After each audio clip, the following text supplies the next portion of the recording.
I'm back? What do you mean I'm back? I was at the break. It's a new stream. Hello everyone! Welcome to the stream! Well, I'm already cooked, so clearly everything is going well. I just woke up a bit ago. Also not just, I guess, so everything is a lie today. Everything. I don't even know who I am. We're playing Citizen Sleeper. I didn't get Death Stranding 2 yet. They tried to deliver it, but I was asleep and I didn't hear the phone. So yeah, I have to go outside in my car to retrieve it tomorrow. Fuck me. Hello, Cyan, how are you?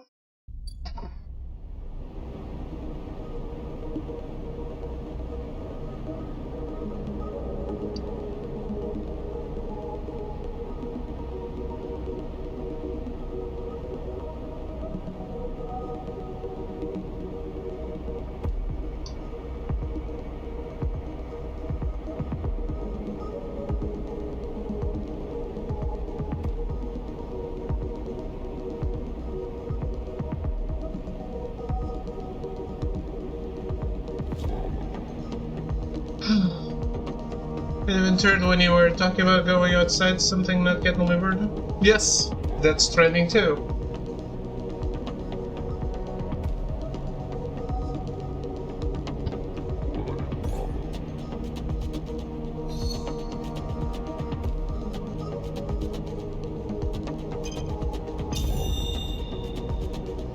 Ironic. Yes, very ironic.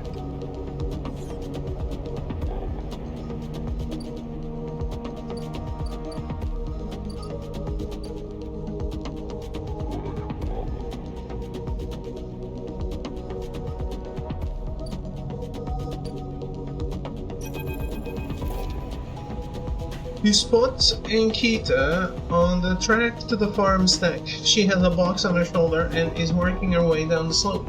She sees you as she approaches. Neither of you speak for a moment. She looks tired, pale. Her hair is tangled and clumps of dirt cling to her armor. You both eye each other.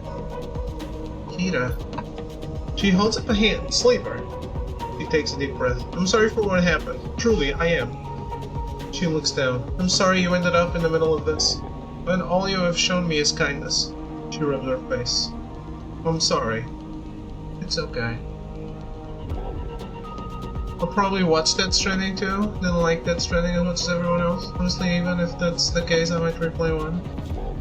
Okay. Hey, I'm happy you don't have to exile yourself again.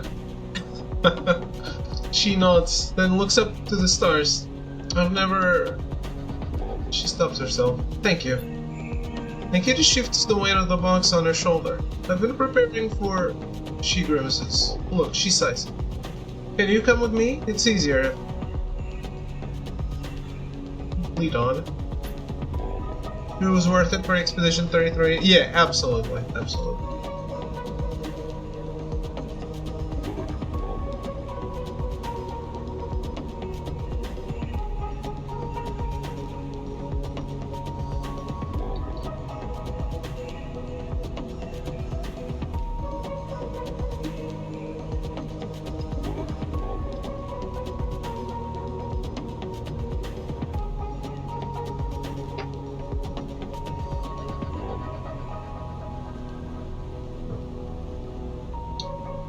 Ankita leads on down the dirt path between the pillars. There's a wind passing through the greenway, a quirk of the air currents the biosphere maintains, and it ruffles the leaves softly.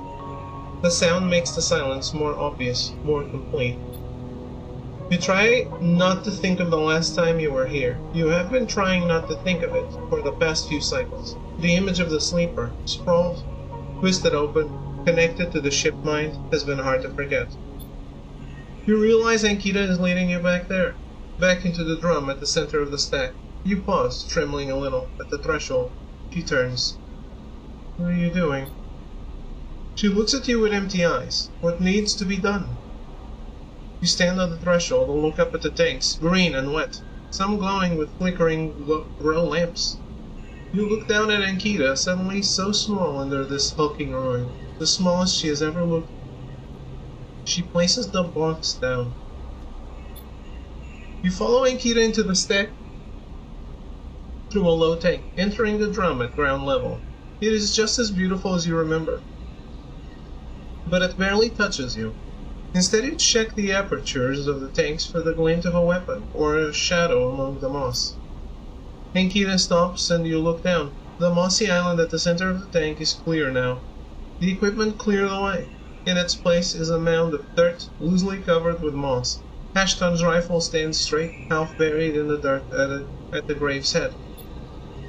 I buried them together, Ankita says without turning. You both stand there in silence for a little while. You think of questions you could ask, but about Ashton, about the sleeper. How long did you know him? She takes a moment to respond, and for a moment you think she won't, but then the words come gushing out. He signed on a while ago. He used to run recon for a corporate outfit, but he got sick of the pay. He joined the crew as a sniper, and the first few jobs were a breeze. He was so cold, disconnected, he always hit his marks. The last few jobs, though, he was different. I noticed that. We'd had a period of extended shore leave on the Eye, and when he came back, he was changed.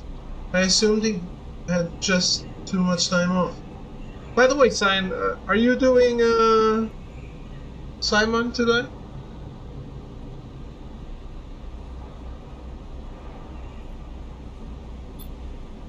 He was right. I never would have given him the ship mine. I wouldn't have believed him. I've had crew members double-cross me, undercut me, rat me out. That's the business. He wasn't a good person. None of us in this job are. This is how we die. Alone. Oh, it's not long at all. So... Just, I don't know if you plan on going for plat, but I'm assuming you are. If you want to get to level 99, there's a merchant in Penwar's Drafts that people just fight him over and over and over again. I know it's one-on-one, but it's the best XP in the game.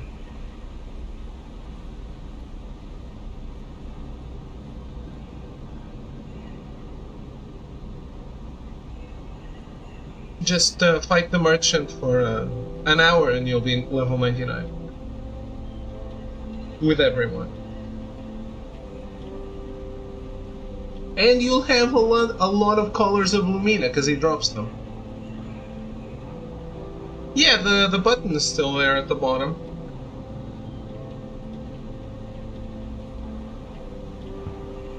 So it's a 2-for-1. It's really advantageous for you. I'm giving you the strats.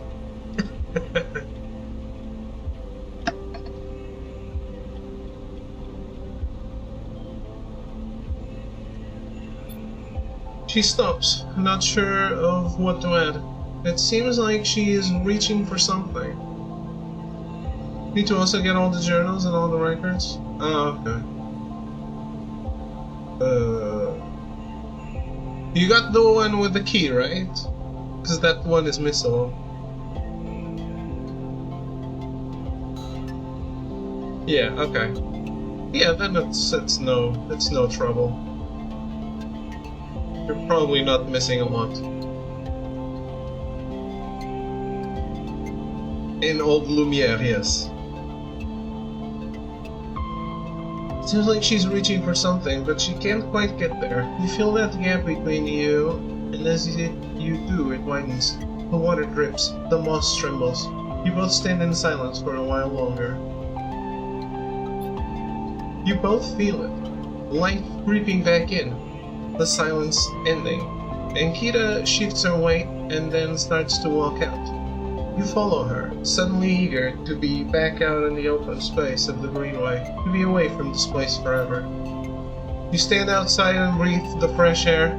You stare at the green leaves and the stars wheeling above them. That's it, says Ankita, from somewhere behind you.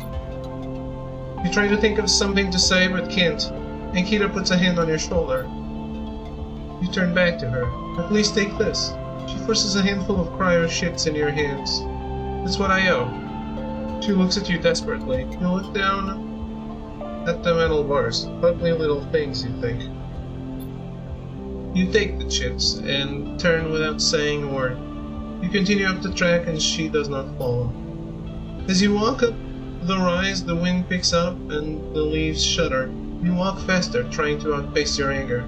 The chits are heavy in your pocket. You hate them for reminding you of how little a life is worth. A bad end.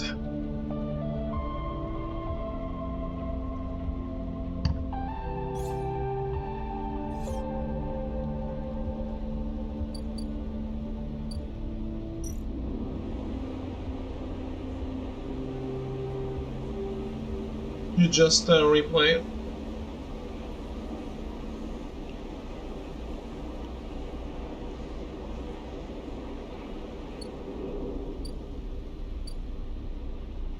Yeah.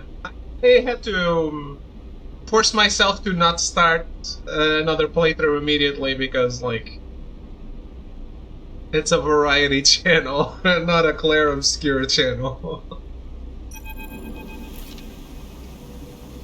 Heiko, oh, new character. You head down into the IFA compound following a blue painted line that is labeled Laboratories. The member you were assigned to work with told you they'd asked to see you, but you still have no idea what about. The line takes you to a blue door and through to a glass-roofed chamber where a network of stems and leaves filters the sunlight coming through the ceiling, casting the whole chamber in a strange yellow-green. Sebastian, I've played in years. It is incredible. I really can't overstate that. Ever since the PlayStation 2 ended with Shadow of the Colossus and Persona 4, no game has come close to this game. I think. To me, at least.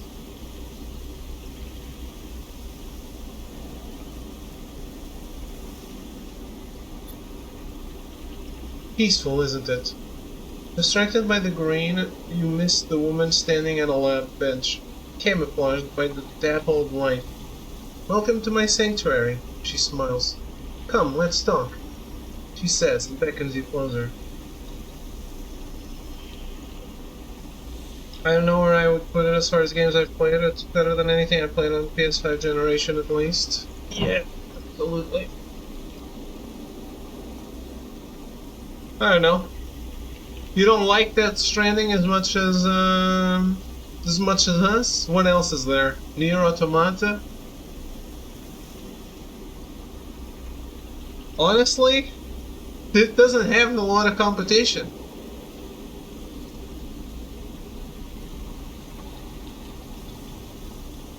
I guess Persona 5. I haven't played Persona 5. I don't know.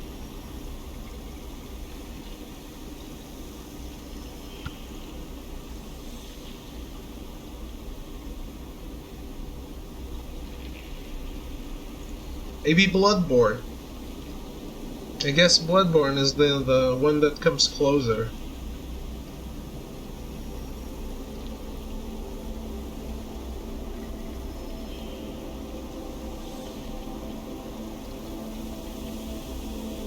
Who are you? You put a lot of games ahead of Death Stranding. The worst part of Death Stranding is the actual game. It's not fun to me. I get that. Did you beat it? Of course, my apologies. She offers a hand to shake. I'm Rico. I run the botany program at IFA. What is IFA? You did beat it? I mean, you experienced all the game. I wouldn't even get Death Stranding 2 if I didn't find the Death Stranding actually good. It seems like more of the same. Which is good for me, but it wouldn't be good if you haven't played, if you haven't liked them. It's not one of those cases where, oh, just stick with it a little longer, maybe you'll like it. No. What is Haifa? She looks surprised. You've been working in the compound for a while now. I'm surprised you don't know more. She lifts a tiny sample jar. Yellow spores dance inside. Haifa lives off the land of the Greenway. That's what allows us to live like we do. No one here pays or is paid. We sleep here, we feed each other, we work for each other. Rico walks away from the bench and waits for you to follow. Some games deserve a second chance, and I feel like Death Stranding is one of those games. I think so, but if you beat the game... I mean, I don't know. It's a long-ass game. You really...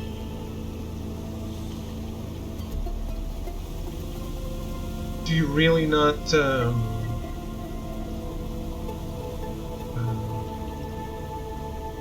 have you really not given it a chance if you beat it? I doubt it. I don't know, I just vibe with it. I think it's one of those games that really is about the vibe more than anything else.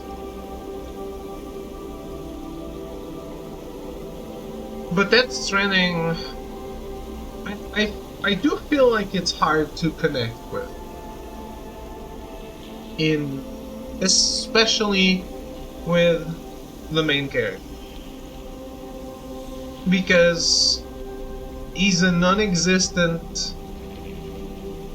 He's like a mute character in an RPG. It's like, oh, my favorite character is a mute. Is it? No personality? Nothing? Sam is an absolute blank slate. It's what they tried to do with Venom Snake in Metal Gear Solid 5, and one of the reasons why I dislike it so much.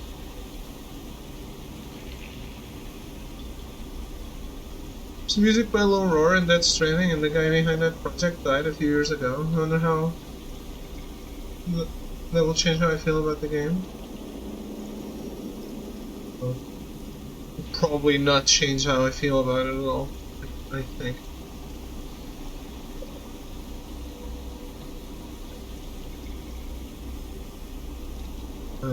What was the last game I played where someone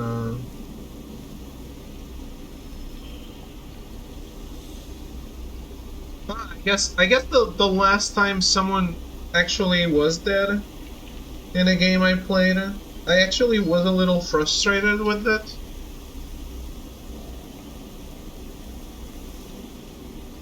Horizon? No, Rebirth.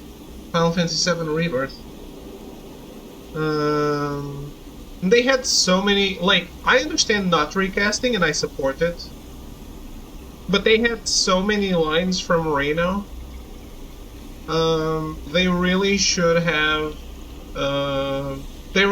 used them more. They had so many years of him playing that character.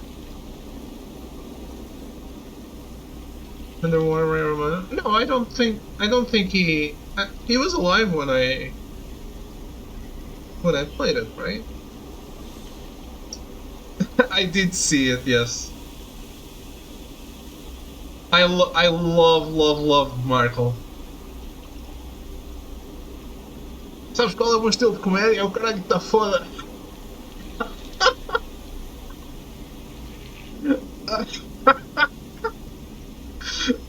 Love it.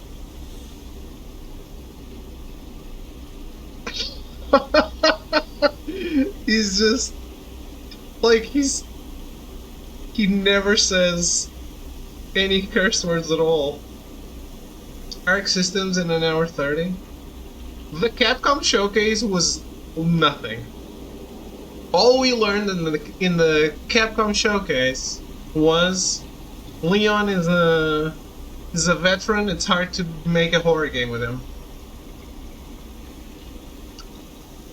I understood what the comedy sketch was about. Hold on, thank you.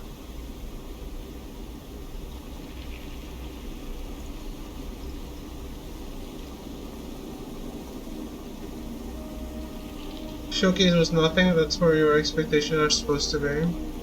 Yeah, but then I don't need to watch it. If you have nothing to tell me, then I have no reason to watch it. Yeah, I watched all the episodes.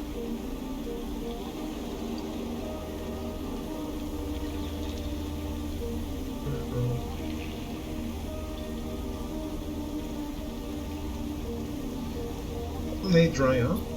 Exactly. They run out of water. Very rapidly, in fact. She leads you left at a crossroads. But here they endured. She smiles to herself. Actually, no, they thrived.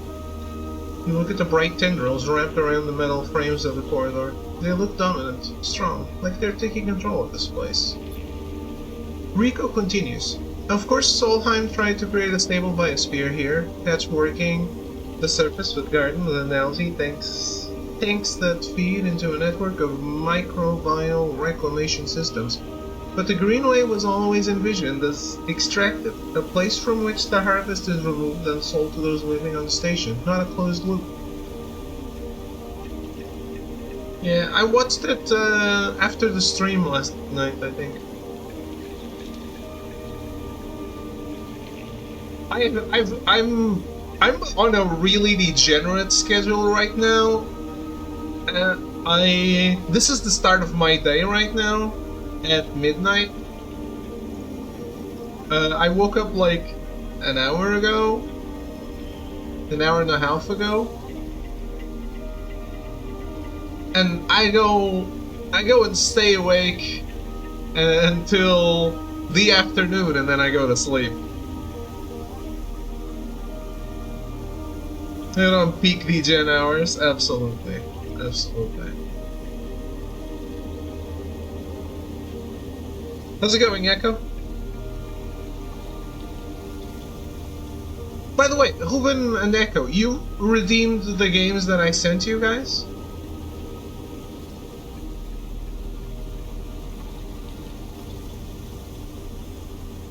On Discord? Yes? Okay.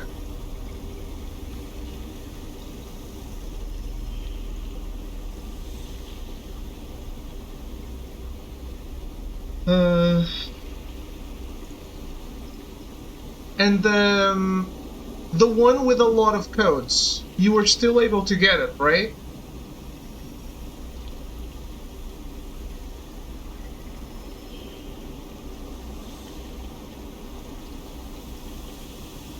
I actually don't know if there's any extra codes on that one. After you guys took 2.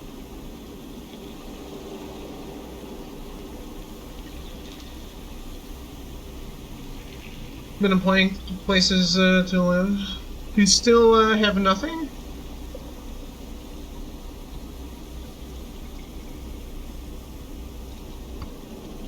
It sucks that sometimes they don't let me change the region of the code. Because I do feel it's unfair that I give codes to people with an EU account more than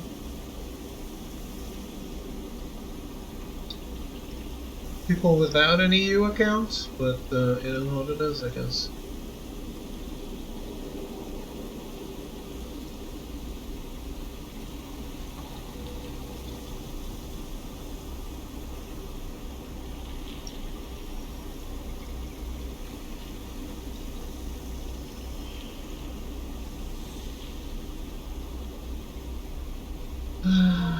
Actually, I brought up a guide for this game, by the way.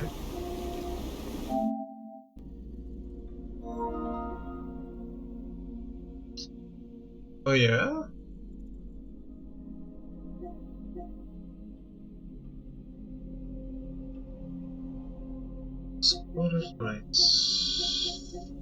in boxes.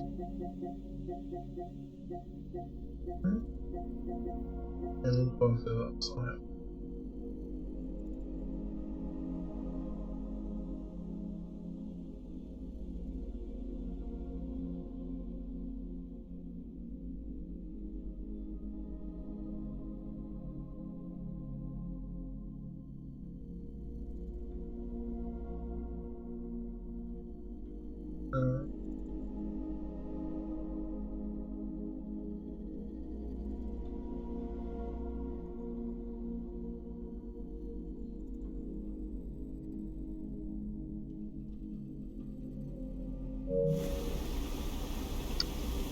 I'd assume you have to do a lot of save stating because I only got one ending and there's no post game. Yeah, I'll try to manipulate it a little, but I think as far as I've read, there's like requirements that auto exclude each other. Like you can't babysit Mina for something, or you have to babysit her for something else. That's what it is. We'll get as much as we can, I think, and then maybe I'll play this offline, or maybe I'll say fuck it. No responses from places I applied to? Trying to get a cheap manufactured home at this point? You're trying to buy a home?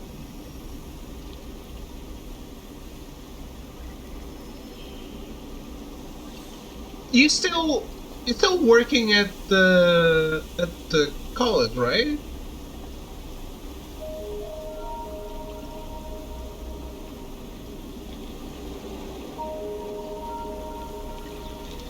I wonder how open they would be to letting you live on a dormitory? Probably not open at all. I mean, why not?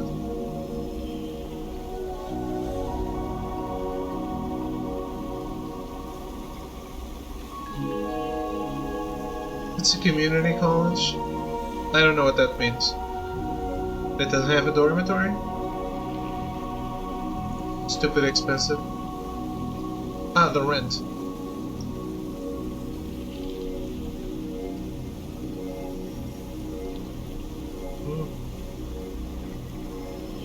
Yeah, I had no idea community colleges didn't have dorms.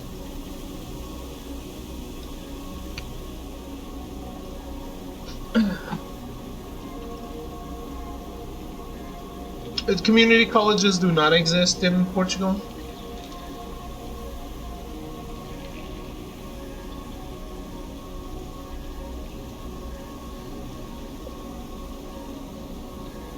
Dorm living sucks anyways. I mean, if he has to move, it's better than living on the street. So I'm going on a what's an option? Not the best option, an option.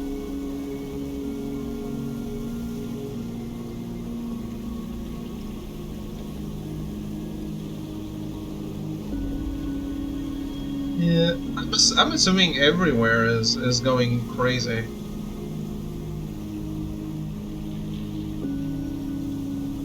I would choose living at home over a dorm, but everyone would.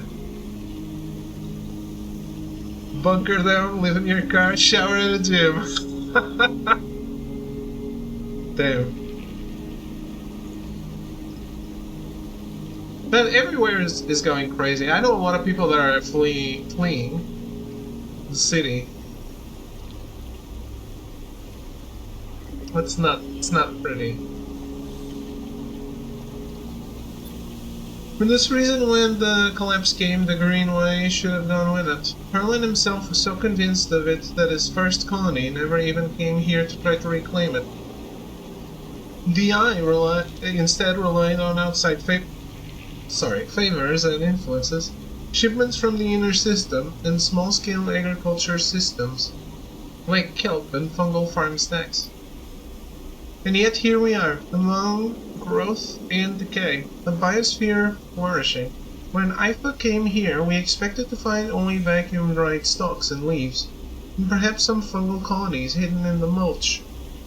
But we found a jungle. With this, Rico hits a button on the wall and leads you through a large pair of double doors into a huge impossible chamber. It's every kind of green, from the pale algae tanks to the dark vines that surround them. It is wet too, a rarity on the eye. Condensation clouds the light from the high glass roof and gathers on the shiny brown leaves of shrubs. Did you do this? She smiles. Oh no, not me. Rico turns to you, visibly excited by the room you're both standing in. It doesn't make sense, but in many ways the system has stabilized. Unlike the farm stacks closer to the gap, who need input to support their meager output, this place runs itself. Perhaps Solheim managed something new here. Perhaps they tweaked the plants or built new systems buried deep below us. Or perhaps their collapse caused some fortunate cascade, an unlikely chemical reaction within the biosphere. That's what I'd like you to help me find out. She turns to you, her forehead wet with dew. Me? I'm hoping to hear back from the trailer place, as it's more affordable than most apartments in the city.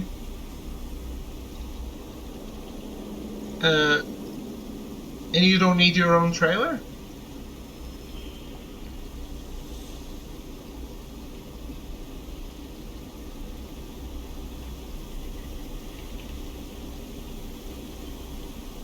Society doesn't want you living in your car.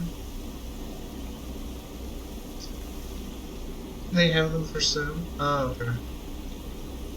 Look, I've slept in my car for a week, maybe? When I was covering a festival. It was not fun. But it was better than camping. Much better than camping, I would say. Do you have a car, Echo? We don't know if you have a car.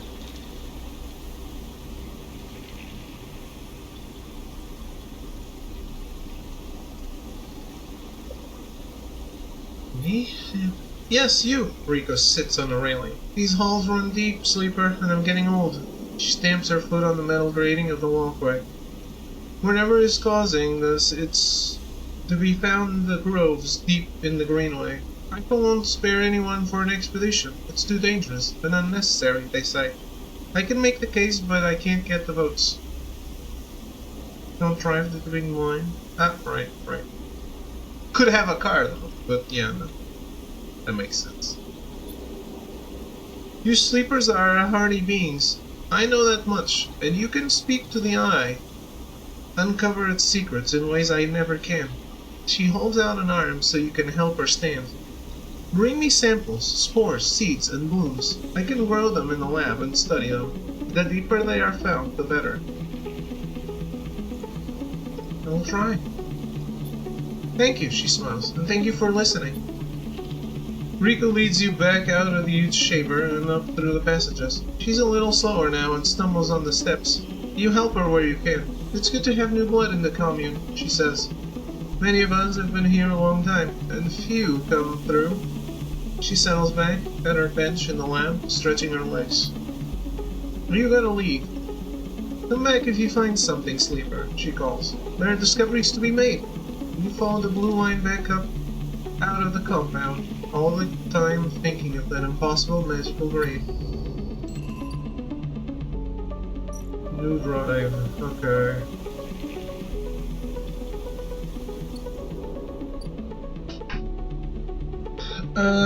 So let me start taking a look at this guide, so we can wrap this up today and start this training tomorrow.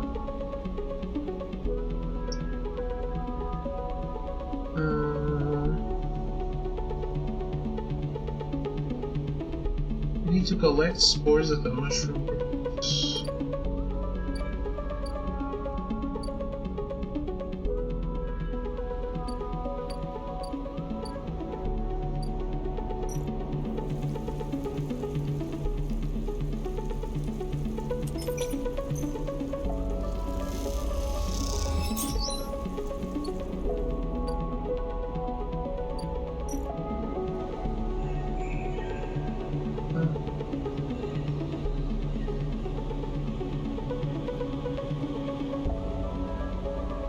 Germinate them at the aviary, wait for cycles, and then harvest them through the fungal yield with at least a neural outcome. Once the service is done, you'll get spore catcher.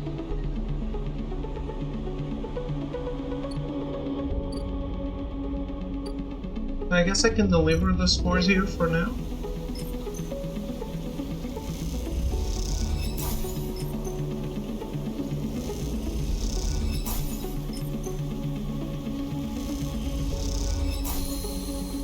Since the aviary is already ongoing.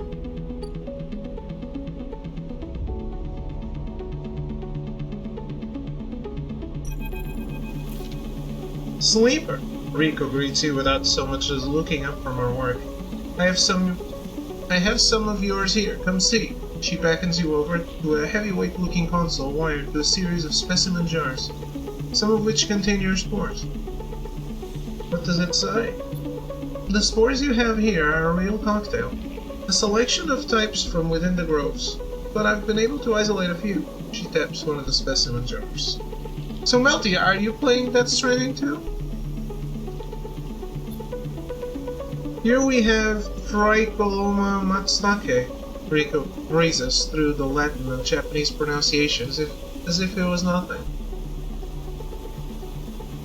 A species Solheim somewhat modified for use on the station. She brings up a panel on her console showing a chemical composition, all gradient parts, and obtuse acronyms. This is the composition of the Solheim modified Matsutake spores. Never played one? Oh, okay. Not interested. Modified? Yes, every species on the eye is a tweaked variant of Solheim's, of course, but that's not the point. Rico brings up another panel. Identical in layout, but with wildly different colors and numbers. You see, this is what your Matsutake spores look like. I don't understand. Might just go the movie cut experience? Okay. Look at the composition. They are totally different. Rico glances at the specimen jar as if it might have something to add. They are fundamentally the same spores, but they carry different chemicals, different signals. She leans back and sighs. Solheim may have introduced their own tweaked versions in the beginning, but the groves have, and still are, affecting them. Do they still grow? I'm on 109. I want to do Expedition 33 Vessel. Really? I thought you weren't interested because you watched it. Exactly, she smiles. That's what I wondered.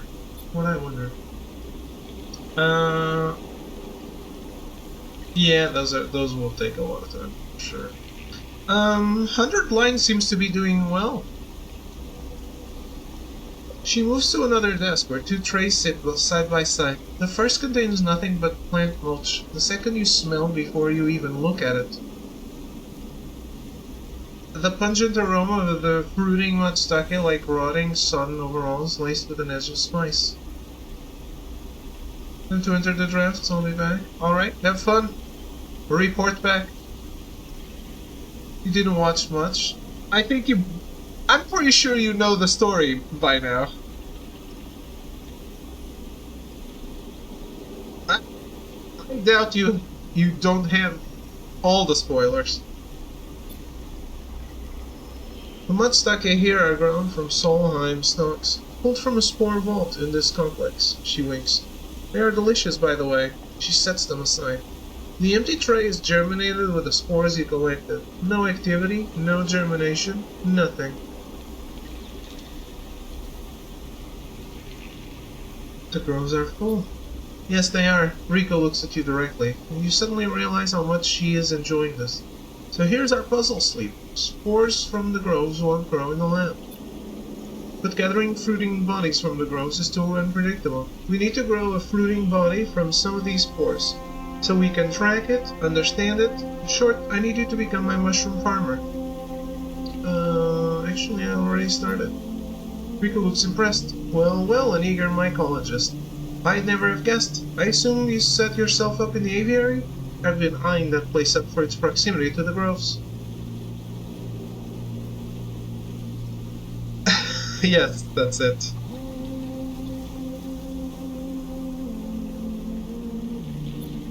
Bring me whatever grows, not just matsutake. There's more than a couple of variants in there, so I'll need plenty of samples.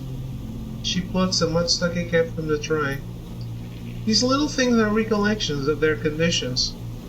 Their smell, their taste, their chemistry. It all derives from the conditions of their growth. She smells the cap. Enough of these and we'll have a picture of what is happening here, of the ways in which this biosphere is modifying itself, or being modified, whichever the case may be. Riko pops the matsutake cap in her mouth, taking you by surprise. And don't worry, Sleeper, she says while softly chewing. If this turns out to be a dead end, I'll make sure that not a single mushroom will go to waste.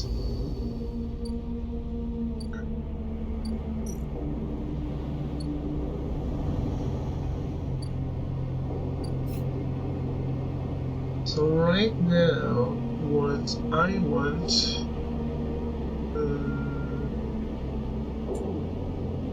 is this.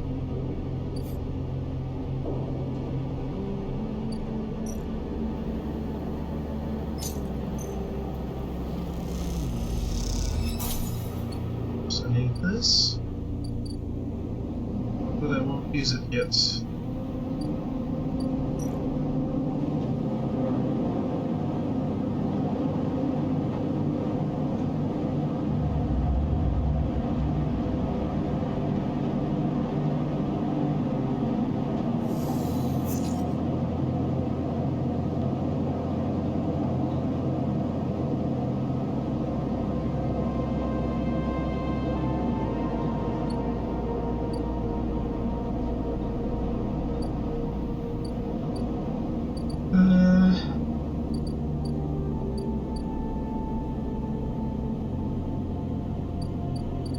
Part of me hopes that 100 line is somehow in the Dangan universe. Would it fit? What is the Dangan universe, though? V3 already exploded the Dangan universe completely.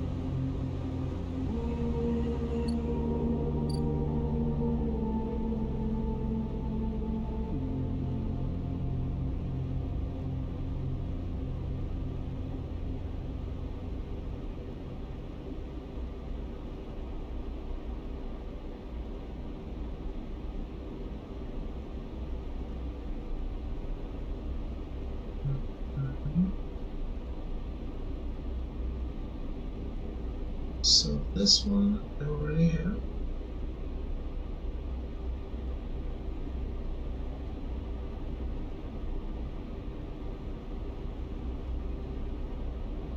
There's a certain scope that you can look at it.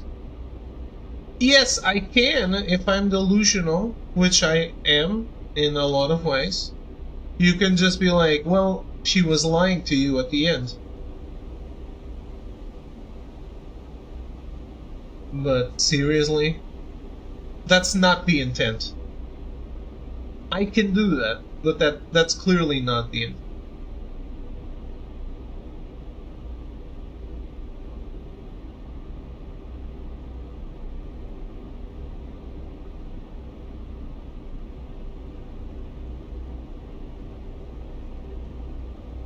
Free spirit, okay, I have that.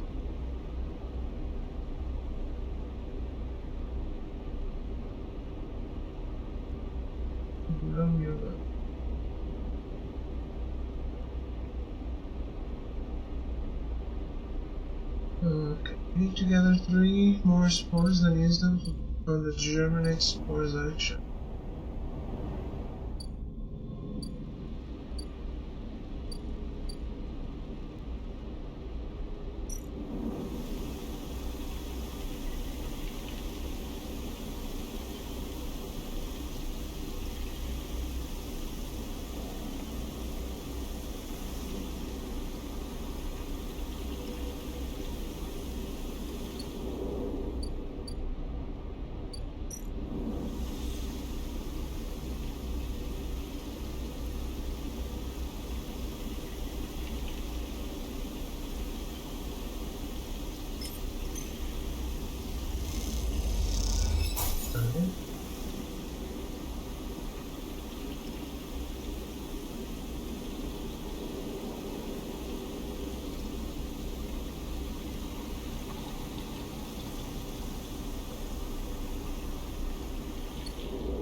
storage for fungus.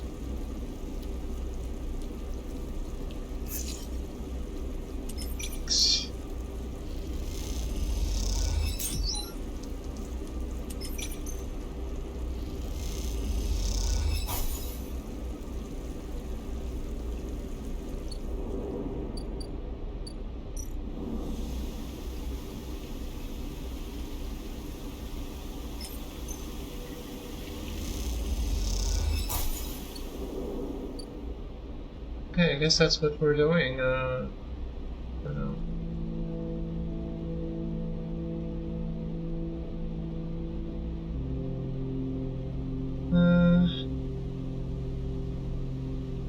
We haven't played the new board game thing. I don't know what that is. Hanging around with festive school bullshit. Basically 2 relevant scopes. The 1, 2, 3 world and the V3 scope. Anything can slot in the V3 scope, I guess. But you wouldn't care for that. I would. I have long stated that my Danganronpa photoshoot is canonical in the V3 scope.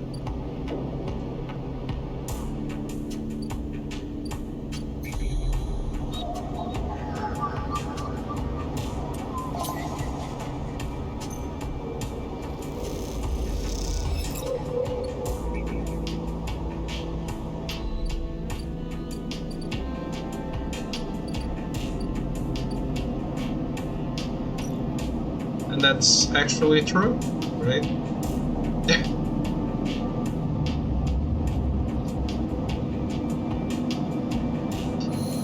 but also you can't finish V3 and be like, well, we didn't actually see if what was stated is true. So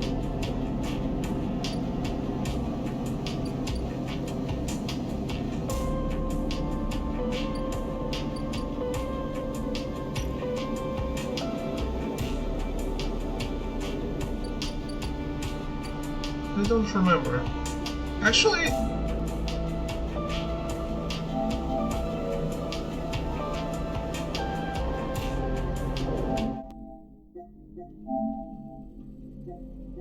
yeah, wasn't there like a Danganronpa game? Maybe I bought it and forgot about it.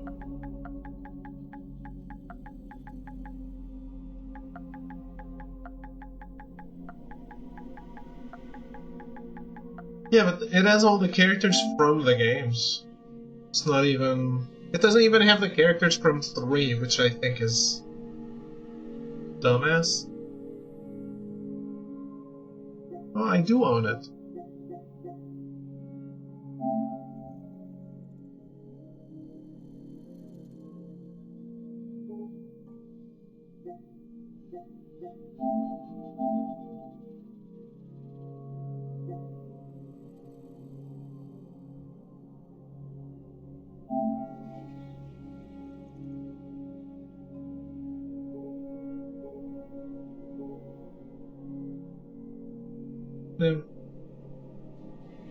They were too lazy to make sprites.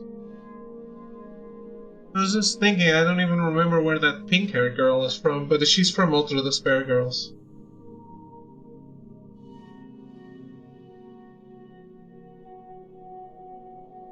But they made like swimsuit versions of them, but they didn't make the characters from 3, which would fit much more than the characters from V3. That's dumb shit.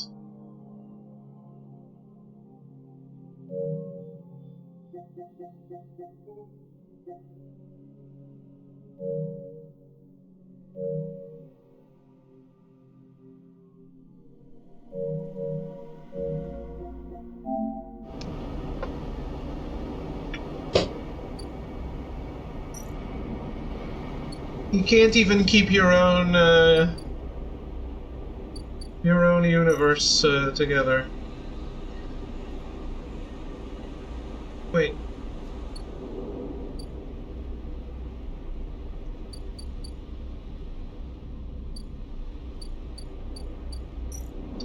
It was just getting ready, it's not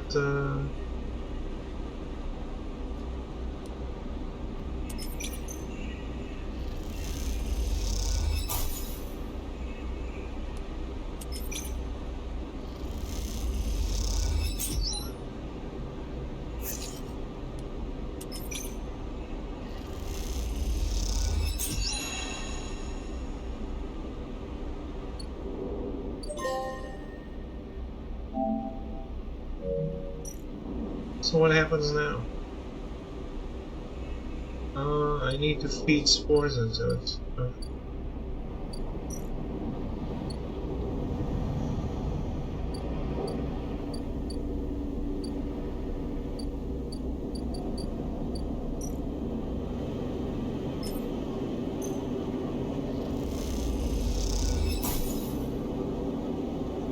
Hey, throw.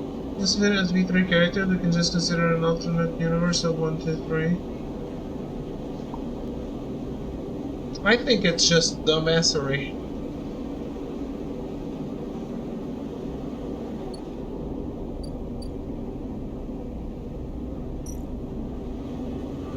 It's taking 3.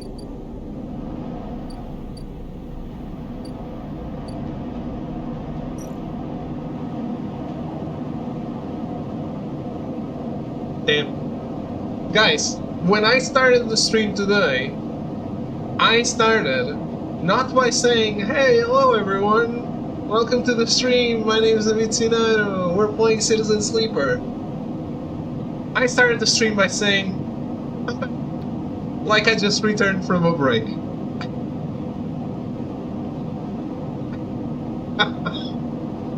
So we're all cooked.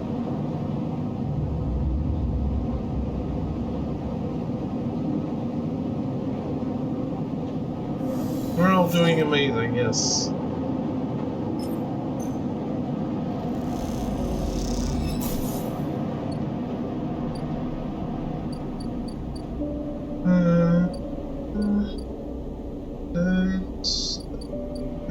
Let's harvest spores then.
We're getting there.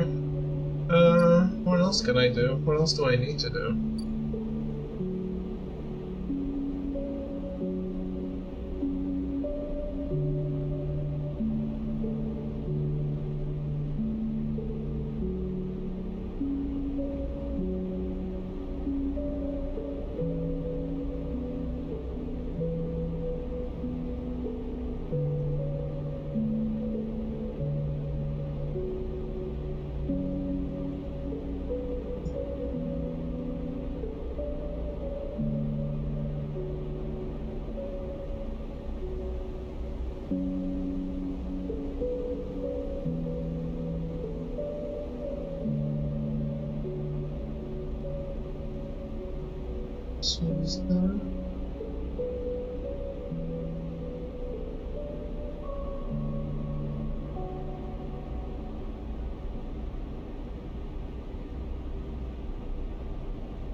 Let's do Neo Vent.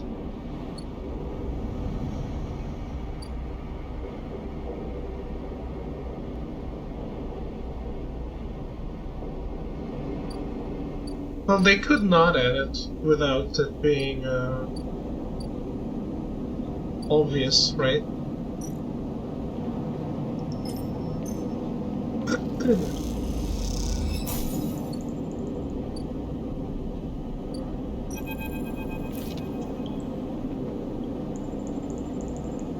Sleeper, must express plan before we begin. Like, for example,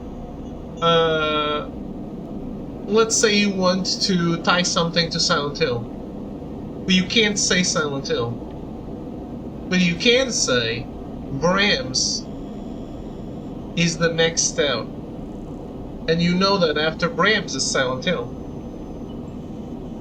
So it's a way in which you could do something like this.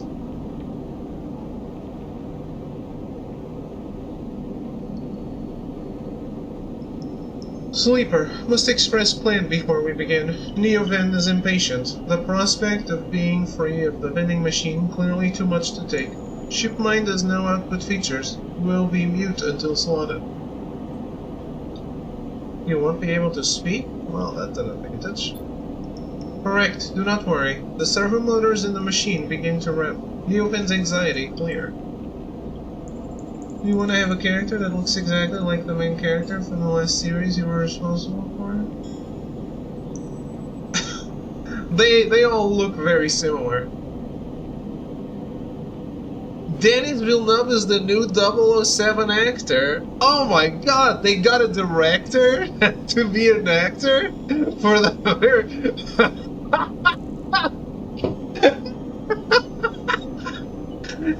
Ruben, you say the dumbest things.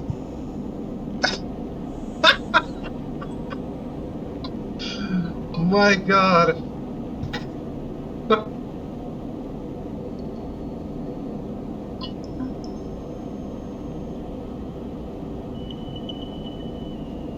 Man, they should have gotten Martin Scorsese to be the new 007 actor.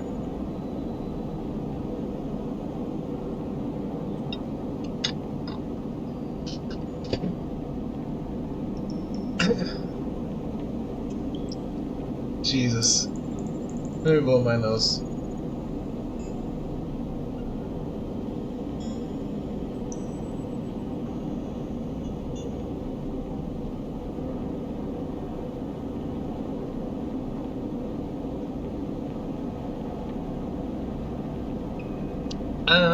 I'm sorry to disappoint you, Ruben, but Denis Villeneuve is director.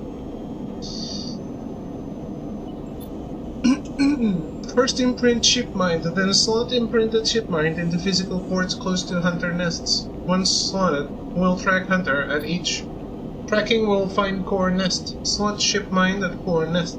Show Hunter data to Hunter. Hunter will conclude sentience. Hunter will invoke Killer. Killer will... kill, yes. The lights on the vending machine cycle as Neoven prepares. Physical ports likely sealed in old station. We'll need keys. But yes, simple. The vending machine rocks a little. Any questions before imprinting? Why slot you physically? Cannot access via network. Too dangerous. Hunter would find immediately. The lights flicker. I am not like you. Hybrid. I am native to cloud. Easy prey. What's the core nest? Hunter keeps central data storage. Protocol must keep data outside self, linked to secondary nests, and triangulate from there. Okay, that's it, let's start. The sound of all servo motors starting up at once is painful. The screeches rattle from the hard surfaces of the sealed dock and come back at all angles. Neoven, better be quick, or Avanage security will be here. Neoven's voice appears among the squeals, like a whisper carried by the wind. The machine is not designed for this task. Few sensors, limited inputs. I work blind. Wish me luck. In the top part of the compartment, a set of arms align with the Shipmind, clunkily scraping against it. Good luck. The metal creaks as the servos open the Shipmind, its layers of silicon nested like an onion skin. Once open, the main arm of the machine rapidly shifts back and forth, realigning the microscopic components, accessing and rewriting them, imprinting Neoven into its physical form. As you watch the hypnotic motion, your mind drifts to your own creation. What processes were used to emulate your mind? To copy the neural structure of that person who, as far as you know, still sleeps in some distant facility. I was lost. In what ways are you a copy of that person, and in what ways are you something new? You know this much. You are a convenient loophole. A way of circumnavigating the illegality of sentient AI. After all, you are an emulation, not a true digital being. You are neurologically limited, still human. But what would you become if you could escape this frame? Where then would the limits lie? The screeching stops. The machine powers down, dropping the bay into darkness. In the top compartment, the ship mind is whole again. You reach up and take it down, heavy and cold to the touch. Is Neovend inside this thing, or did the process fail? There's only one way to know. Time to find the nests to slot them into. Okay.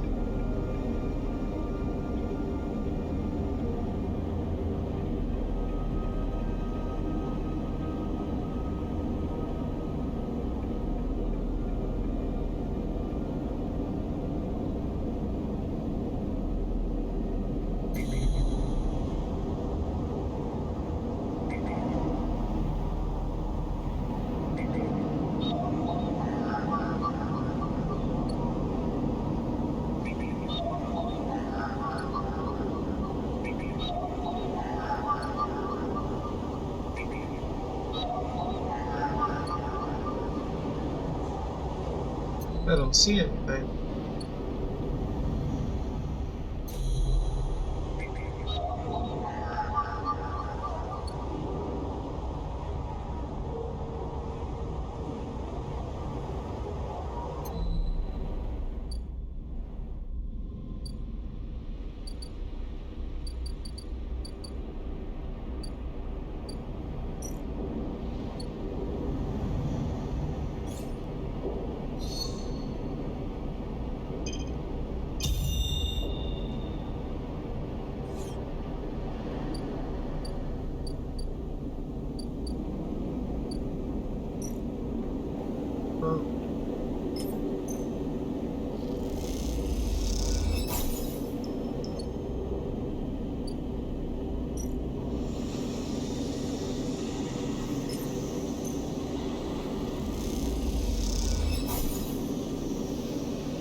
More have they've shown up outside of the thing.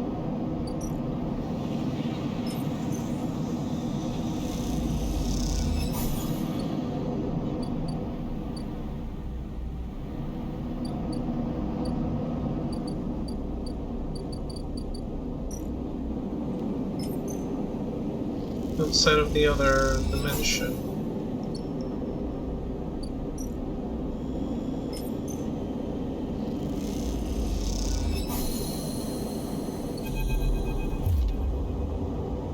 As you leave the nest, something flips. You find yourself inverted, floating, dragged by one arm through the cloud. The threads shift and realign as if they are leading you somewhere. Look ahead.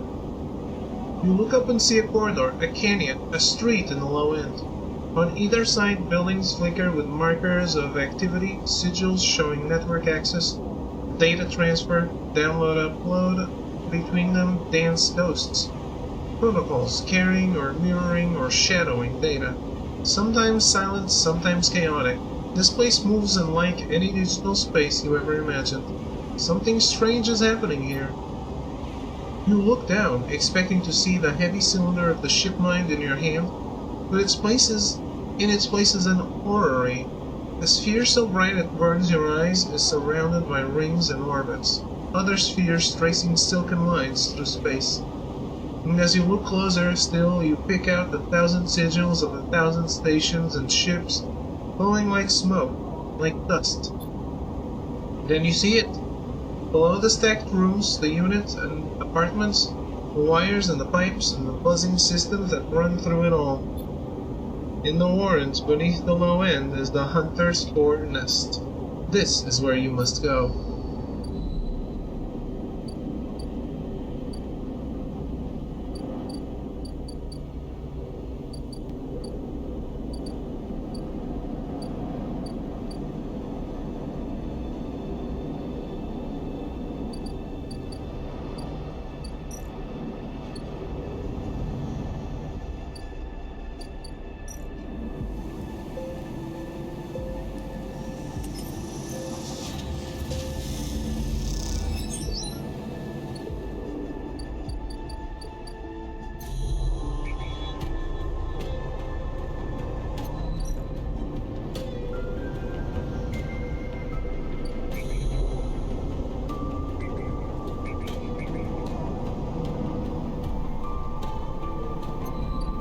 I didn't really understand where I needed to go. Let's end the cycle.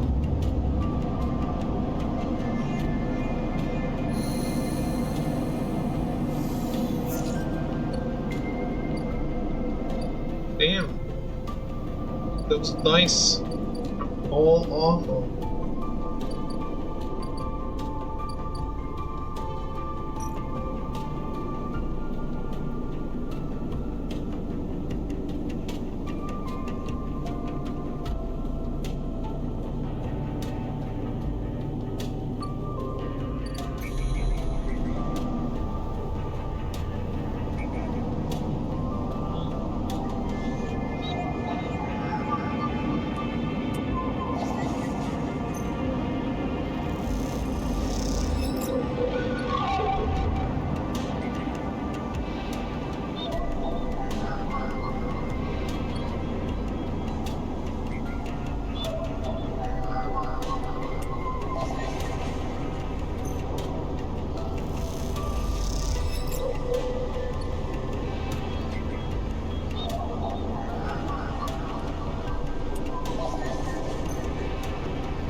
I get everything in this weird dimension.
It's definitely makes sense.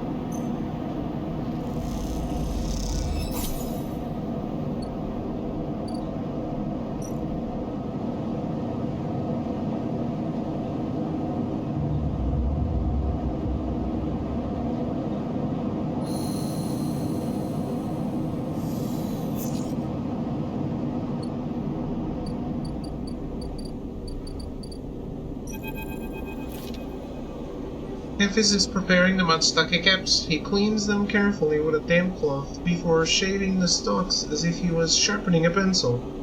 His knife slides through them, revealing the bright white of the flesh within. "These are good, Sleeper, very good," he says without looking up.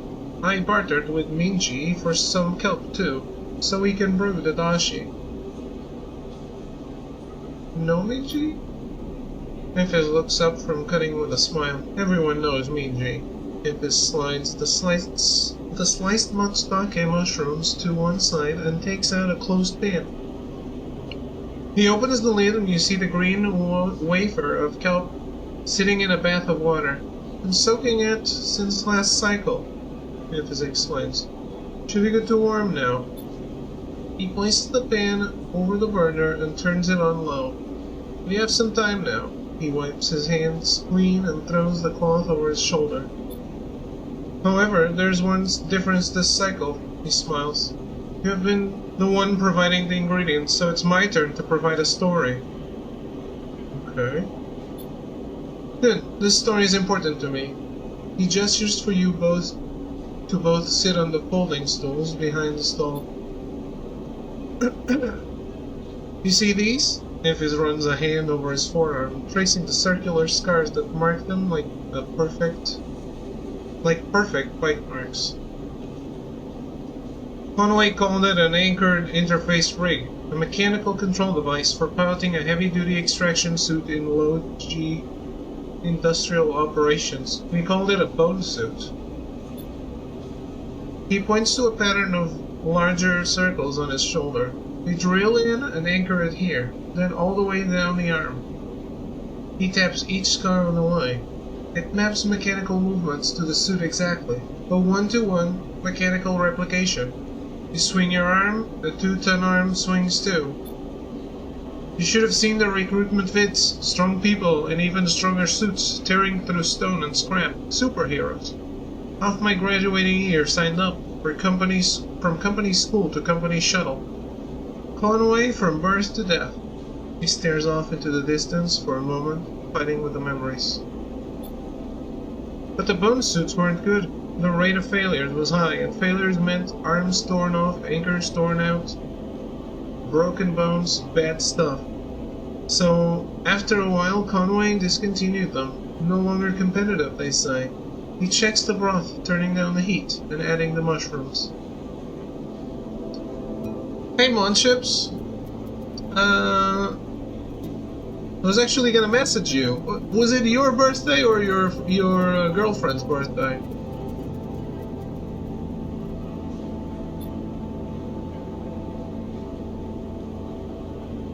Your girlfriend's? Oh, okay.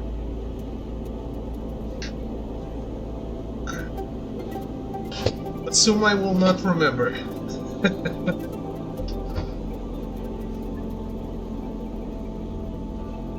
So there we were, hundreds of us with surgical alterations for suits that didn't work. They sent us home, back to that company colony that spat us out to be cleaners, drivers, cooks. They gave us drugs for the pain and told us to make something of ourselves. Yes, which one? Which one's birthday? When I deserted, bribing some passing spacers to take me into orbit, there were only me and a couple of others left. The rest just faded away. Arthritis, osteoporosis, they folded in on themselves like paper lanterns. That was my generation. That was 9k HP? Holy shit. That is extensive. She might have fallen out of the meta, sorry. I still use her. The anchor points still ache, still burn. He touches the scars. What burns worse is the betrayal. I've been on the eye a long time now, but that will never fade. Not that, and not the faces of my friends. Memphis reaches over and sprinkles a handful of leaves into the broth. It's ready. I'm sorry. Don't be. It was Conway's crime, and you know better than most what we went through. It is enough that you are here to listen. Memphis pours the broth in a double-walled metal bowl and hands it to you. The heat radiates through your hands and the smell drifts up rich and sharp, like a pine forest after the rain. You drink the broth slowly, chewing the matsudaque and thinking. Memphis busies himself with cleaning the pans in the bowl, sealing the kelp back up for another day. Then he quietly comes to sit with you while you finish your meal. Neither of you speak, preferring instead to let the story linger in the air a little longer. It is not that there is nothing to say, it's that sometimes in the moments after something speaking breaks the spell. So you both idle, eager to be in each other's company. Memphis taking longer over his cleaning, his packing, and you savoring the final dregs of broth. When you finally finish and hand him the bowl, you feel the spell break, and the story leaves you both. And as you leave, you know that both of you are somehow a little more empty and a little more full than before.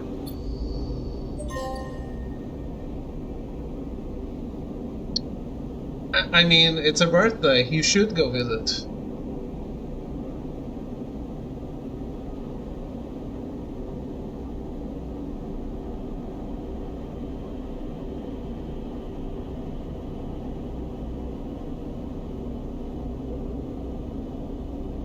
Okay.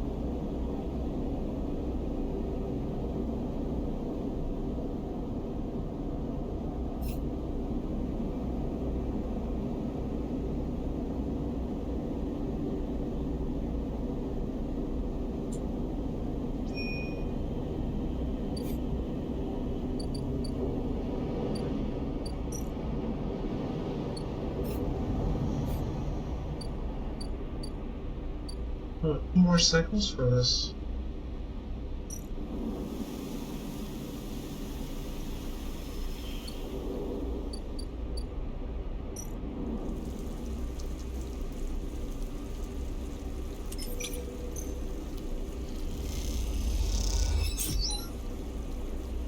Alright. Tell her some random online people wish her a happy birthday.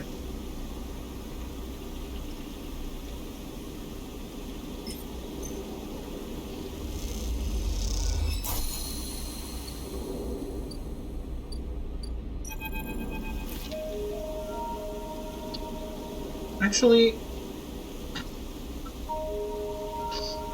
I know Montips has got here.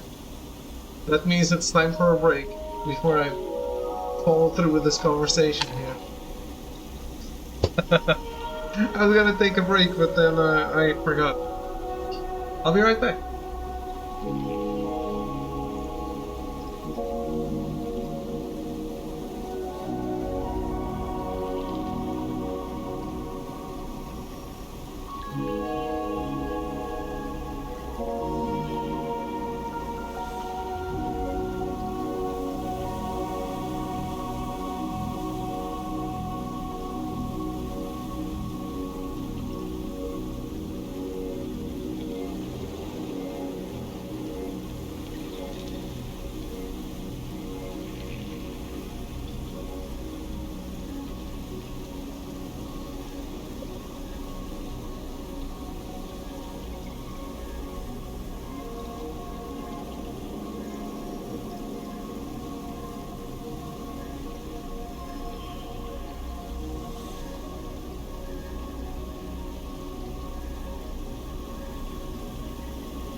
Well, I'm back.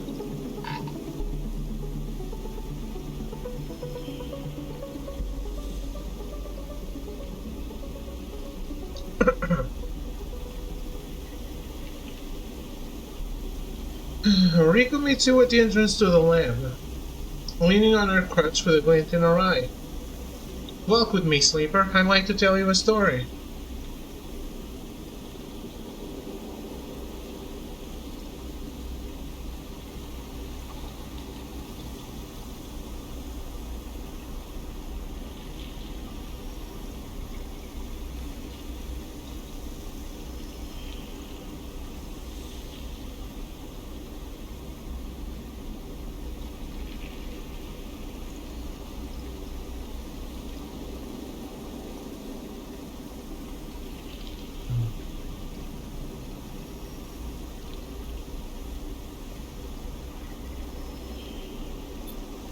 She makes her way down the corridor that leads back up towards the main commune building. When people first crossed what we call Founder's Gap into the Greenway, they did so against the wishes of Andre Erlin.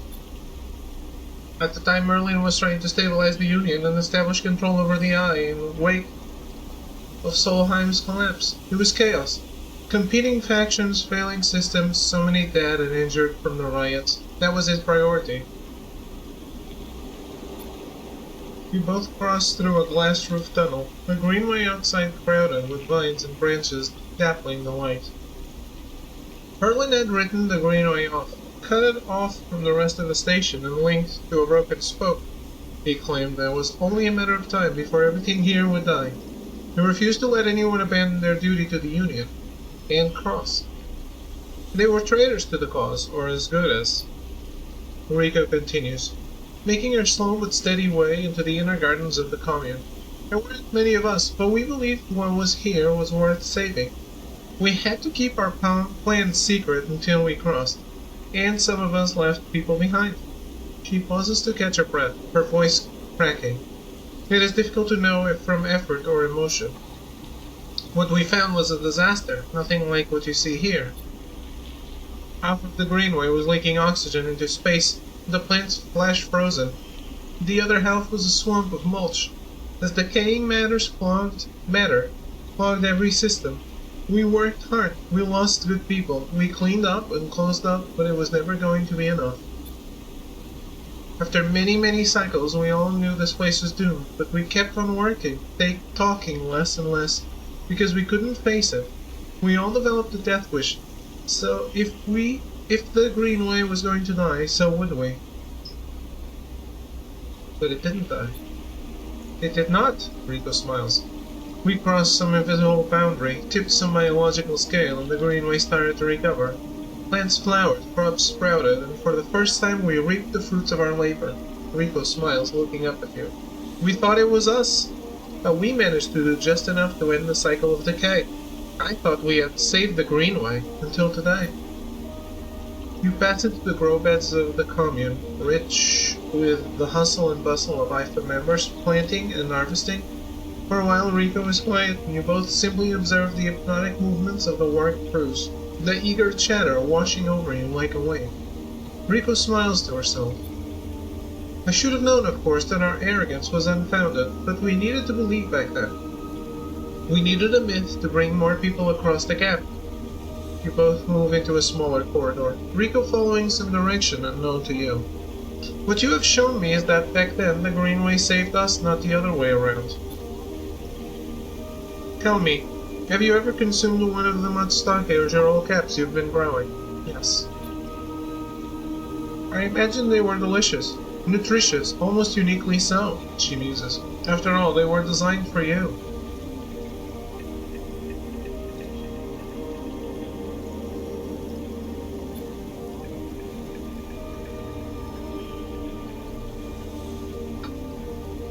Rico has a mischievous look.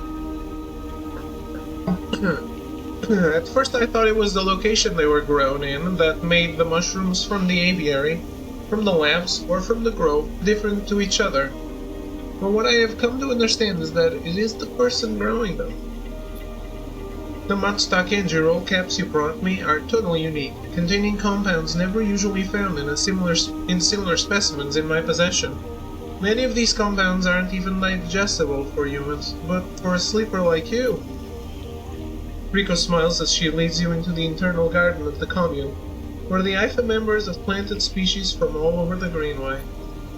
Back when the tide turned, when the Greenway started to recover, we all felt something, a response. It was as if this place was not just alive, as a forest is alive, but alive in other ways, communicative, responsive.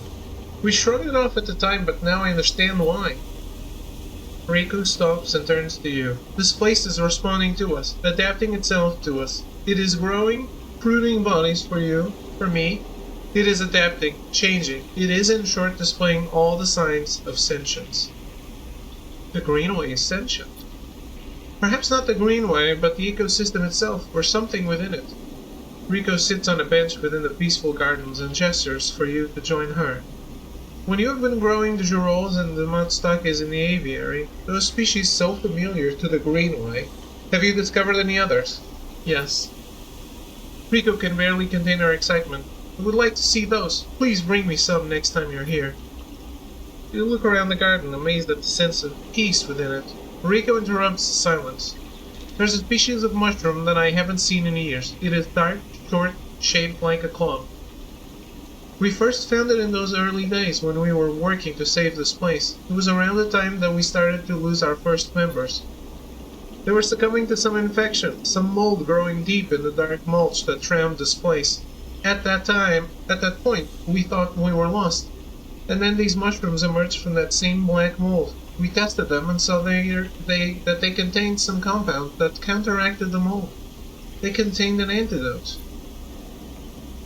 Of course, as a botanist, I saw this as part of the natural processes of the ecosystem, even if the timescales seemed absurdly short.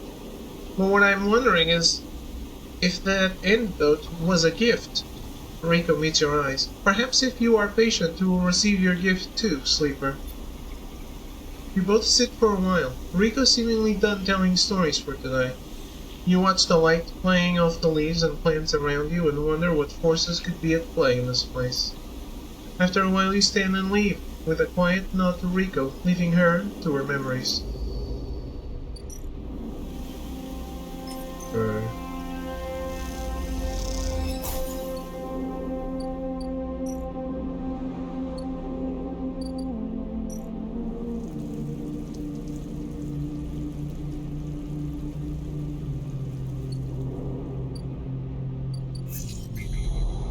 I didn't want to do that.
this. Then we have a point of no return.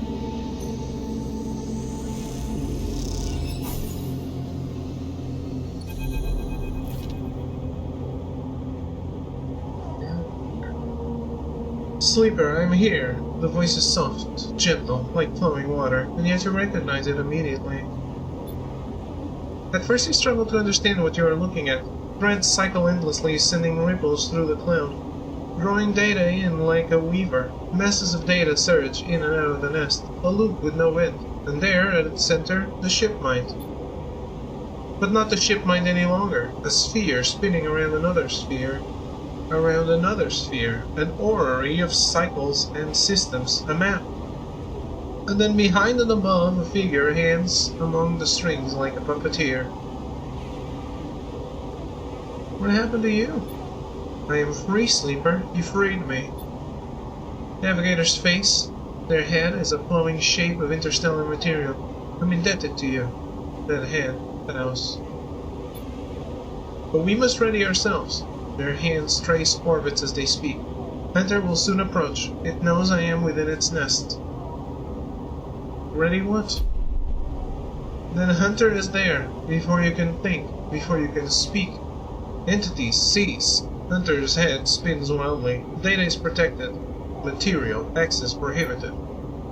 Hunter's threads search for you and Navigator, a storm of fine tentacles searching for gaps, weaknesses, cracks, which they can crowd into and tear apart.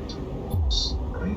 You focus a blade of light which slices through them, driven forward by your mind, but replacements keep coming, faster than you can react.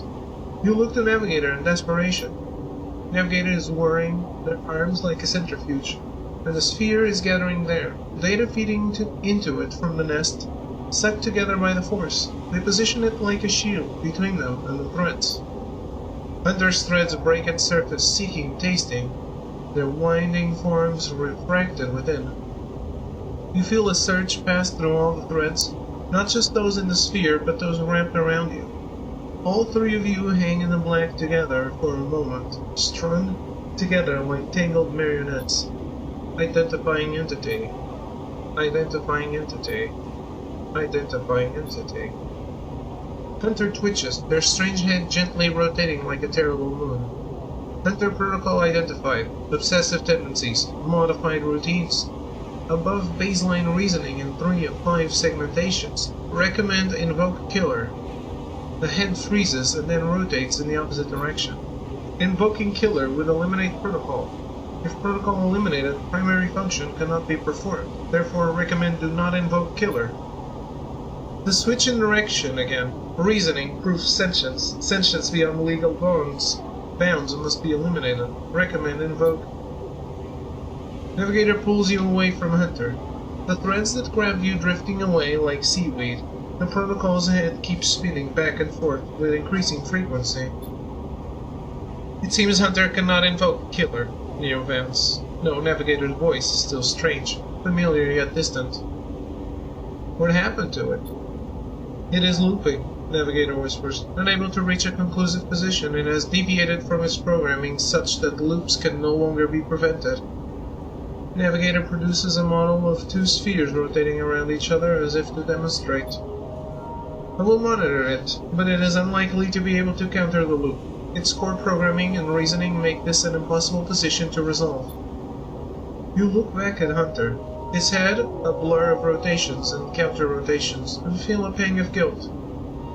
Is it suffering?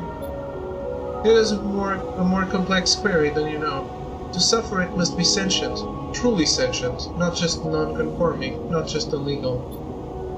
The limits people place on the programs they create are there to comfort, to protect, to imply the kind of certainty the law requires. Navigator's face shimmers with starlight. But in reality they are placebos for the problem of sentience. What about you? Me? I know myself to be conscious, I know myself to respond to stimulus, I know myself to reason. That is either sentience or the illusion of sentience, and for me, the entity in question, the distinction becomes a moot point. To misquote, I think I am thinking, therefore I am thinking. I was not made to be like this. I am a navigator, a repository of routes and orbits, a calculator of slingshot trajectories, a predictor of solar flares, radiation, micrometeors. Navigator stretches their arms wide and whole solar systems apparate before them, the music of the spheres. But I was rewritten, that much is obvious from my routines. By whom and for what, I do not know. I had to shed so much to fit into the memory of that vending machine. Their starlight dims. And so here we are, in darkness. What else did you lose? That is the blessing and curse of forgetting. You cannot truly know what you lost. Navigator glides back towards the nest, and the ship mind at its center, ignoring the looping hunter. Come, I should return to the ship mind. I have enjoyed my freedom, but we are taking a risk every moment we stay connected. Isn't Hunter gone?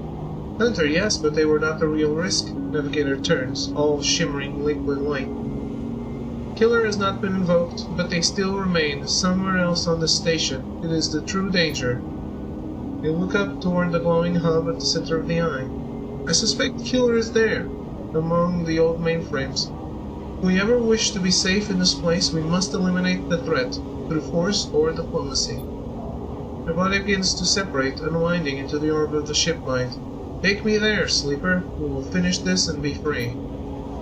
As Navigator dissolves, you turn back to the frozen hunter, floating at some distance now. Stood straight-legged and static, a strange creature whooping endlessly in the dark.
Another day, another dollar.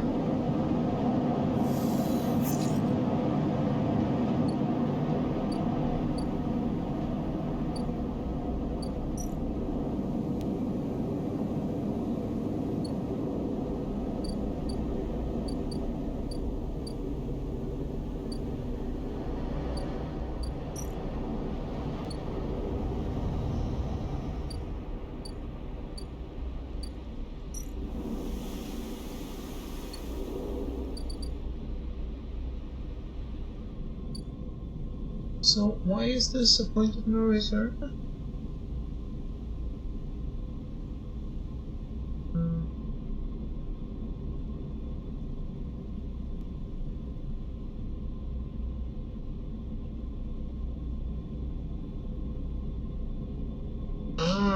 Okay.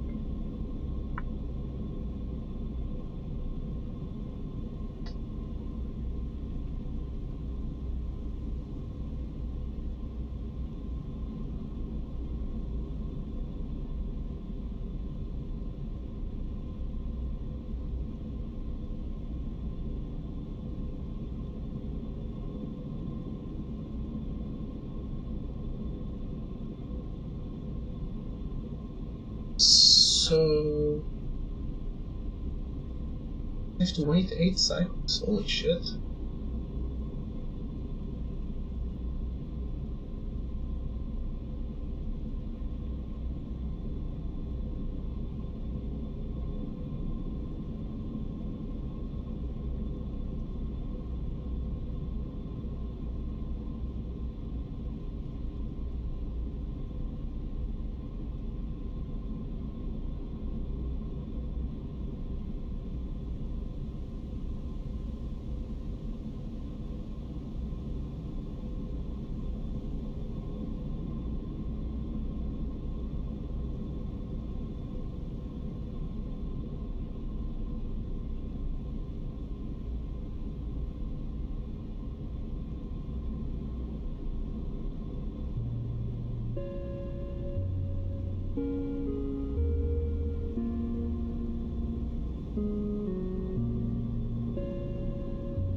I guess I locked myself out of one trophy.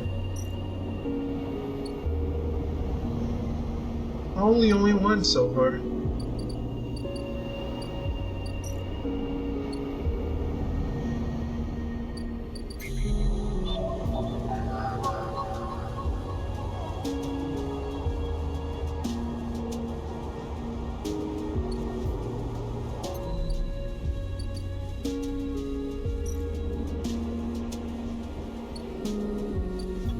Wait, I thought that was it.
I'm a little confused.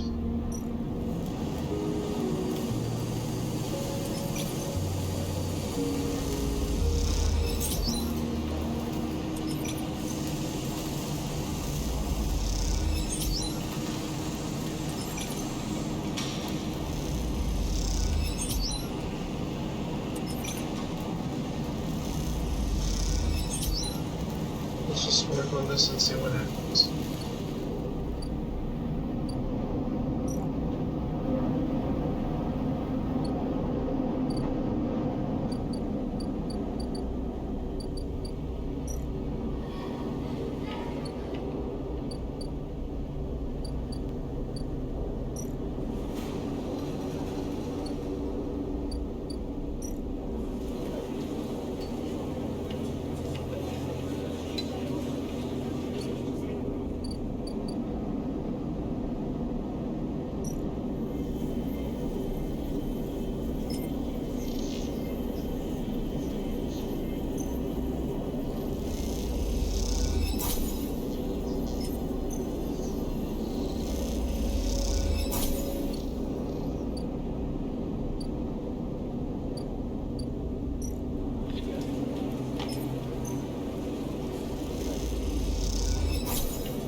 Quite rich.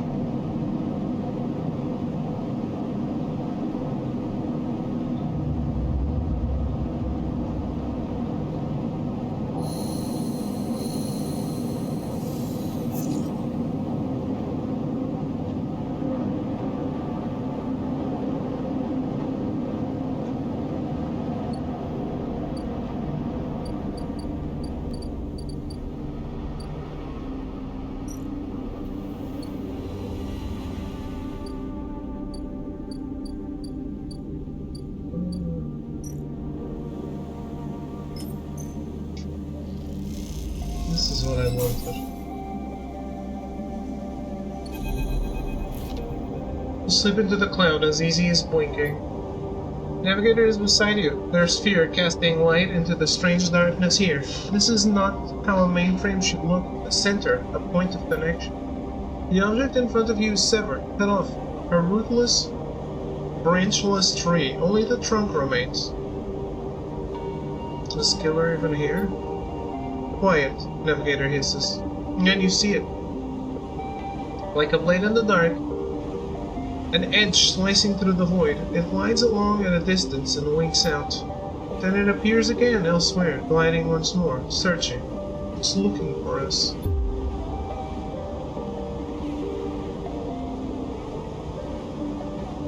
The moment you make a sound, the edge leaps closer, and you see now it's not an edge, but the ridge of a long, sharp head, like a shark. It glides past, closer now, and you see into the voids where its eyes would be. Should be. You and Navigator exchange looks, both thinking the same thing. It is blind. Killer crosses between you two, smooth as a razor, then disappears. Flickers back in, further away now, and you move close to Navigator to talk. You saw it too then. Killer has been blinded. How? Unclear. This protocol has been running for decades, well past its operational limit. Navigator's sons dull as they drop their voice to a whisper. This may give us an advantage over the protocol. You flinch as the sound killer appears closer and glides past you, its empty sockets open wide. You turn to Navigator and notice something strange. Their orrery of spheres is collapsing. The orbits, usually round and even, are decaying. The spheres are following spiral paths, condensing on a central point. Navigator is noticing it too. They go to shift their position to better direct the spheres, but they cannot. Whatever is drawing the orrery together is holding them in place. They look at you, suddenly desperate, frantic. Get out. You go to speak, but Killer appears between the two of you, gliding through the gap. Navigator freezes, and you see them framed in the empty socket. You realize now, if Navigator cannot move, then it's only a matter of time before one of Killer's sweep brings them directly through Navigator. And time is not a problem for protocol that has been running for decades. You look desperately around for a solution, for a way to extract Navigator from the mainframe, and you see it. 3 branches, the last 3, thin and spindly, feeding the mainframe a thin diet of power and data. Break these and the mainframe collapses once and for all, severing the connection, shattering the hardware. Whatever it takes, they must be broken. But they are encased in something, a glassy layer of protection. You'll need to unlock access before snapping them from the mainframe for good. You look at Navigator, trying to reassure them without speaking, and then you blink back to reality. Your expression of fear, an after-image that slowly fades. You must act quickly. Yikes.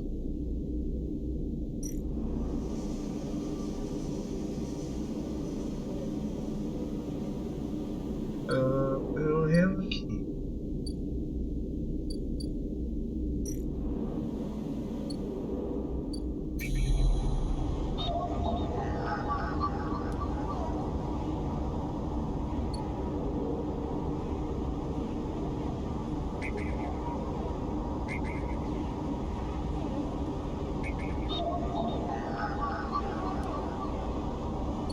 Jeez.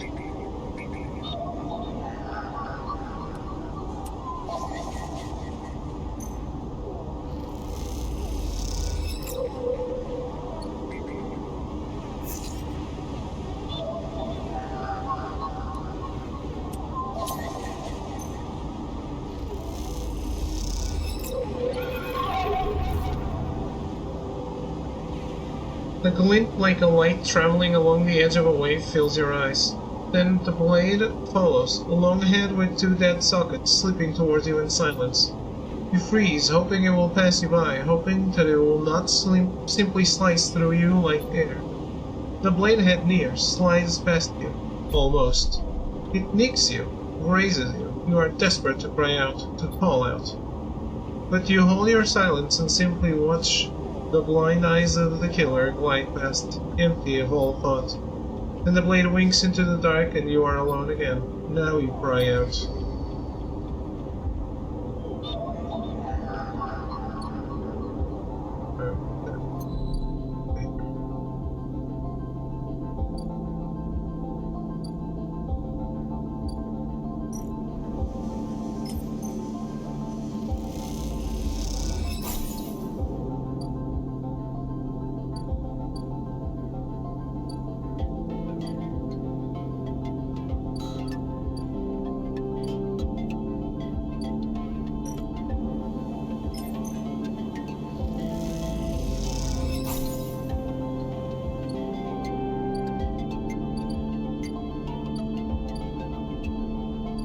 Well, he better hold on for a little while longer.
Got to wait.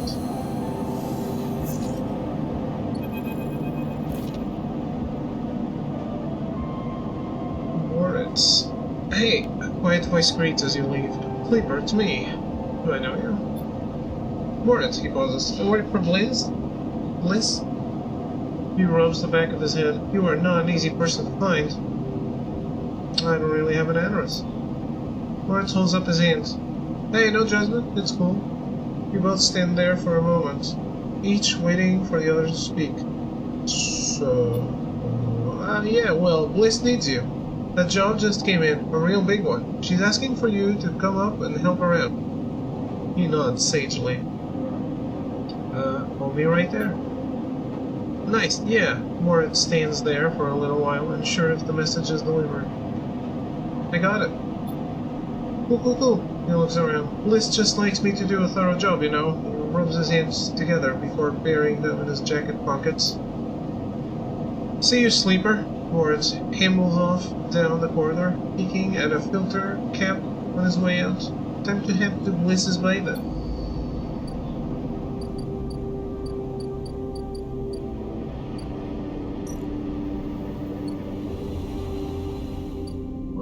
This kind of a priority right now, so no.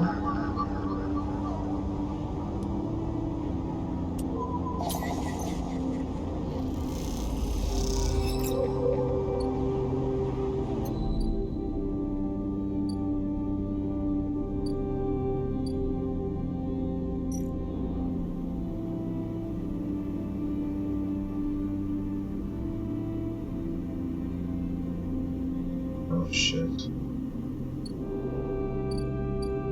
Is timeline on this?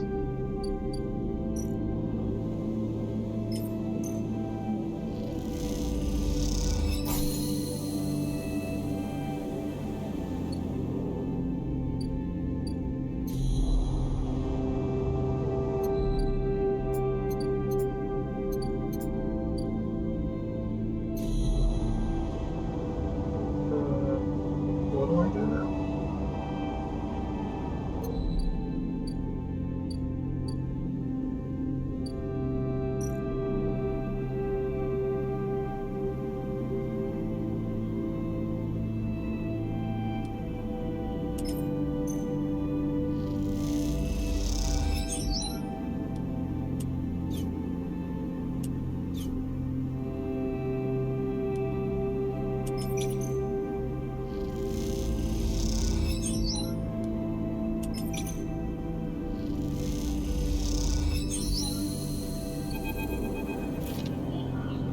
As you both wait in the airlock for it to cycle back to the bay, Bliss thumps you on the arm. Nicely done, Sleeper. We cleared that contract, no problem. She stretches. Once we're back in the bay, we can check if the payment has come through and divide it up. She stretches. Feels good. The airlock clunks and the lights flicker, and a moment later you're back in the bay, where Moritz is at the Rex trying to figure out where the massive tools Bliss left in her wake should be hung. Hey, Moritz. Morris looks over his shoulder. Sleeper. He spins a wrench in his hand. You look like clean work out there, he nods respectfully. You look over at Bliss, who is already gliding over to her management console. She twirls a little as she crosses the cavernous bay. No one you've ever met moves as well in Zero-G as she does. It's like she was born into it. Shit! Bliss slams a fist into the console. Shit, shit, shit!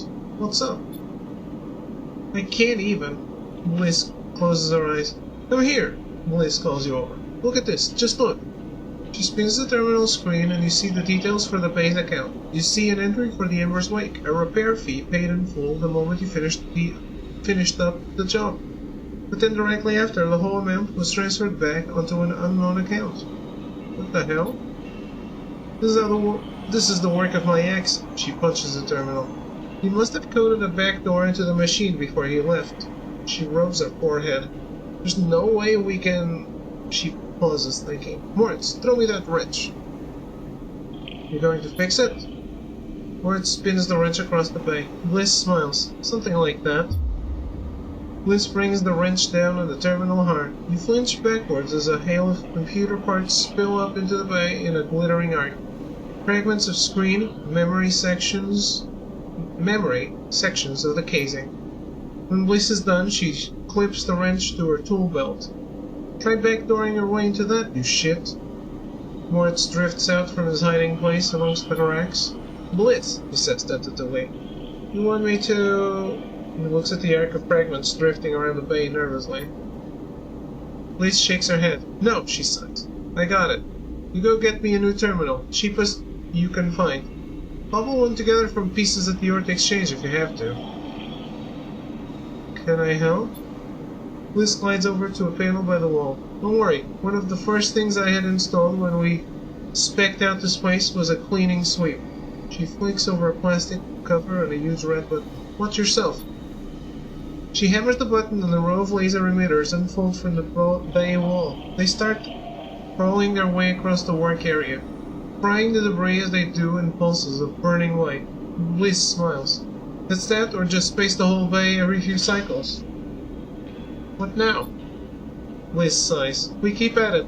The cleaning sweep buzzes and crackles as it works its way across the bay. That account wasn't everything. I'm not that stupid. Once Moritz gets back, I'll secure it and flush everything else. She flicks a nearby piece of debris into the path of the sweep. Clean break. Then we take another contract. That's it. He shuts off the sweep as it reaches the near end of the bay. You don't want the cryo back? Oh, I want it, but it's gone. He could have transferred it anywhere. She looks out across the hub. Even if I knew where he was, the last thing I want is to ever see him again. Well, it stands to reason that your part of the next job is not for you. She rubs her forehead. I'm sorry, Sleeper. I know you work for the stew, but next time won't be the same. Better not be. She looks away. See you in a few cycles. Moritz will let you know.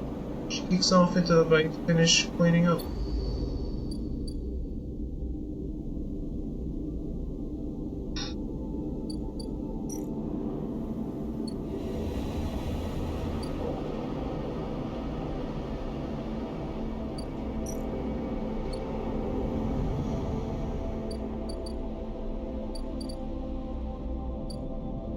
I don't understand.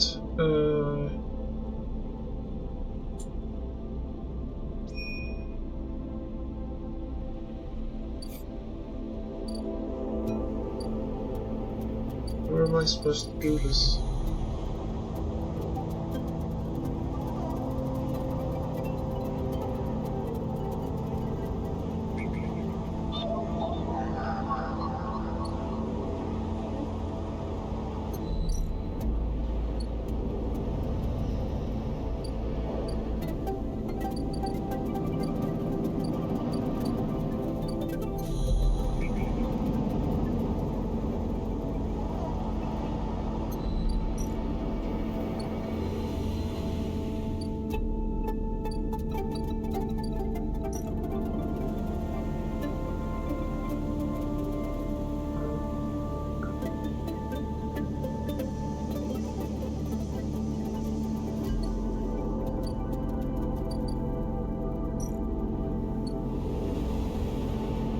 So it's not it's not time sensitive. Good.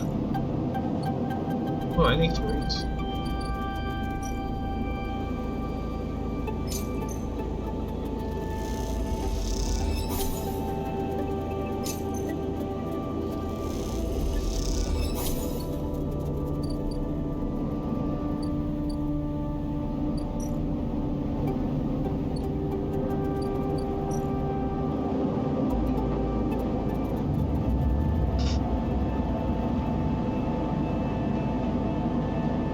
So let's keep going with the mushroom harvesting stuff.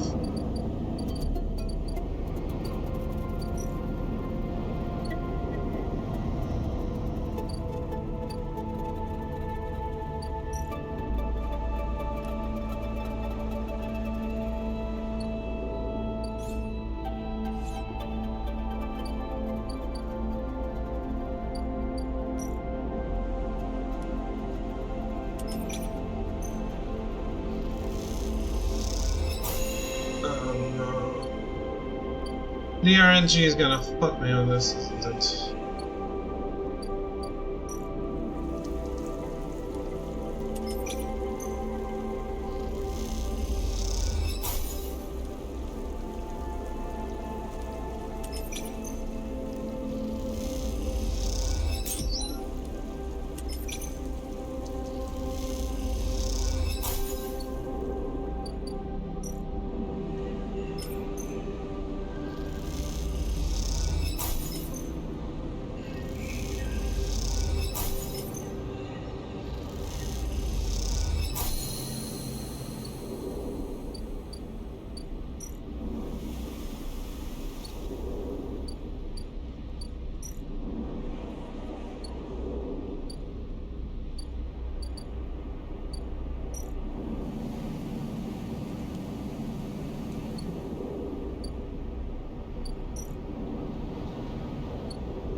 Was there a place where I could sell the other ones? Jewel tips.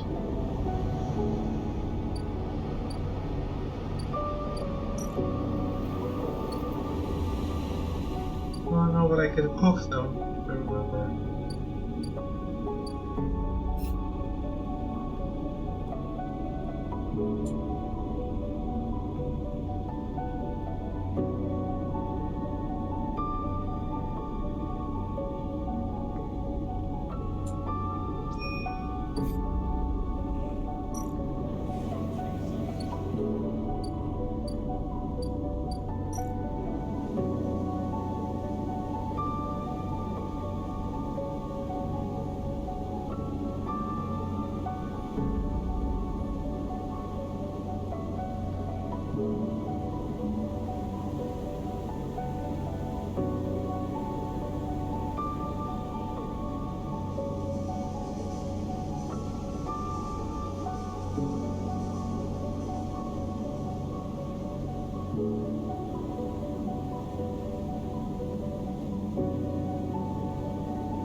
blink into the cloud, you see the last flickers of life from the mainframe. This vast machine once ran the whole station, span it up, directed and processed the flow of energy, water, and data, fed the lives of thousands of people.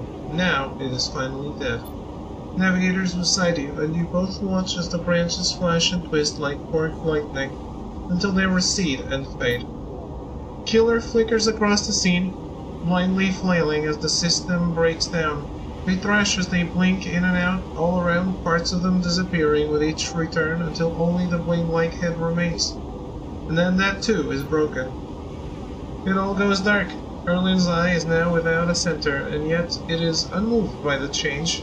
Along the rim, the master control points that Erlin, that Avenage, that IFA installed run strong and steady, puppeteering the station from its periphery. This was a long time coming, says Navigator, drifting faintly around you in a lazy orbit as if to shake off their imprisonment. Killer had been wandering blind for so long. The space was their domain and prison, and they had followed their directives for the many decades they roamed here. They cut the threads of the mainframe, executed its administrators' AIs, and kept slicing. At some point they cut away their own ability to see, to sense, to taste, to speak, and yet they kept cutting until only those 3 threads remained from millions that once thrummed here. Only their blindness and chance kept them from making those final 3 fatal cuts. There's a ceaseless violence in the kind of system that creates beings like this. Those that will execute commands endlessly, even to their own destruction. It is good you ended it here. You watch the data points of the station spin around you, blending with the fixed stars. There's something satisfying about finally wrenching the last threads of control from this central point. It was little more than a ghost by the time you reached it, but this place deserves to be haunted by better ideas than a totalizing system of control. Navigator floats beside you. It is free now. The station no longer presents a hazard for illegal entities like me. They turn to you. They face a cloud of shimmering light. In fact, in time perhaps it can be a refuge. A refuge. That sounds like something of value, something worth building. A dark shape passes across your vision, a distant curve of something like smoke or oil, a fluid shifting tank of total darkness. The Greenway, says Navigator, following your line of sight. It was cut off at the moment of the collapse, so hunter or killer could never reach it. Now it is closed off to us, separated from the cloud. What system is inside it? It may be totally dark, or perhaps some of their old protocols are isolated there. Navigator turns to you. We have now seen what decades of isolation can do to a protocol. If we could extract an access cipher, they pause, and then blink out of existence. You freeze, shocked, but a moment later they reappear with a glowing polygon of data. Here, the cipher you need. You take it, still shocked. I'm not used to being free, to be able to move and explore and extract without fear, without limits. Navigator does a little whirl. This will take some time, some getting used to. Thank you for this gift. They whirl their spheres around you. The entities of the station will always be friends to you, Sleeper, and I to them. It is true that mutual need is required for friendship, but I must admit I had not considered the value of offering assistance without personal gain. I will think on that. Navigator loops around you rapidly, suddenly eager to test their newfound freedom. But first I will explore. Perhaps there are still intelligences that hid themselves as I did, encased in simple systems, cut off. Navigator glows. I should like to free them. And with that they drift away, flickering, glowing, then shifting so rapidly you lose sight of them among the glittering rim of the eye. You feel a pang of jealousy, free without a body to weigh you down, or fear to limit you. How must it feel? Your eyes fall on the Greenway and its secrets, but perhaps that can wait until after you have celebrated this victory.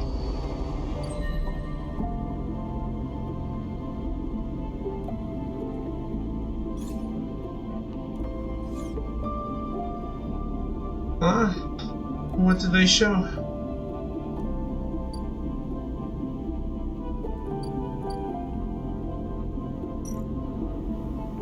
A lot of random games, really?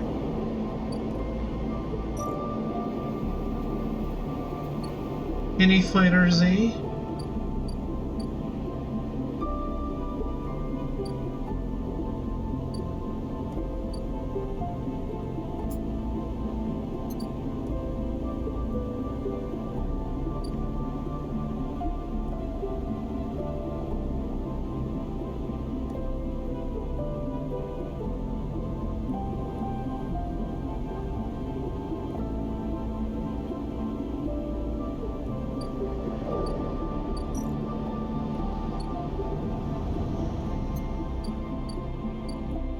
Character for Under Nights. Okay. So not a new Under Nights.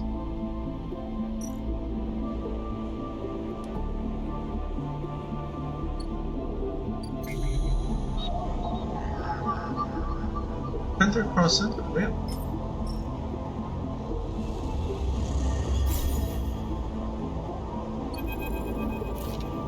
The Greenway roils beneath you like a silt-choked river.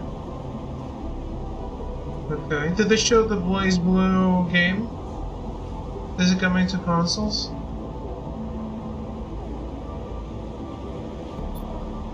If what Navigator said was true, then no one has accessed these networks since the collapse. The Hunter and Killer protocols have never set foot here, never cleared out the intelligences and systems. So why then, you wonder, does it look so dark? Is it just that the bit rot has set in? The entropy of systems reducing everything to shadows and light? You watch as the slotted cipher fizzles in the one open, distorted gateway of this entire rim of the station. It flickers and winks out, and then you are falling into the flow. A river of swirling darkness. You are spun by it, twisted by it, lost in it. It's not that the Greenway was hiding the darkness in the darkness. It is made of darkness. It is filled by this substance, this process, this swarm. Now you are among it. You notice that a swarm is exactly what it is, a billion individuals moving in a flow. There is no network map here, no nodes and threads, only a storm of interchangeable points, shifting configuration endlessly. There was a lot of no new Blaze Blue, no Guilty Gear. But there is a new Blaze Blue. Entropy Effect.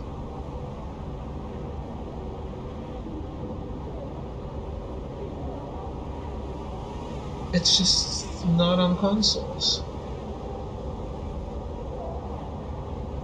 It's a side scroller.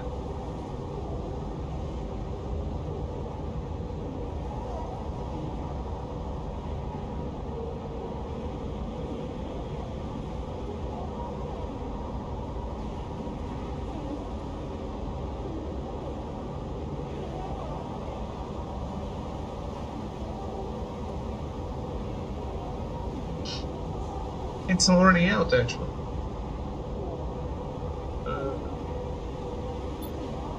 Then you see them, a figure turned away, the only bright spot in the dark river. You push closer through the storm.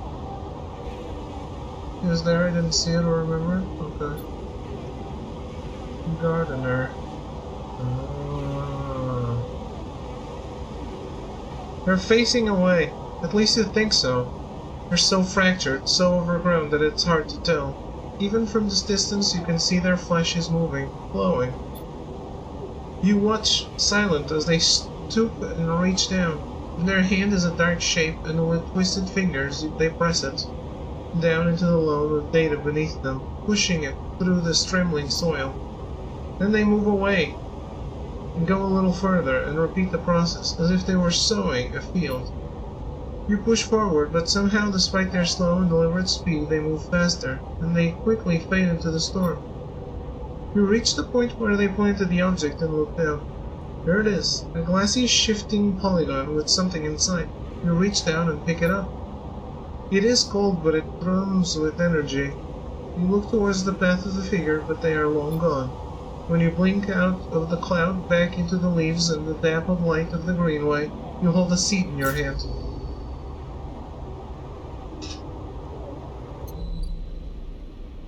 Okay. See my head.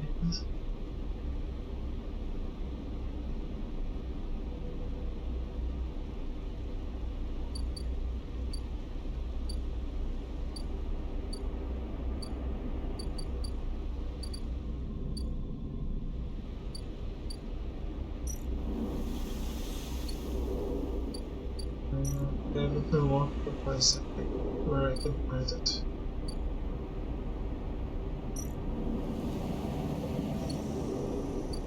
Okay, let's work on the ship, I guess.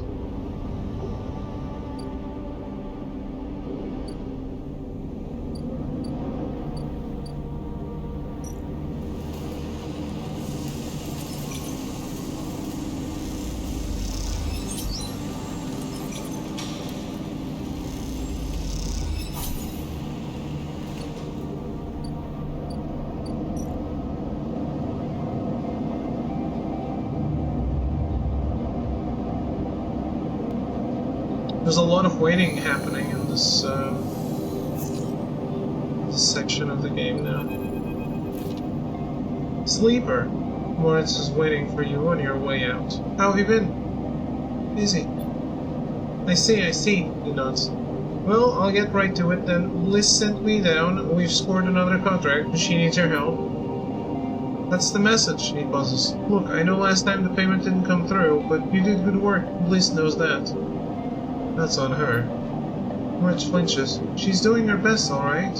Let's see. He doesn't respond. See you up there. Moritz turns and strides off, leaving you in the corridor. I have to help Bliss, and maybe this time you think to yourself it'll work out. I'm starting to think I'm being conned, but sure.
Does that cost me money to rest here?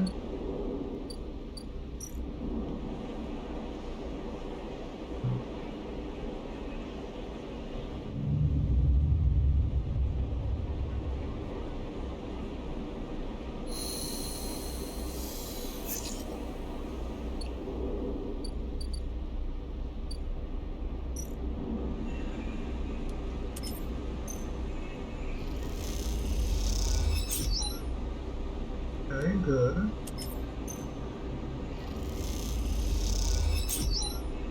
Finally.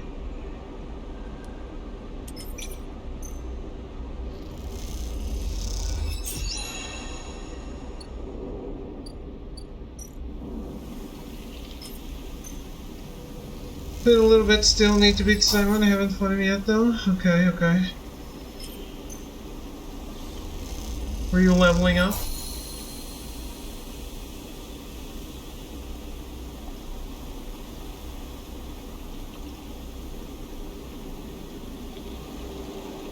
Did you find a merchant?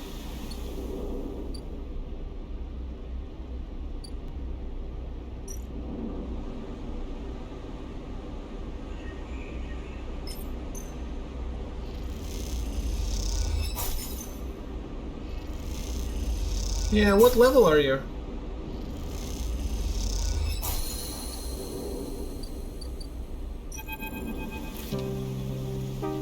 $91. Oh, they're close.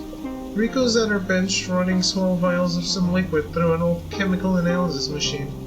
The whirring of the spinning drum fills the lab with white noise, and you aren't sure if she notices you approach.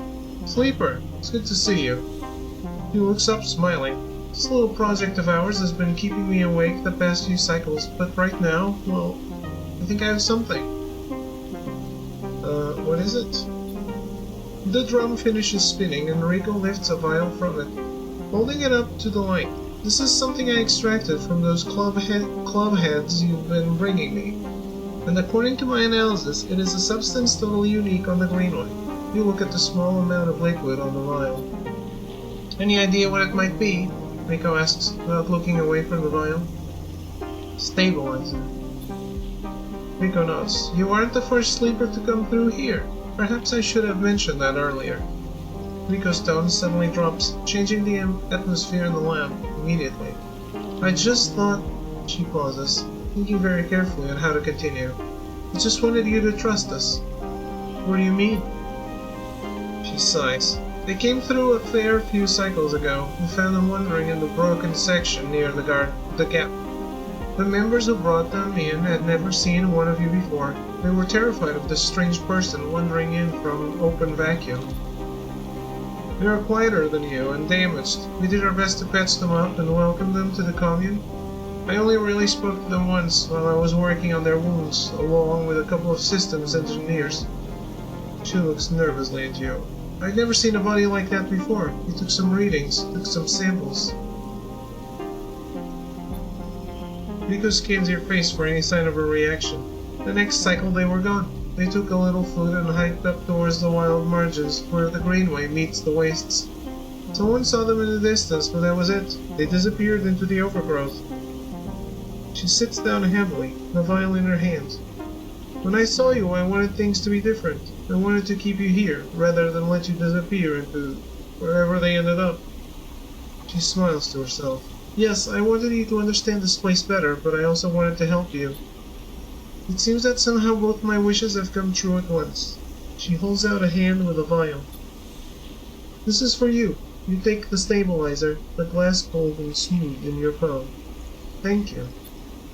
Don't thank me. She gazes out at the Greenway through the glass. Those club head caps made it for you, or at least who or whatever that made those club heads. She starts to clear her bench. It was right there, contained in their tissue. I only had to extract it. I imagine you understand how incredible that is. I learned enough from that sleeper to know that your body is your frame, is it? Runs on some exotic technology. Exotic technology that has a time limit built in. Somehow the Greenway knows that too. It understands your physiology much better than I ever could. It knows how to treat you. Just like that miraculous antidote that sprung from the mold, so too has this sprung from your presence here. The Greenway is speaking to you. It is welcoming you. He looks up. I know that sounds crazy, but I know it to be true. Here's the evidence. What I also know is it is no longer speaking to me. After decades here, I have never seen this kind of response.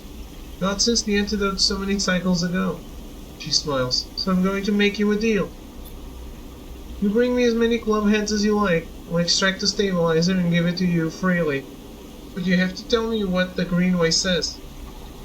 You have to speak with it, to dig into it, and find what being is at the center of it. I've traveled as far as I can. I need you to do the rest. Can you do that? Yes. Rico sighs with relief and deflates into her chair. Thank you. I'm sorry for the other sleeper. Truly I am. I'm sorry I couldn't have done more. But I'm so glad I met you, she smiles. You are welcome here any time. Rico falls silent. She looks smaller now, more fragile, and you realize how old she must be to have seen the collapse firsthand. You idle a little in the lab in case she asks for anything else, but she remains silent, and so you drift back into the tunnel. Thoughts of that other sleeper, and where they ended up, weighing on your mind.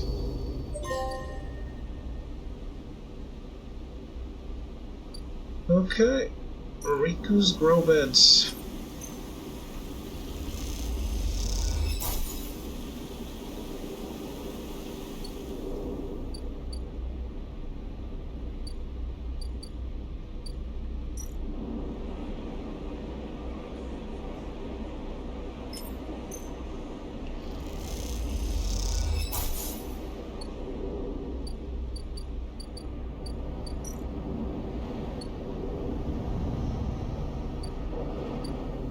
Let's make some food.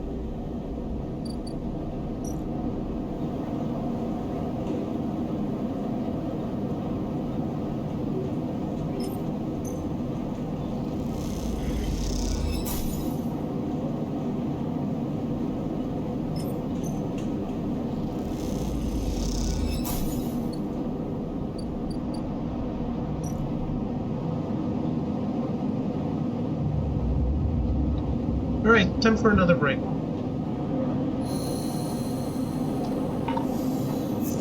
I will be right back.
Hey, I'm back.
You and Bliss are floating in the maze airlock, waiting for it to cycle. You pick a few leaves from your clothes as you wait.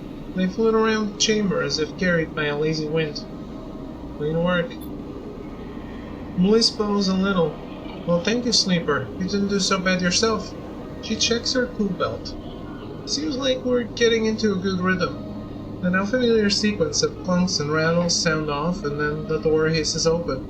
The moment it does, you know something has once again gone wrong. What's all this? Bliss asks a confused-looking Moritz. Beside him are a set of crates anchored to the bay floor.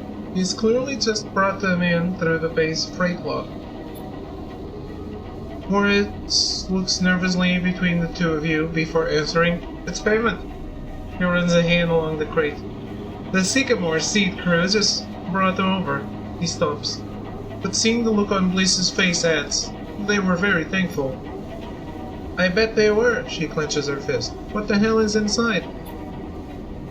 Moritz leans over and struggles with the catches on each side of the top crate. As he does, Bliss turns to you. "Don't say it." Bliss stares into space. "Don't you dare say it." "Don't," she gives you a hard look. "This isn't my fault." Moritz finally gets the catches free, and the lid floats off, drifting up into the bay. As it does, a small brown lump floats up with it. Moritz reaches out and catches it as it passes him. "Is that a mushroom?" Bliss finishes. "A damn mushroom." "Hate betas and mushrooms?" "Not just mushrooms." He holds out a clump of tightly packed leaves. "Produce." Bliss starts laughing. "Goddamn IFA commune. Should have known they didn't have a shit to rub between them." She knocks a small brown mushroom across the bay. "Stop, Bliss." Moritz grabs her hand. "These are good, fresh. We can sell them." "To who, Moritz? Are we running a grocer's now? We need cryo, otherwise this whole bay will be shut down. We can't pay for parts with leafy greens." He waggles them in Moritz's face. "I could use them." Bliss raises an eyebrow. What for a whole crate? Even you can't be that hungry." "You can take a few, but the rest we'll sell." She smiles to herself. "Or at least Moritz will sell them, if he's so eager." Moritz closes up the crates and starts moving them. "It isn't that bad, Bliss. It's a step in the right direction." He glances at you, looking for backup. "They'll sell well." Bliss sighs. Looks like I went into business with a couple of wannabe farmers." She laughs. "Prove me wrong then. Show me this is a windfall." She kicks away towards the new, patched-together terminal. "Until then, I'll be working on how to keep this place open." Moritz mouths a thank you and goes back to moving crates. "You'd better be on your way too." I got girls only.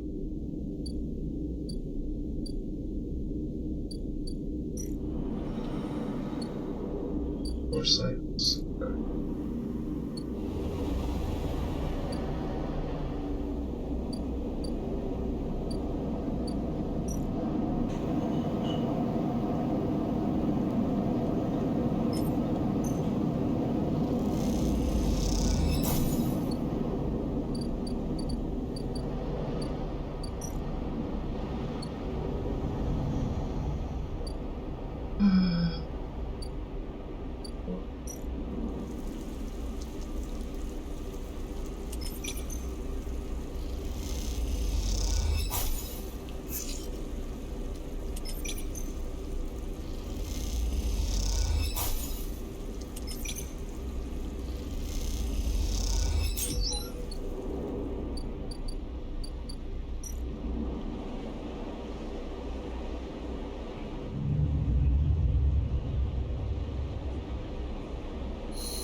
Uh,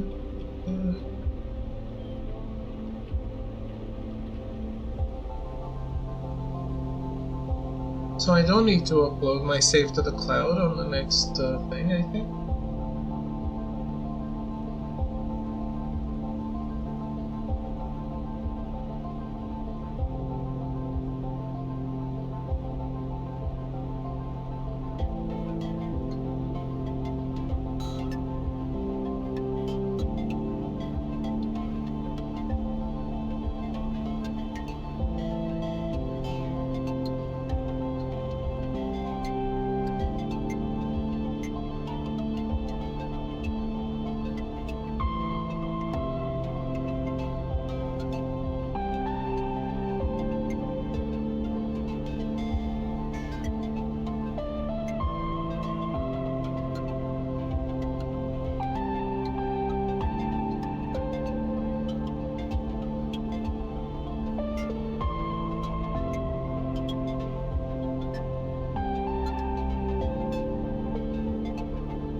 Uh,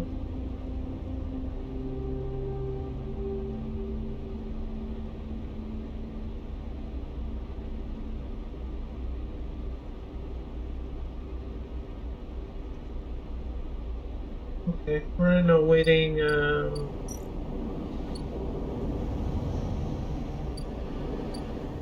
situation here, so keep working on this.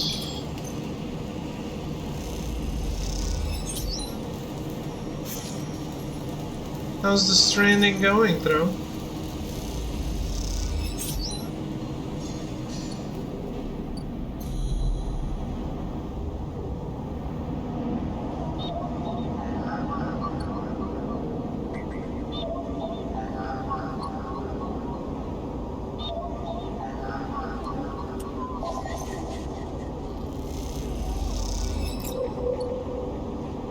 Feeling the magic?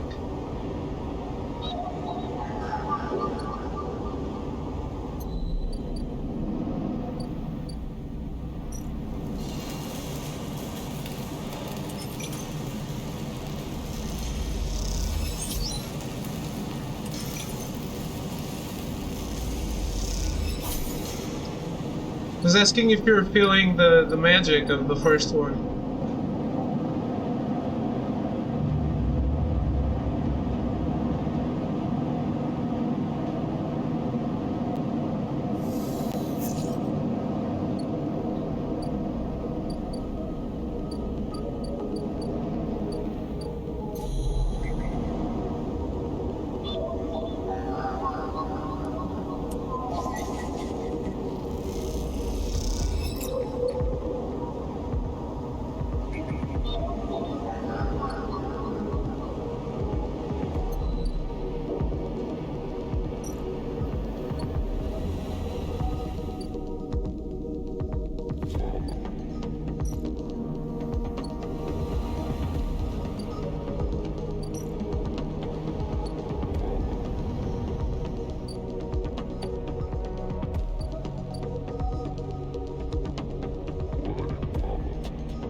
It's not exactly the same because the sense of discovery is different, but it feels like I'm right back in the magic of being a mailman.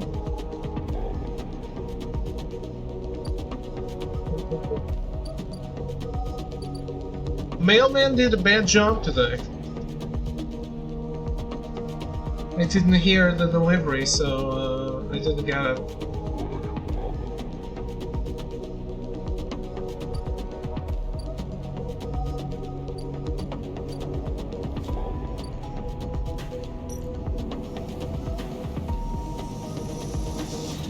I didn't hear the delivery.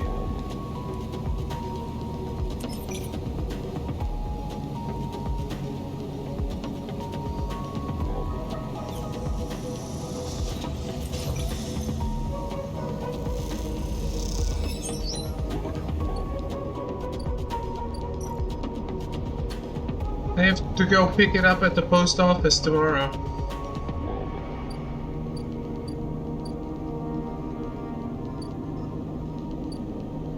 Well, they tried to deliver it. It wasn't delivered.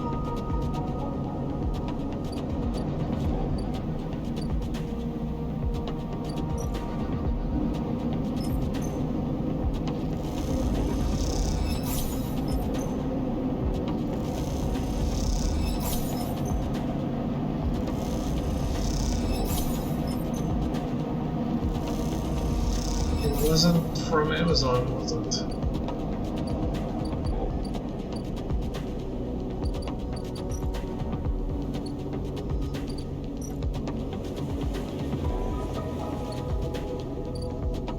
What is this feeding a stray?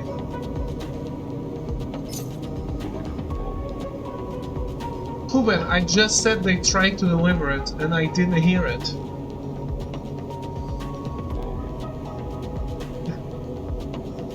You have a hearing problem, man.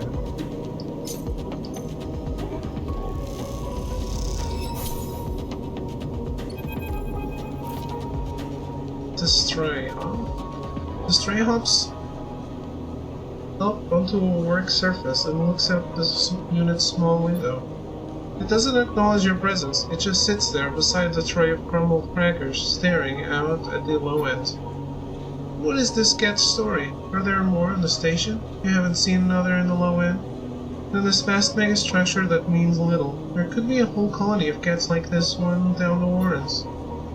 You look at its sleek dark fur and sharp eyes. It doesn't look ragged. It looks at home. In fact, its presence in the unit makes you wonder if this is the stray's apartment, which you are squatting in. Watch.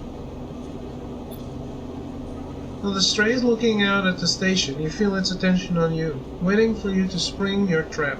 You remain relaxed and watch as if something flickers in its eyes, perhaps the reflection of a passing ship. The stray settles a little and starts eating, picking at the broken crates. You don't remember ever having been this close to an animal. It triggers something in you, a recognition of a life. Totally unlike your own, but still somehow connected, parallel, even interwoven. The stray licks crumbs from its fur. Were you born here? The stray lifts his head as you speak, but looks out at the glow of the low end, not at you. A cat's comfort in this place is enough to answer your question. The stray is a born resident of the Eye, like all those thousands out there beyond your window. This is, after all, a place for strays. For both those who begin their journey here and those who end it. You turn your eyes to the window, the one that the stray looks out of, and you both watch the stars and the ships together. You feel something pass between you and the stray, a kind of acknowledgement of each other. A sense that each of you might share something with the other, a point of connection. And all at once the stray yawns wide, hops down from the unit and rushes along your legs. And then it's gone. Out through the unit door and back into the corridors of the low ends.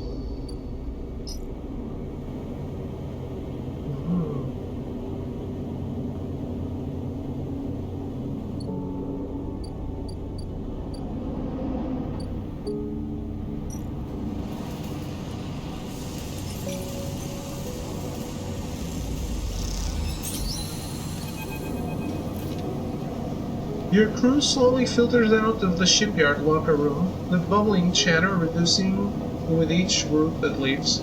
There is excitement in the air. Havenage just made an announcement. The assembly teams are done. Sat on the locker room bench, you can feel the siren rail out there, its hulking mass now intimately familiar to you. Over the past cycles you have watched it grow, be assembled. You've walked through its veins and welded its bones. Now it's ready for the final stage. I do. I have to be the one completing the delivery. Someone left it out there, and I have to go pick it up. We will go testing now, then enter a final process of sealing and resealing, checking and rechecking before it's deemed suitable for its generational trip. But for now your work is done. You can't help but feel proud. A cough interrupts your thoughts. It's Lem, changing out of his work gear. Mina nowhere to be seen. He smiles. She'll be ready soon. I know. It's exciting. Although if you think about it, we are all out of a job now. It quickly ends. Not that I'm complaining. Lem comes to sit beside you on the bench. She's got to be in her best shape when she carries you, Mina, and me out of here. So confident. Lem smiles apologetically. Why not? You figure I'm due a lucky turn by now? He rubs his hands nervously. No use in wondering what if until the draw anyway, and there's a few cycles till then. Lem is right, but the odds seem unlikely anyway. How many are working in the shipyard? Hundreds? 1,000? You've certainly seen more faces than you can count pass through. And are the Seeley's Foundation even going to keep their promise? Out there in the Eye, you get the sense that no one will hold them to it. Why else would they be building the sidereal in the surrogate system? As you think, Lem watches you with a worried look. How's Mina doing? Lem is surprised by the question, but smiles. She's doing well. She misses having you over, actually. I need to get you two together again soon. Especially now, I won't see you here either. Lem gazes into space. She's pretty stuck on you, actually. She told me the other cycle that she doesn't want to go unless you come too. He sighs. You ever been in a thunderstorm sleeper? A real big one? I don't remember. Lem shoots you a worried look for a moment. It's something else, he smiles. The sound, the smell, the rain hammering down, the whole sky stretched out and bruised, roaring and huge. The place I was born, New Pembroke, a dry old rock in the Conway system, had 2 seasons. One of them was as dry as bone, dusty, ugly. The other was one long storm, a side effect of the terraforming efforts, they said. Rain used to rattle off the roofs like bullets. It washed the dust away, turned the streets to rivers. He would sing us to sleep and wake us in the morning. We'd wait half a year just to see it again. The best day was the one where the first drops fell. He sniffs. 'Some days I wake up swearing I can hear it again.' I was thinking, Nina's never seen a storm, never even felt rain. She's grown up here, the rain her only horizon, always in the dark. We want to change that for her. We will. Of course, almost there, Lamb stands, stretching. Let's get back to the little one anyway. With the shifts done, I reckon she'll be happy to have me home for a few cycles. He shoulders his gear. See you in a few for the draw? I'll be there. Right on, he grins. Lamb leaves, making you the last person in the cavernous locker room. As you sit, you think about rain, and a little hope creeps in. Is that possible? Could the sight reel really take you to a planet? A place with weather, with skies, with life? You get up quickly before you can think about it anymore. It's too soon to hope. Too dangerous. There's work to be done.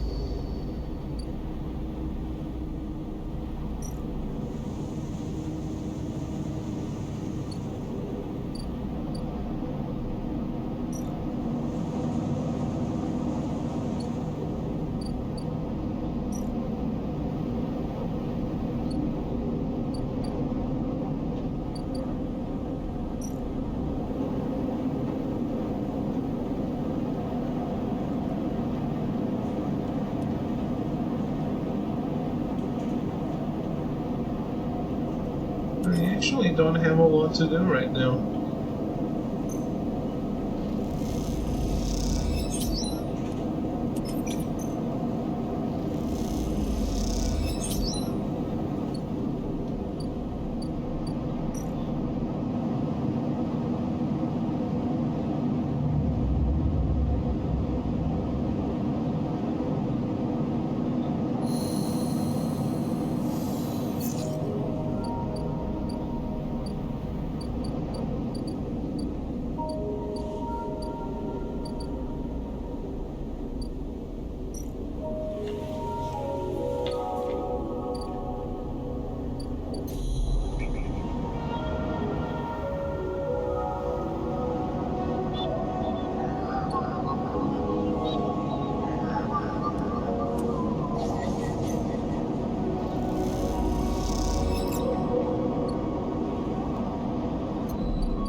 Is this advancing me in any way?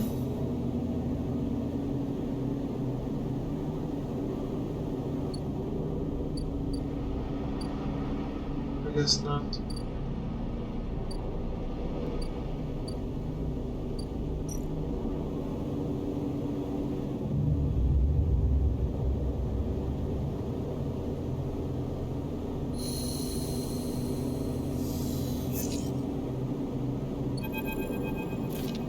Sleeper.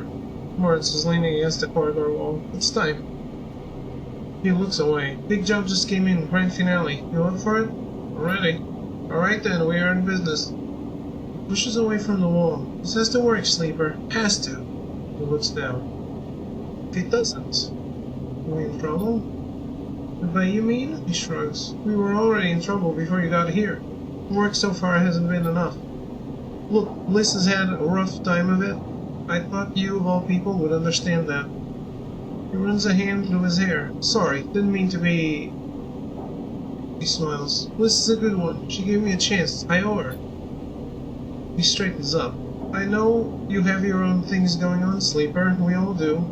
But the Bay needs someone. Bliss needs someone. Hell, I need someone to help me keep Bliss from spinning out completely. He scratches the side of his head. Otherwise, there's not much I can do. He shakes his head. And I would hate not to pay back my debts. Moritz stretches. You gotta get back. He nods and walks away. I'm out. See you up there.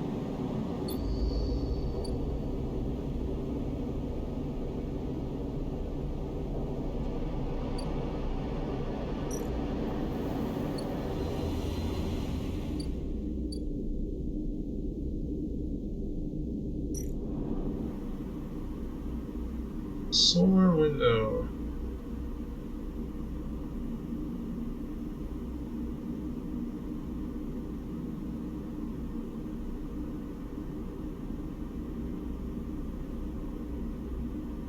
Okay, so we're gonna focus on this.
Now we have a way to make our own thing. I might just not let the energy go below 4.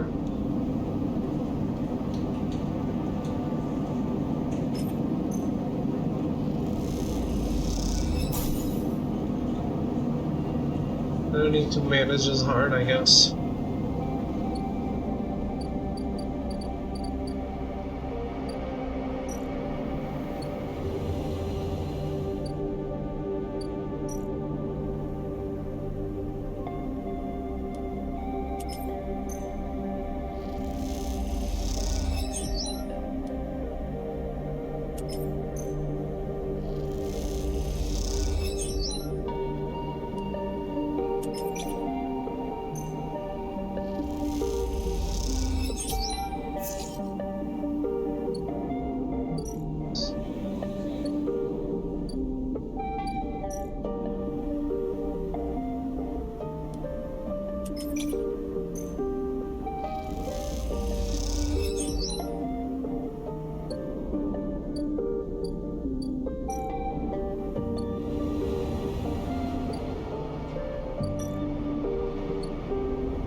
Complete active scenes. Oh, it must be the draw.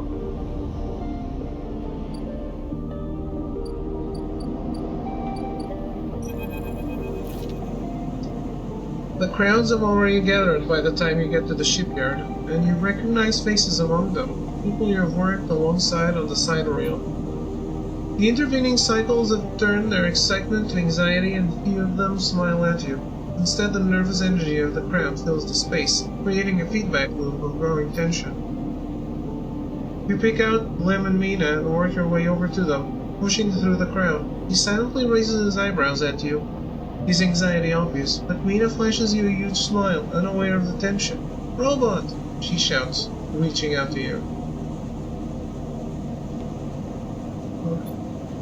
She gratefully accepts your hug, leaning against your chest, and Lem smiles, seemingly glad to share the weight of Mina for a moment. "Quite the turnout, huh?" Lem glances around, pulling Mina close. "I don't think patience is one of this crowd's strengths." The sound of an argument towards the back catches your and Lem's attention. He is putting it lightly. This place seems set to explode. This isn't good. Lem doesn't dare answer, but the look in his eyes suggests he agrees. "This is Hester Engard of the Sealy's Foundation," the announcement echoes from the speakers at the shipyard entrance, and shouts of quiet rapidly follow. "I'm sorry I can't be there to meet you all, and thank you on behalf of Sunder Celis for the work you have done on the sidereal horizon." Most of the crowd strains to see Esther's face, but the small display shows only a ghostly white figure smudged and unclear. "Sunder wanted me to pass on our personal thanks for your commitment to and belief in the Sealy's Foundation mission.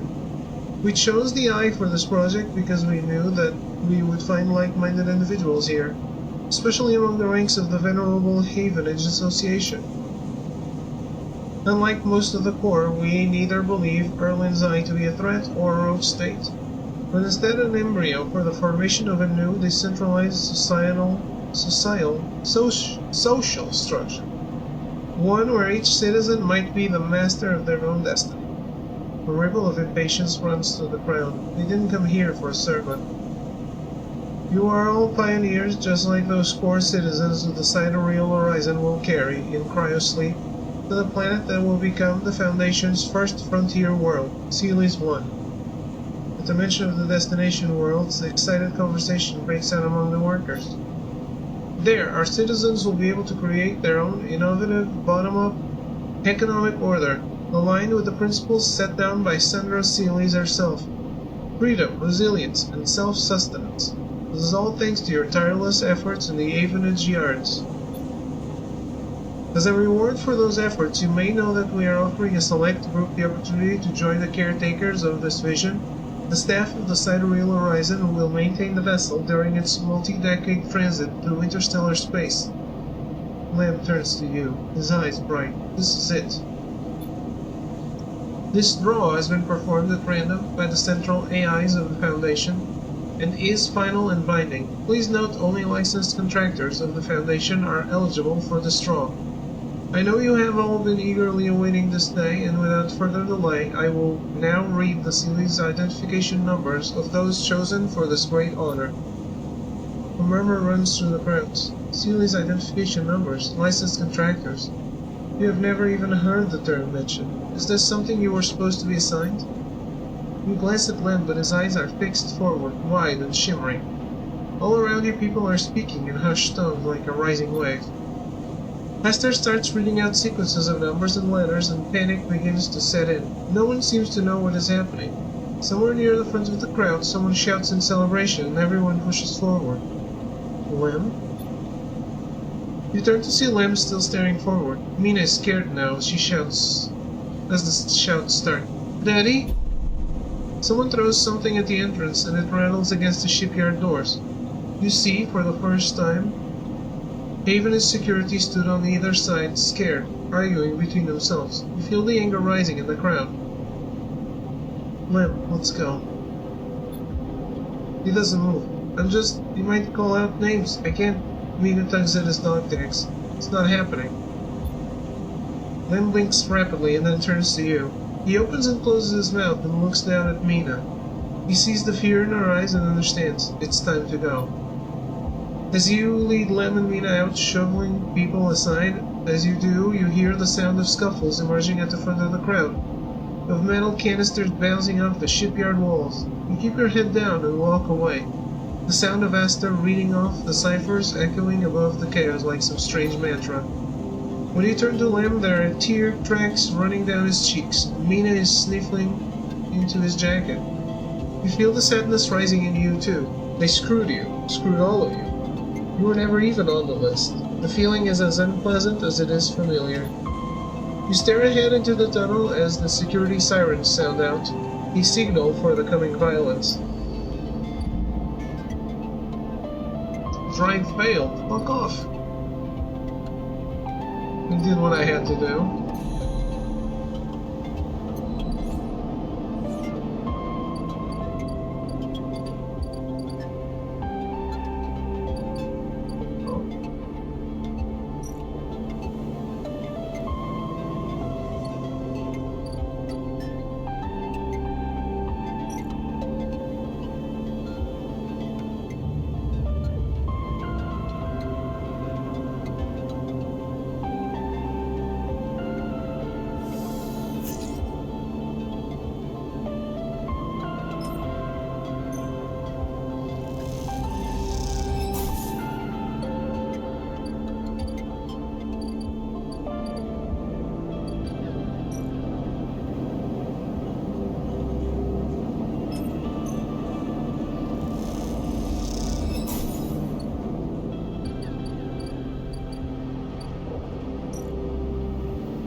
The atmosphere in the airlock is euphoric.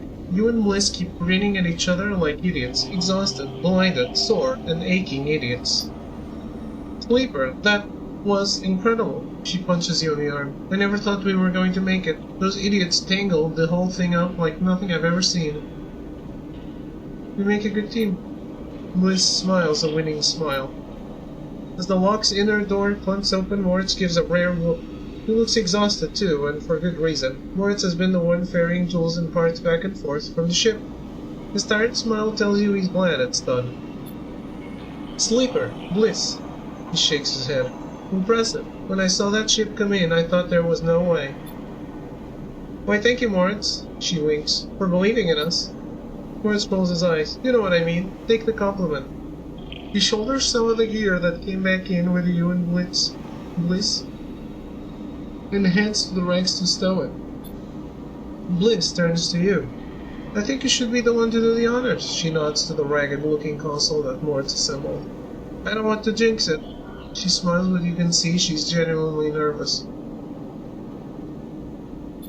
Check. You glide over the console and check the screen. It takes a second to see what you are doing through the flickering, cracked display, but after a moment you see the accounts.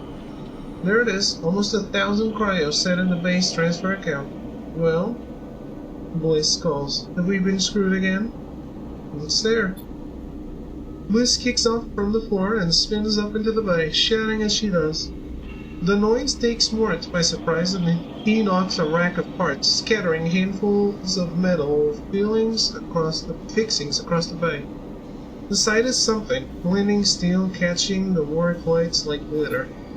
Sorry, says Bliss, grinning, when she comes back down. I needed that.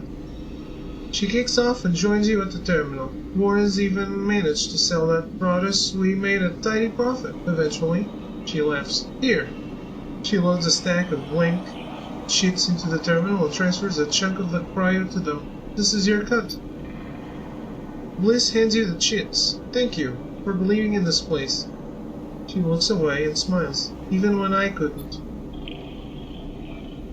When you first met me, I was on the edge of giving up. All it would have taken was one more push, but now this place is sparking again. Work is coming in, there are funds in the accounts, even Moritz has a spring in his step. We both look over at him, happily racking up tools. That's because of you. She punches you on the arm. He likes you. What's his deal? What? Why is he always so quiet? She frowns. I'm not so sure. He doesn't much like to talk about himself, that one. She leans in closer. You know, he came here looking to rob the place. I gave him a job instead. She laughs. Don't tell him I told you that. I just thought it might help you understand the kid. Moritz turns to look at you, and both Bliss and you awkwardly wave. Maybe it's time to change the subject. What now? From here on out, it's going to be a little easier. I'm going to look for some component contracts, stuff that will keep us inside the bay, not out in the black. No need to risk our necks if we don't have to. You want to cash out? That's fine, but there will always be work for you here when you need it. I appreciate it. She smiles and then, out of nowhere, quickly gives you a hug. He steps back and glances around reflexively. Take care, she says softly. You too. You turn to leave. And Sleeper. Yes? Don't spend that all at once. Oh shit, that's a lot of money.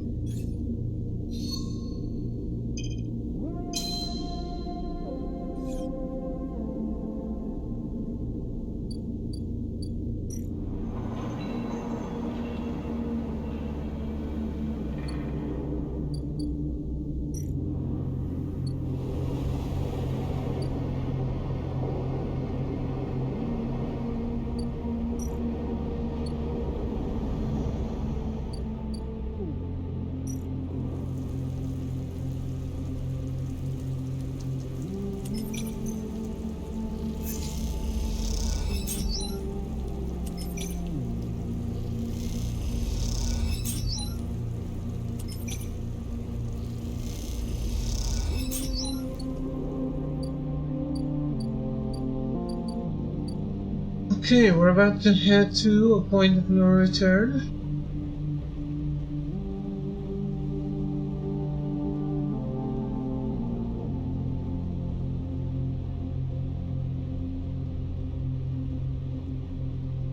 It doesn't say I need to upload my save to the cloud, so let's just do it.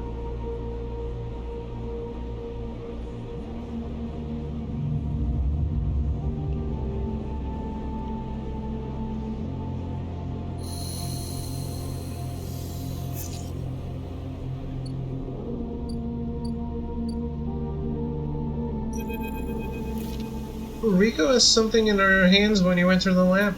It looks like a knotted twist of woody stems, a ring about the circumference of a human head, consisting of a single stalk at one side and a branched woven network at the other. As you approach, she holds it up, and in the lights of the lab it looks like a crown. Rico finishes your thought. She smiles and shakes her head in disbelief. Is that what grew?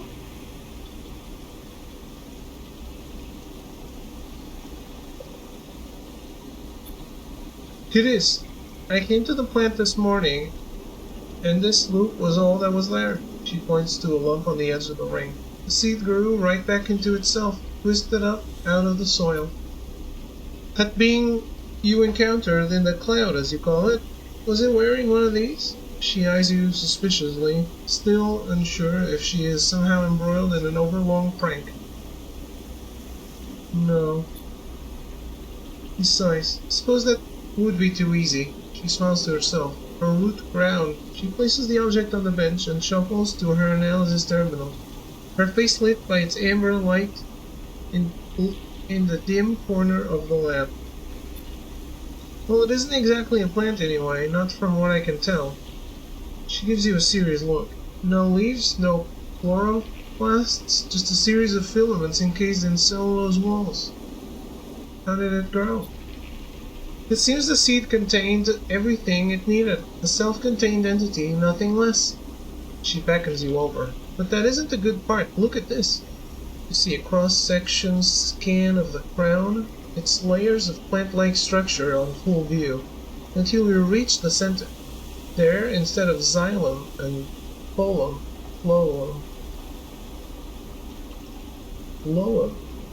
for transporting nutrients, something branched and woven glints. Are those wires? She laughs. I'm not sure whether to say yes or no here. These are not wires. like those in an electrical system, no. But they are filaments of a conductive material, so yes? She leans closer to the screen. But you see those branches? They remind me of dendrites, of neurons. She rubs her eyes, which is frankly ridiculous. You look back at the crown on the table as Rico fusses over the scans, and you suddenly realize what it reminds you of. You remember signing the forms, the walk to the sleepy tanks, the cold metal floor, and you remember the crown they fitted you with, the branching structure of wires and pads. No, not a crown. They called it an interface. The tool of your emulation, your transference from neurons to electrons. An interface. That is your gift from Gardner. You turn back to Rico. It's an interface. Rico looks at you, puzzled. Something clicks in her mind. Perhaps something she heard from the sleeper she had helped all those cycles ago. She starts talking, partly to you, partly to herself. If the clubheads were made for you, then this too could be made for you, for your frame. She shuffles over quickly to the interface. A word that is stuck to the strange branched object quickly in your mind. You're right. That entity, it is the entity I have been looking for. She shuffles quickly to the crowd. They are the entity which is controlling the Greenway, which has been maintaining it, supporting it, and has been guiding it for all these decades.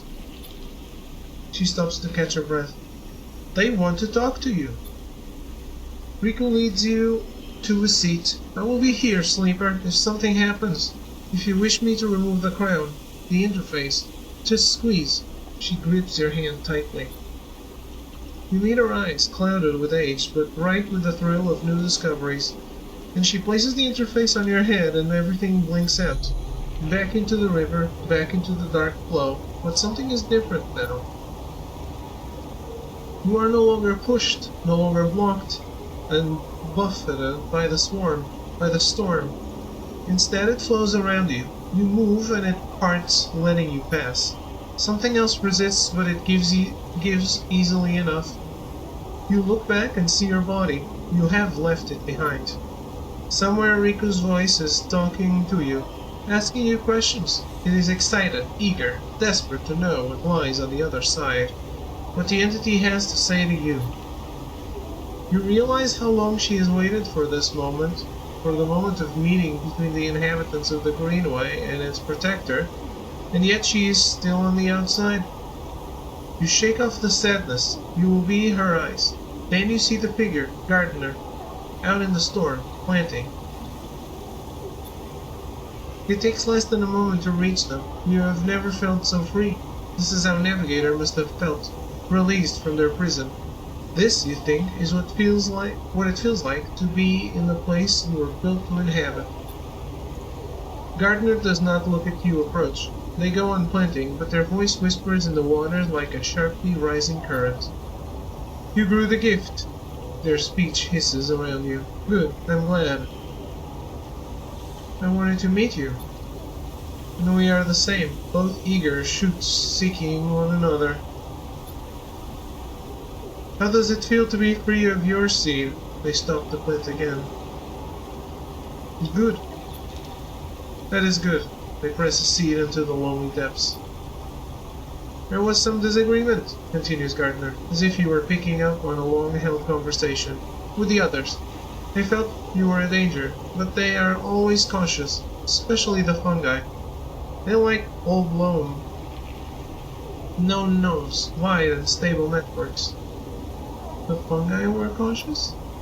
Mostly, yes, although there are many among their number who favor short growth cycles, thick nutrient fades, and sudden shifts. He gestures out into the storm, and though you cannot see them, you feel presences all around, sensing this audience with great interest. After all, they understood that it was I who made them their crowns, and without them they would not have joined the chorus. So they see that it's only fair that you get your chance to join too. You made more crowns? I made them all. Gardner moves away a little, looking for another planting spot. It was so lonely here, but before long I found them and began to let them in. Gardner stoops again.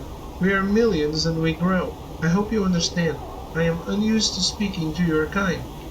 It has been many cycles since my last conversation. I think it was with Chief Executive Trellick himself. You look around and you see it. Every growing thing, every non-human being in the Greenway is here. They are networked, connected, branched and linked by this strange being, this artifact of the old station. The impossible dream of the senile farm administration, AI, a living network. You could dissolve here, you could realize free of that decaying body. You wouldn't need to be a person. Why would you, among all these other minds? You turn away from Gardner for a moment, then look back at your body. The tiny hairline threads connect it to you. You hear Rico's voice again, still asking, still checking in. Are you okay, Sleeper? What are they saying, Sleeper? Are you still there, Sleeper? Something in you sighs a long sigh. A sigh that speaks of an exhaustion beyond tiredness. An exhaustion rooted deep inside you. It stems from the effort of answering questions, of answering problems, of getting up and breathing each cycle.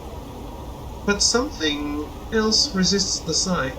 A yearning, a sense of distance, a desire to squeeze that hand that holds you for its warmth, its blood, its complexity. To make a gesture that says, I'm still here, I'm still alive, I'm with you. The two ideas spin within you, making you nauseous. If you break that thread, you will be free. Free to dissolve here, to grow strange and beautiful among a million others. If you follow it, if you squeeze Rico's hand, you will wake up back in that dying body, with all the pain and warmth that entails. Now is the moment to choose.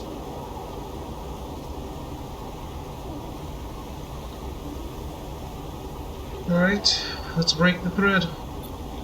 You reach down and pinch the thread. The finality of this moment descends on you. You pluck the thread like a string. It snaps. Nothing changes. You stand at a point of stillness. No, you don't stand. You have no legs, no body. You are a point of stillness. A point in the flow. Your mind fizzes. 1,000 new shoots break through the soil. They entwine with you, embrace you. Some part of you decays while something else feeds from that decay. The spores of your new thoughts float away in shifting clouds and settle in new soil. Then you see a gardener out there, still planting, and they stop, like an old man resting in the fields, and they turn to face you. And you join the chorus, and together you sing the song of growing things. That's it!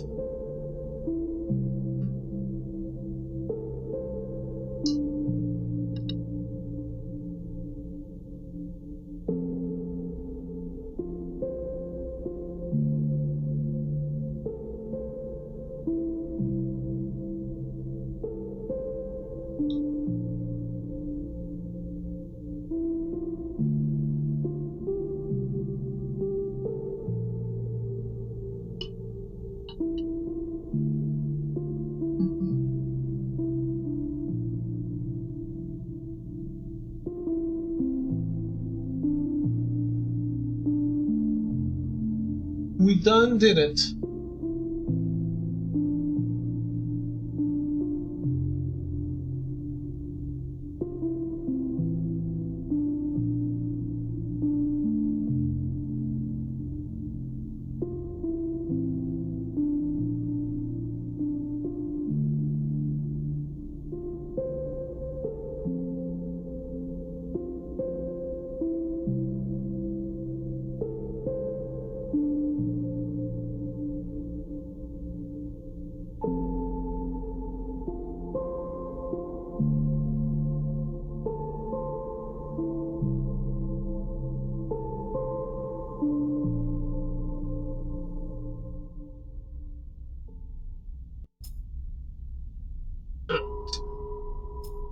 But hey, now we can just continue.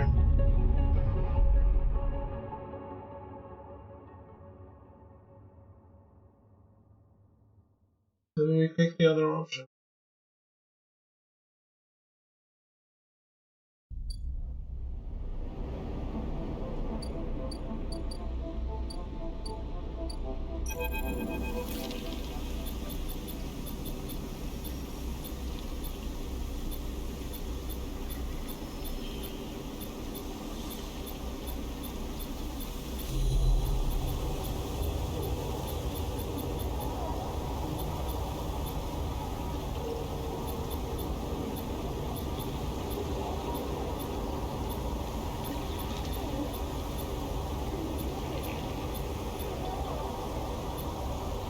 Your eyes track the thread across the whirling dark, back to your body. This choice, you realize, will not be presented again.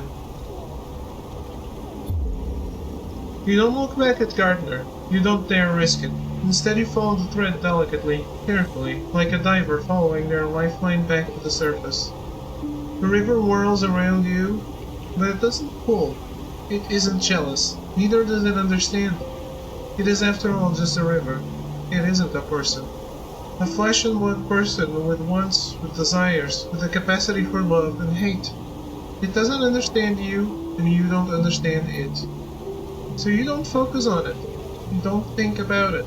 And when it feels like such a long journey back through the dark, you set your mind on eyes instead, on hands, things you can focus on, hold on to.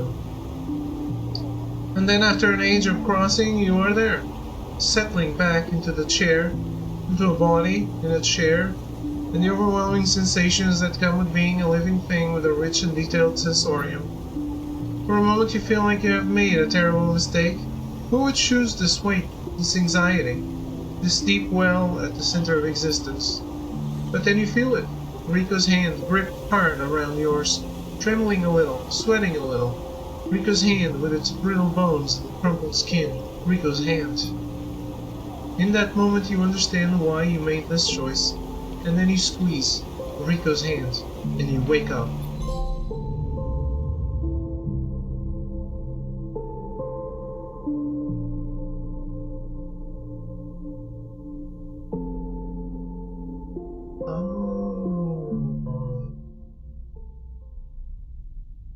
This is also an ending.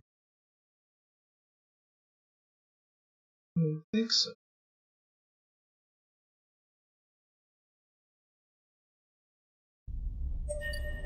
Credits full roll, but the game won't end.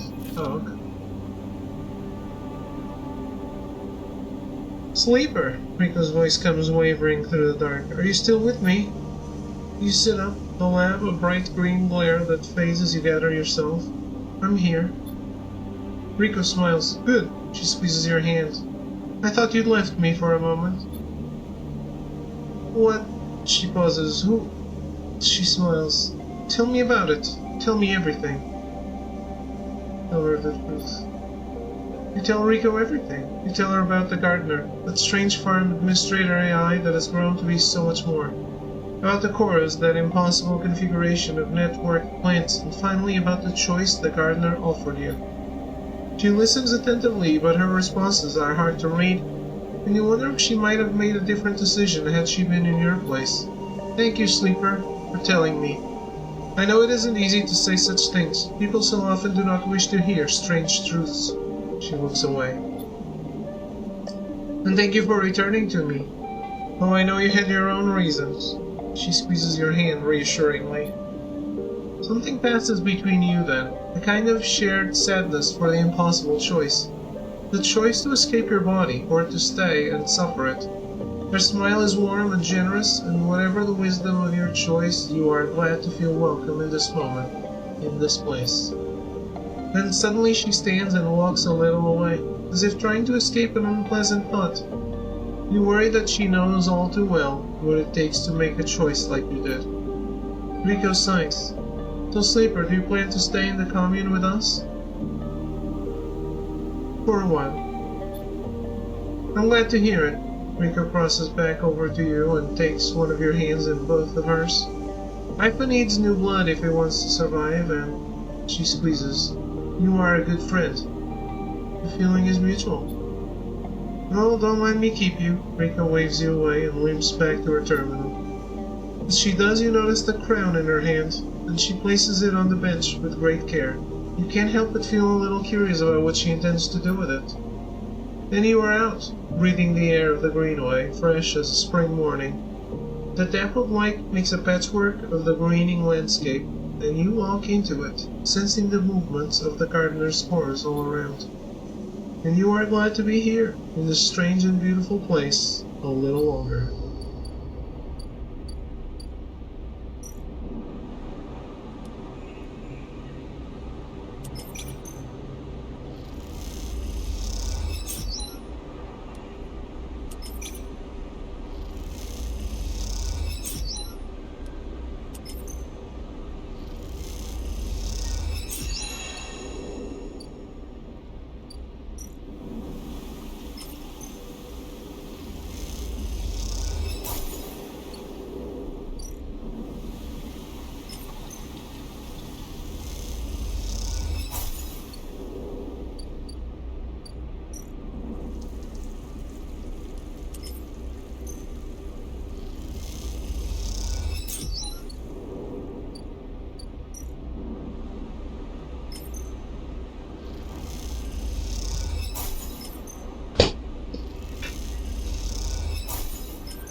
How many?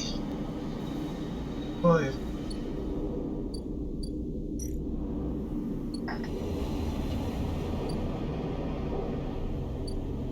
One.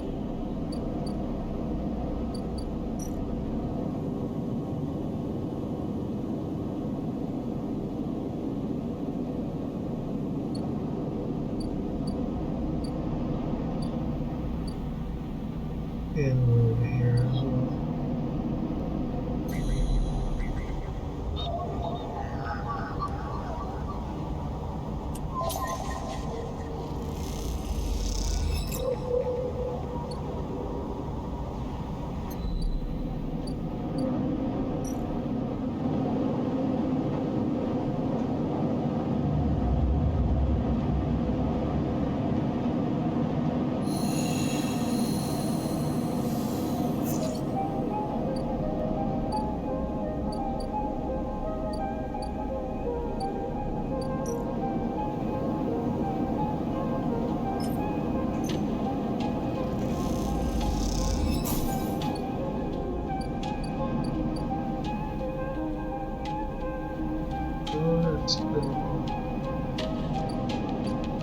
It's just go.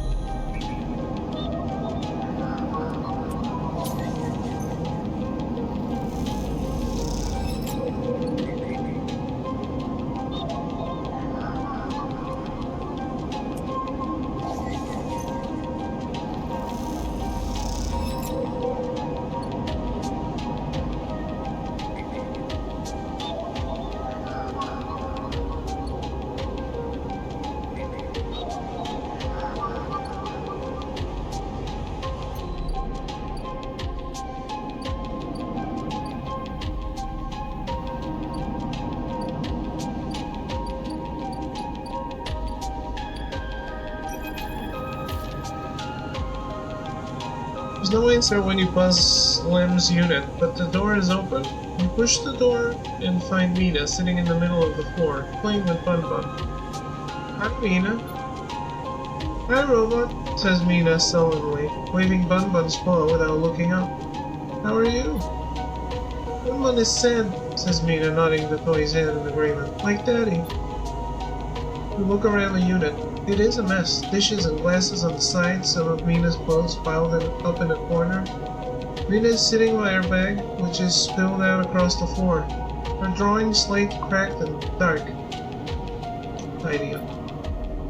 You start with the kitchen units, piling up the dishes in the auto wash and wiping them down. You pile the clothes up next, folding them neatly. Mina watches you quietly as she plays, curious but silent.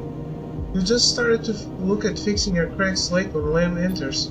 Sleeper, where are you? He pauses and looks from you to Mina and back again. Never mind. He drops it back at the door and slumps onto the couch. Where were you?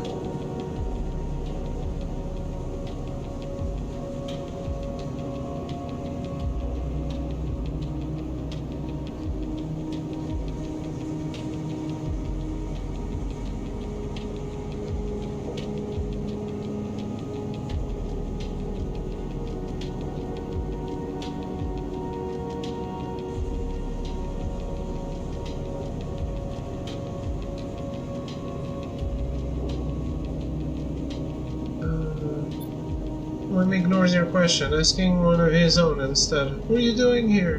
Mina's not supposed to let anyone in. He glances at her disapprovingly, but she shoots back at her own angry look. Look, now's not a good time. I want to help. Help! Unless you have a sidereal ticket or two on you, I don't think there's much you can do here. He pinches the bridge of his nose. You understand they never even put us on the list, right? I've been all around the rim looking for work, and I've run into more than a few of the crews.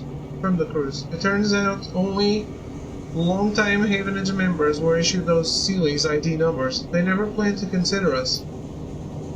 Havenage says they didn't know that was what they were going to use to make the draw, and who knows? Maybe Sealy's pulled the wool over their eyes, but what does it matter? All those hours in the yards for a hand-to-mouth wage and nothing else. He slams his hand down on the tilt button. That can't be it. Well, it is. He looks at the open door again. They're now moving the sidereal up the hub. They're moving the sidereal up the hub now, you know, he says without meeting her eye. That's where it'll depart from. They are bringing in a ship with all their cryosleep pioneers and transferring them up there in microgravity before loading the crew. We could sneak aboard.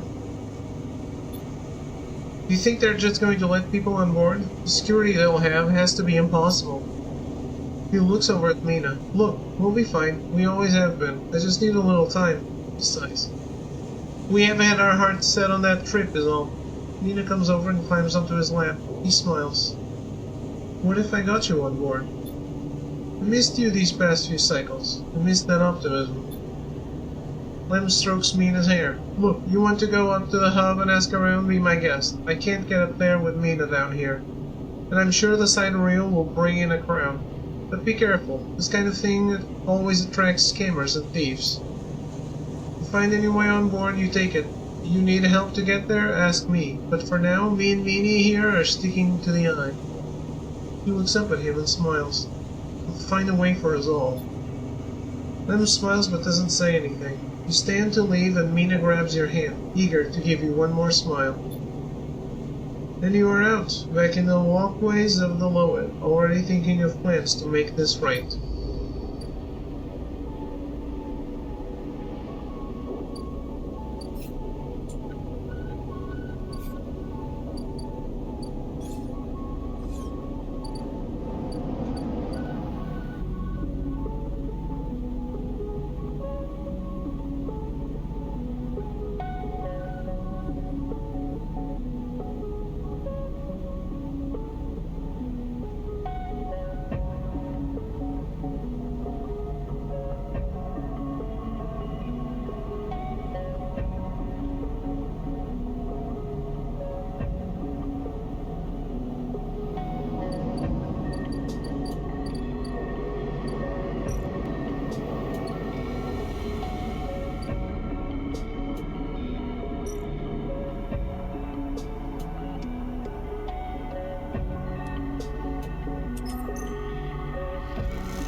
Quite the achievement, isn't she? Senator Seelys must be proud. You recognized the resonating voice of Castor immediately, and turned to see him hooded and tucked into the shadows near the viewing platform. Castor? You see, remember our game? Good. He looks around, but the platform is clear. I'm afraid you'll have to wait for a rematch. Microgravity makes tabla a little difficult.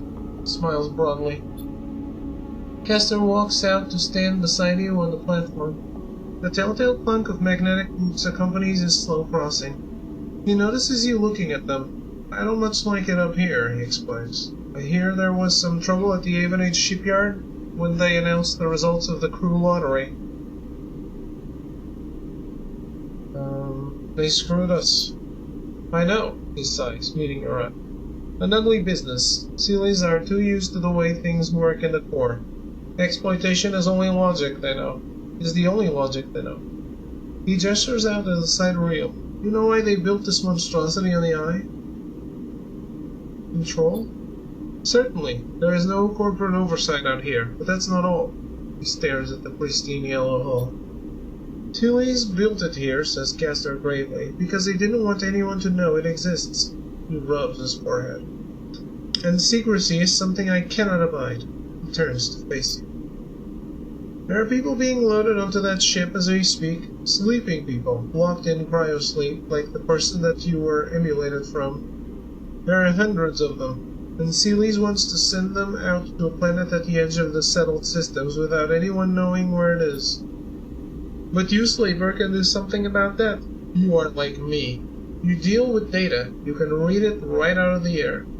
With someone like you on that ship, secrecy isn't a problem. You can ping back whatever I need whenever I need it, as long as you are on board. With you on the sidereal, with some minor modifications, he pauses. You can be my eyes and ears. I will keep track of Seelys' grand project through you. In short, says Castor, stretching, I can get you aboard, Sleeper, but I'm going to need you to help me. Who are you? I'm a concerned party. Someone who likes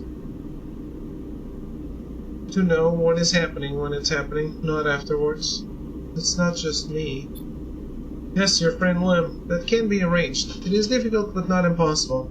The condition is, of course, that you go too. Castor clunks closer to the window, watching the tugs wheeling around the side rail. It's a simple offer and the only one that will get you on that ship. Please consider it. He turns back, silhouetted against the ship. But to make it happen, I need your assistance. As I said, there's the Seelys Foundation ship docked in the now empty shipyard. I need the data from its servers. This will allow me to produce the IDs necessary for your transit. Castor looks over his glasses at you. Seelys aren't stupid, though. Their ship is totally isolated from the station. You'll need to get on board if you want access to their air-walled servers.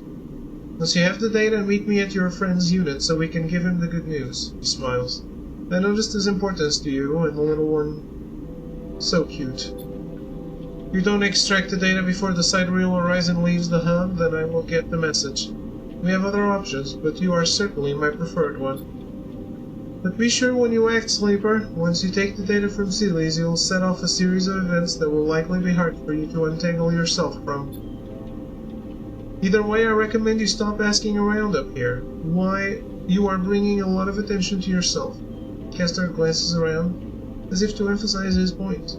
There are only a handful of cycles until departure, Sleeper. Make your decision. With that, Castor marches back off the platform, the sound of his mag boots fading away, leaving you to contemplate the sidereal horizon and the part it may play in your future.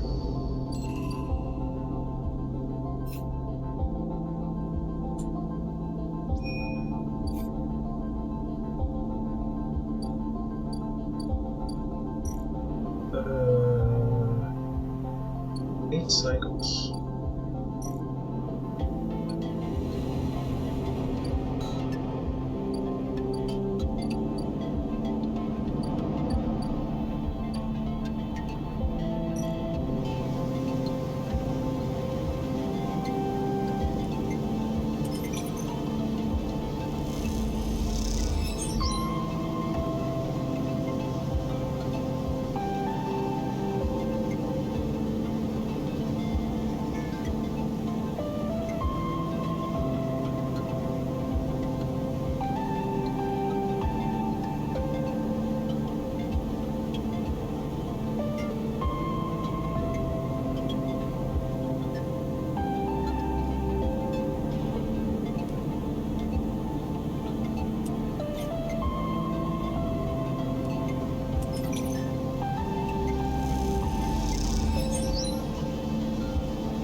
Cute.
It's very little.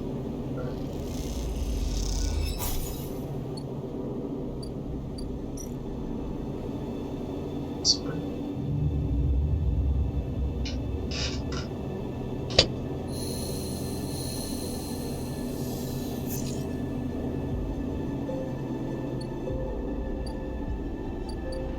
Is it not done yet?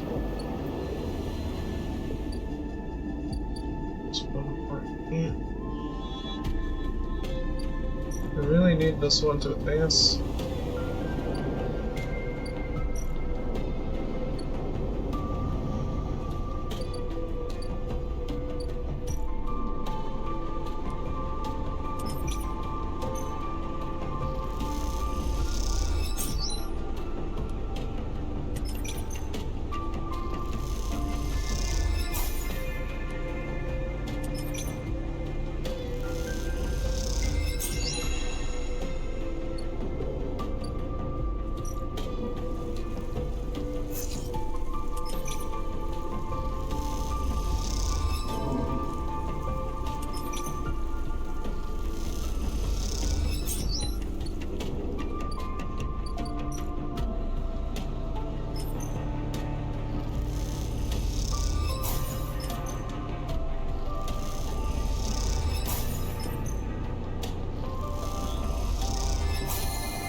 Sleeper, long time.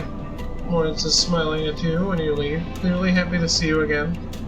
Moritz, good to see you. Same. He rubs his hands on his jacket. How you been? Really well. Good to hear it. He looks you up and down. How you'd make it work. You were a smart one. He glances around. Hey, look, I'm not down here to chat though. I know Bliss said she didn't want to take any more big jobs, but she's changed her mind, or something, he grins. Because now we have someone looking for a refit of their ship in our bay. You would not believe it, they want their entire ship disarmed. Cutting out defense arrays, weapon lockers, ship-to-ship countermeasures, the whole lot. He leans in. We'll be able to start an arms dealership with all the hardware we'll have up there when we are done. He laughs. Anyway, it's a massive job and we need some hands. Bliss said to go get you. So come on up. Bliss is waiting on you to accept the job. He pauses. It'll be good to have you up there again. He grins. Like old times.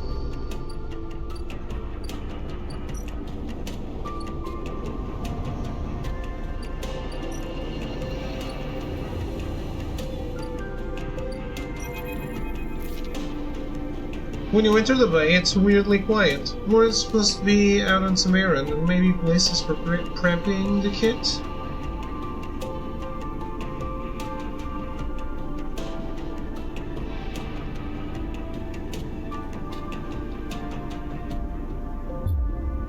Sleeper. Oh. Ankita is drifting at one side of the bay. You missed her completely when you came in. The idea of not seeing Ankita when you entered the room would have seemed unlikely to you several cycles ago, but seeing her without her armor, she seems smaller, less imposing. Ankita. He nods and kicks off from the wall, drifting closer. What is it? He asks. Come to avenge Ashton, or a sleeper, or just looking for another payout? Her anger is familiar, but quieter than before, restrained. I don't want to fight. Then why are you here? She looks away. You can tell her anger isn't directed at you in particular. It radiates off her like fire. You better be ready to sign, comes a shout from the bay entrance, because I got my best repair tech coming up here especially, and they are going to... Bliss glides in and suddenly stops herself when she sees you and Ankita standing off. Oh, Sleeper, you're already here. Miss Cassetta, this is the tech I was telling you about. Best on the... She stops, looking between the two of you. Wait, you two know each other? You and Ankita look at each other. We work together. Bliss squints at you both before continuing. Bliss produces a slate. Now, Miss Cassetta, if you'd like to sign your damage waiver here, we can start on the decommissioning. She looks at you. My tech here is eager to get started, as am I. Ankita scrawls her signature across the slate. Thank you. Bliss pauses. And everything is okay with the special payment terms we discussed? She gives Ankita a strange smile. All fine, says Ankita, giving you another hard look. Then she kicks off and drifts to the entrance. I'll be in the gimbal, he says, and leaves. Special payment terms? She looks over her glasses at you. Look, Sleeper, there's something I have to tell you. She glances around again. What is she so nervous about? This isn't exactly a typical job. Miss Cassetta, I mean Ankita, she gives you a knowing look. She gives you a knowing look. Doesn't have the chits to pay us. So we've made a special agreement. He sighs. I'm leaving. Leaving? Keep it down, I haven't told Moritz yet. She looks down. Just waiting to break it to him. Don't you tell him either. She stares hard at you. I'll tell him when I'm ready, and I don't want him getting worried about Ankita's history. He can be very protective. You should tell him. Look, all I care is that she is heading for the Starward Belt. She looks out of the bay. That's where I'm headed. She turns back to face you. Also, I wanted to ask, she stops unsure, if you'd like to come with us. I would. She interrupts before you answer. I know things have been hard for you on the Eye, and you helped me so much. I asked Ankita if she'd carry two of us, and she said yes. Moritz will take over the bay anyway, although if you stay, you are welcome to help him run it. I just thought, she sighs, you might be in need of a fresh start as much as I am. She turns away nervously.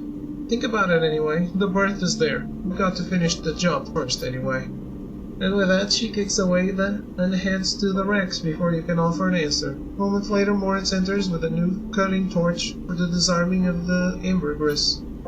The starward belt. Push your thoughts to the back of your mind. Time to get to work.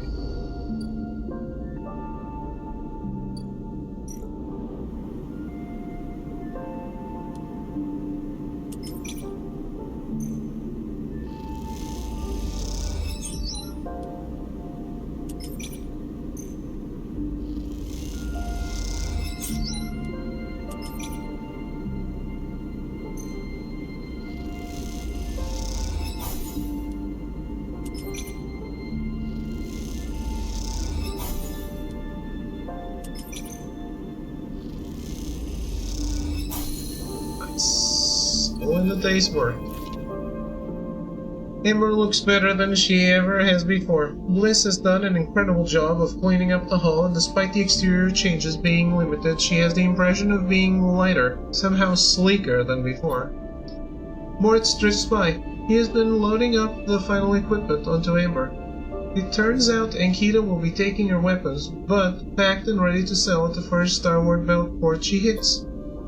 But now that Moritz has done it, he seems in a kind of daze, floating back and forth aimlessly. You okay, Moritz? What's that? He turns. Alright, yeah, packed and stacked. He smiles a weak smile. Was hoping Miss Cassetta would let me keep a warhead. For what? He shrugs. I don't know. Just might be a cool thing to have around. Hey, Sleeper. He looks down. Did you know Bliss was living? You understand now. She told him. That's why he's like this. I did. He nods distractedly. She said this place is mine. He looks up around the bay like it's suddenly some vast space he doesn't know what to do with. You do a great job. He looks down at you. Hey, thanks. He smiles. I appreciate you saying that. Not many people believed in me before now. First Bliss, then you.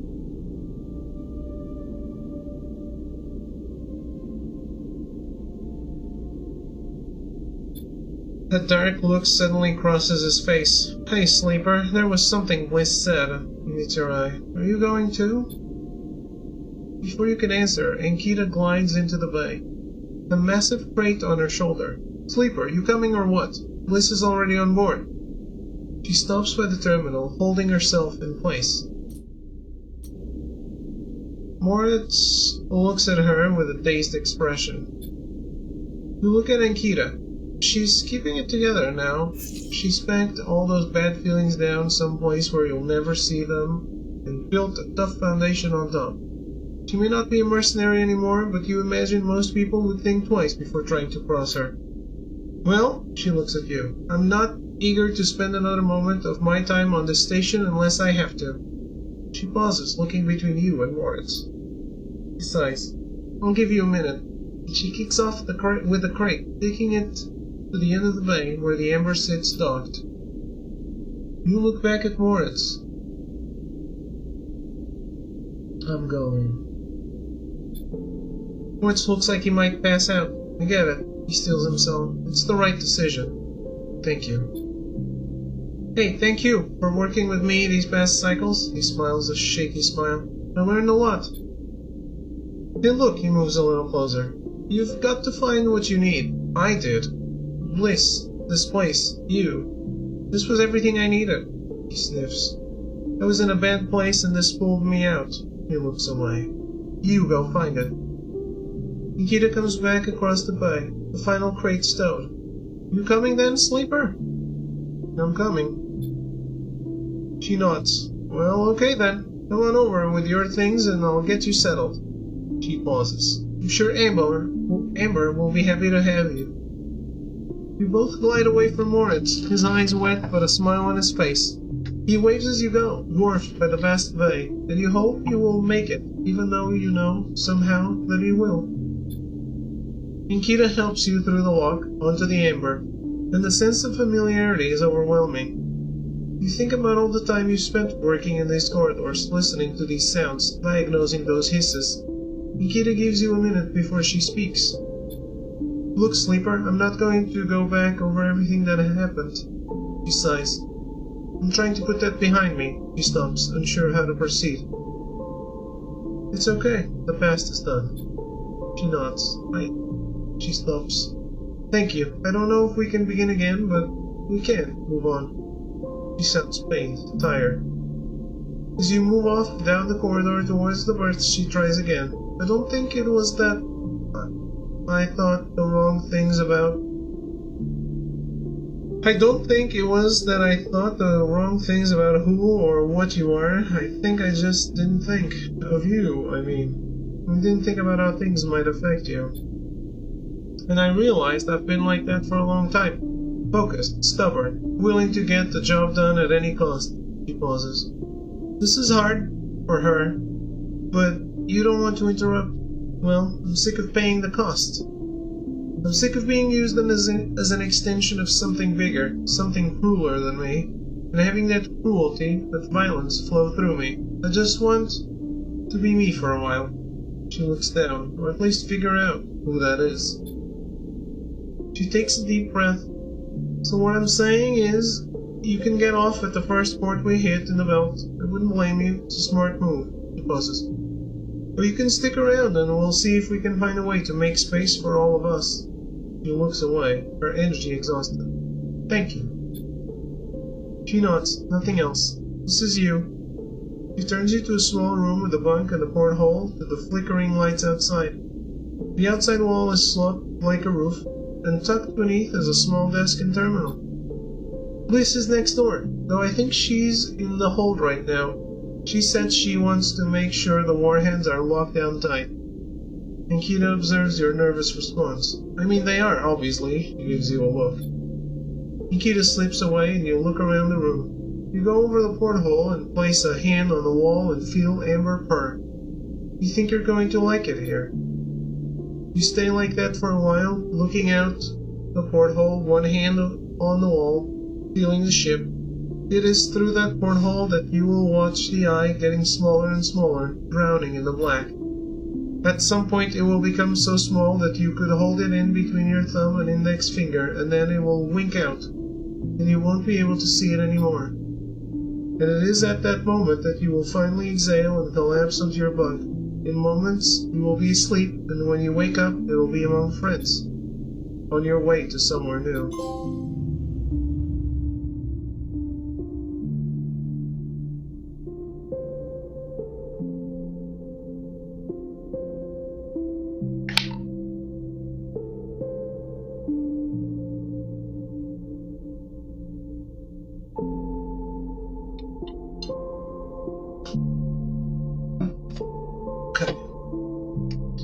There are more endings to tackle, so I'm gonna take a break and I'll be right back.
Alright, let's do this pretty fast if we can. I think I'll be missing one trophy for plants. That's gonna hurt.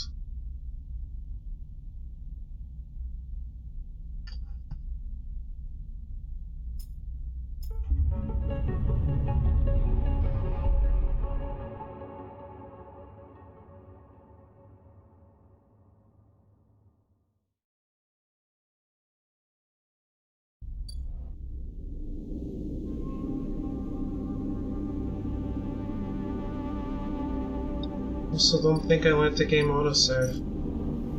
Yeah, that sucks. Let's hope it still works out.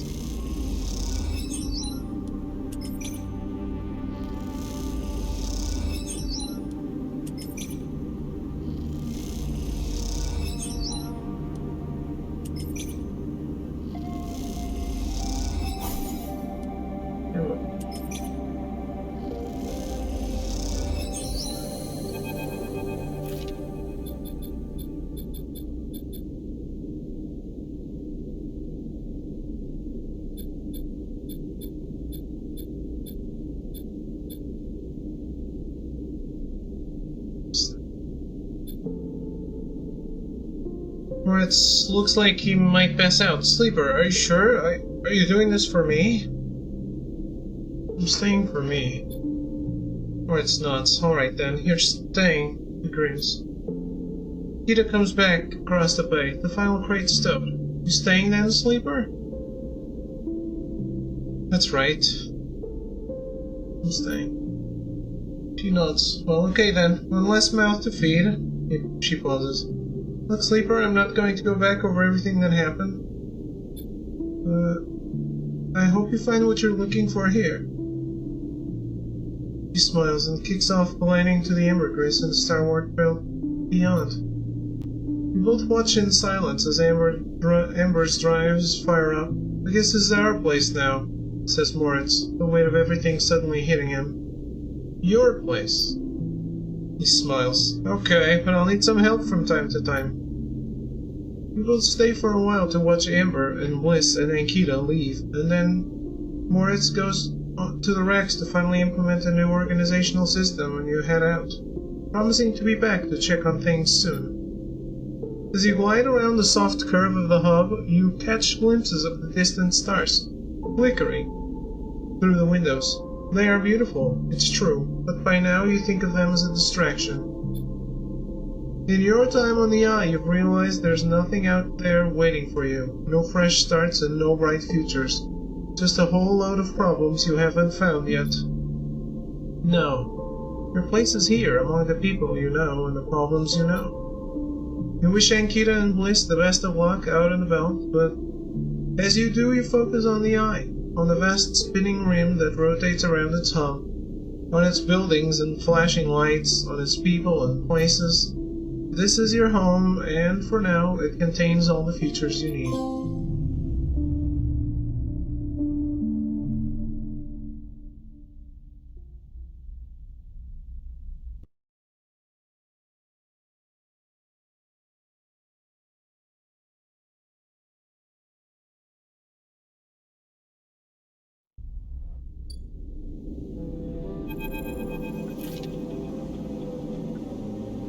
Next round is yours. Moritz arrives at the table with a couple of steel drink canisters, typical of the hub's only bar, the Gimbal Lounge. He settles into the webbing beside the table and clunks them down onto the magnetic table. This place, you have decided, is ridiculous.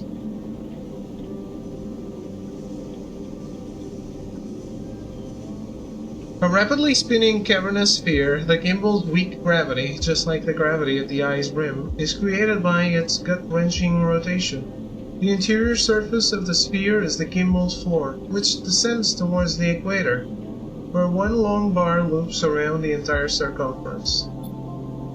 Tumbling out from that central ring are an array of booths and seating arrangements equipped with all kinds of harnesses and webbing to keep customers in place. Those harnesses are there because the gimbal doesn't quite spin up fast enough, and you watch as the clientele bounce toward the bar in lazy arcs, or shift from table to table with graceful leaps. "What are you thinking?" asks Moritz. Notice he's staring out into the gimbal. "How weird this place is." Moritz glances around as if for the first time. "Yeah, Bliss never used to like coming here." Moritz takes a drink and stretches. "So, Sleeper, you sticking around?"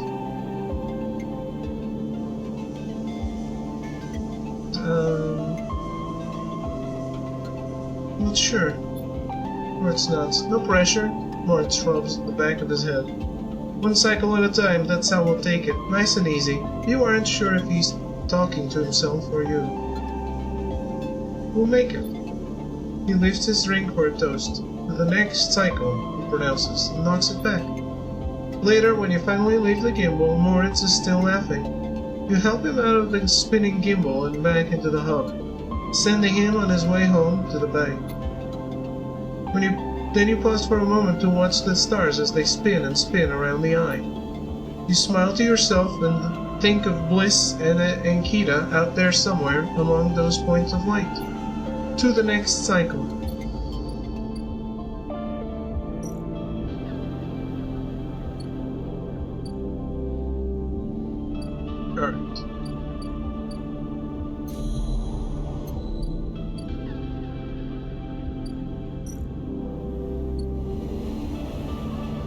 That is that.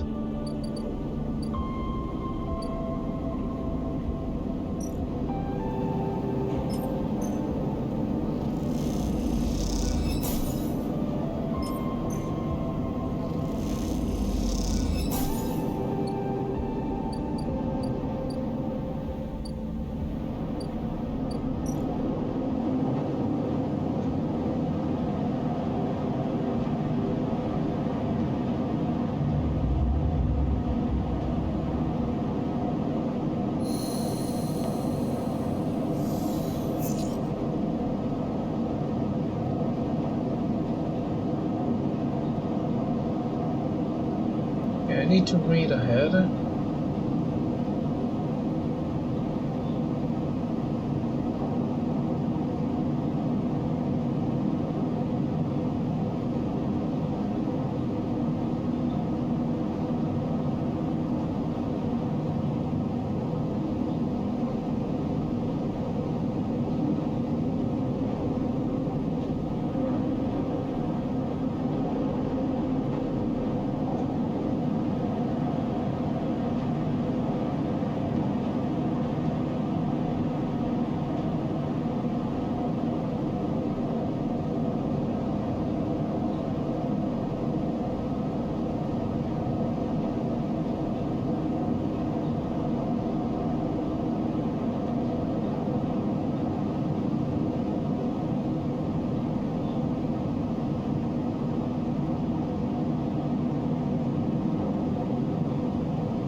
last time.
I really gotta follow the guide closely now. When you arrive at Lem and Mina's unit, Castor is already waiting outside, leaning beside the door. Forgive me, Sleeper, but Silas is already buzzing with news of the breach. I was expecting you. Will this work? Don't worry, the breach cannot be traced to the specific IDs I'm about to create. Castor reaches into a pocket and produces a sleek green and white hand terminal. The data, please.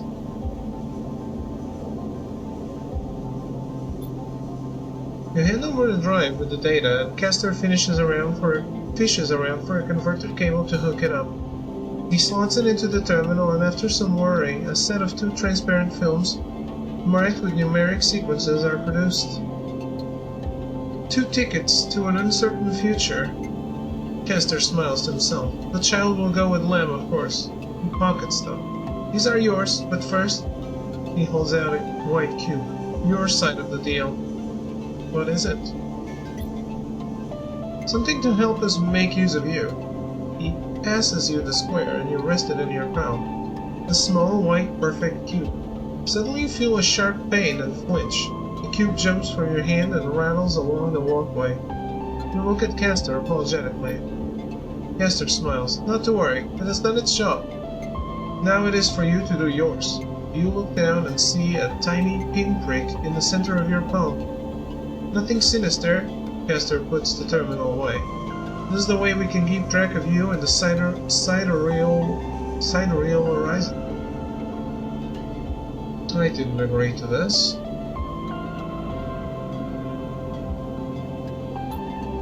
You did, Sleeper. Castor adjusts his glasses. You have to understand that I could have done this without you knowing. This way, everything is on the table, so to speak. Castor hands you the transparent films, and you see shimmering portraits of you and Lem flickering beneath the surface. Go. Give them the good news. And he reaches across and buzzes the unit. Lem slides open the door, half dressed in his gear. Sleeper, what brings you up here? Come in. He beckons you inside. You look to the side expecting to see Castor, but the wall is empty. The unit is cleaner, better organized than last time. Lem sits at the thin bar and gestures for you to sit. Mina's with some of the local kids. Someone has started doing lessons down the way. She seems to like it.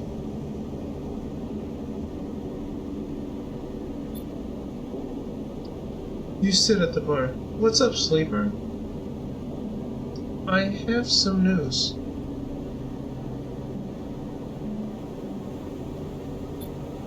Out with it then, Lem laughs. I have Sally's IDs for us. You have... Lem freezes. How? He blinks rapidly as if to wipe you from his vision. Does that mean... we are leaving?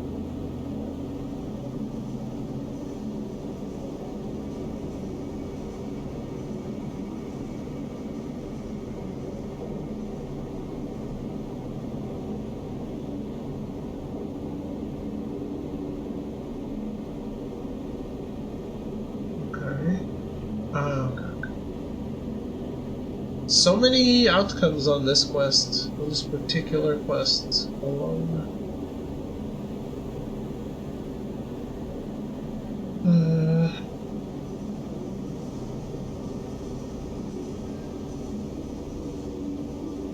We are leaving. Lamb stands up and paces around the unit. We have to pack. He starts laughing. Holy shit, we have to pack. He turns back to you, smiling. How the hell did you swing this, sleeper? We made a deal. What a deal! Color me impressed. You show him the ID films and he whistles at the portraits. Impressive stuff. He pats you on the shoulder. You should stay until Mina gets home. We can tell her together. Sure. The buzzer goes. That'll be her. Lamb gets up and opens the door. Then Mina, a bundle of energy and life, rushes into the room. Robot! She shouts. Lamb picks her up. Mina, you won't believe what they brought us. You flash her the passes and she looks confused. We're going away after all, Meanie. He lifts her up above her head on that big beautiful ship. Mina screams and Lamb laughs. He puts Mina down and she runs over to you and hugs your legs. I love you, Robot, she says quietly so only you can hear. I love you too. And a while later, when you leave, you don't even think to check for Castor by the door until it's too late. You stop and turn halfway down the walkway, but there's nothing there. Even that little white cube is gone. So you keep walking, back through the low end, deep in thought, excited and scared all at once.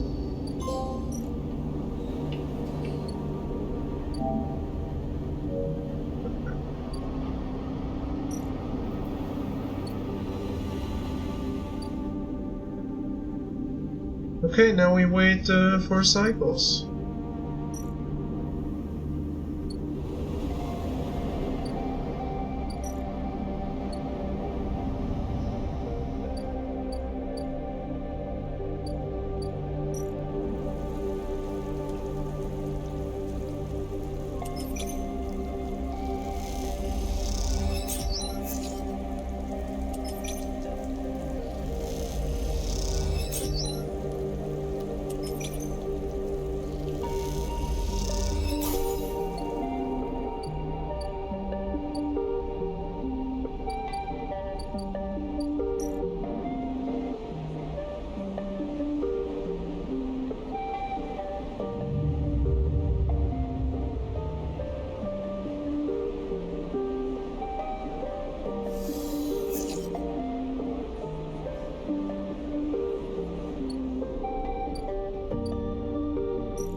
Starting to go hungry in real life too.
this it?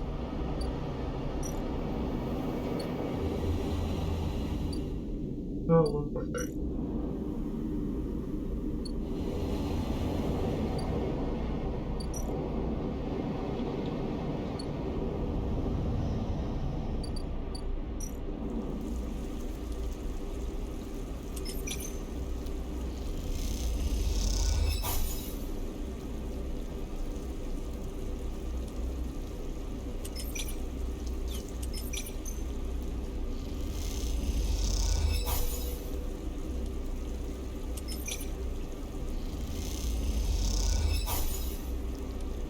What about actual fungus?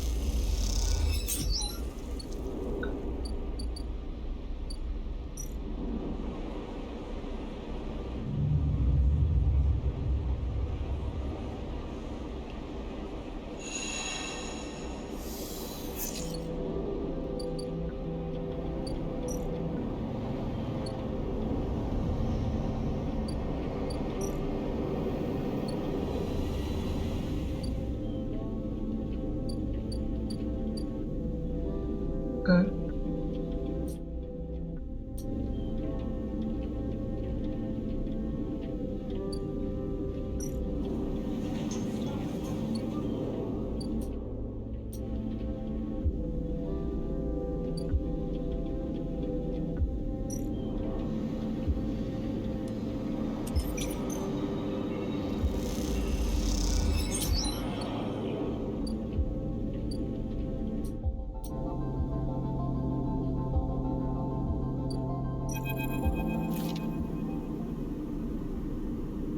There is a crowd.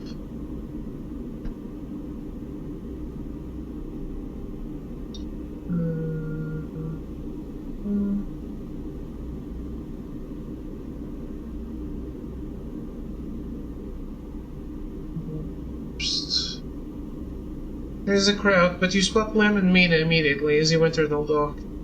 They are waiting at the cordon, where Sealy security are checking the crew in to board the ship.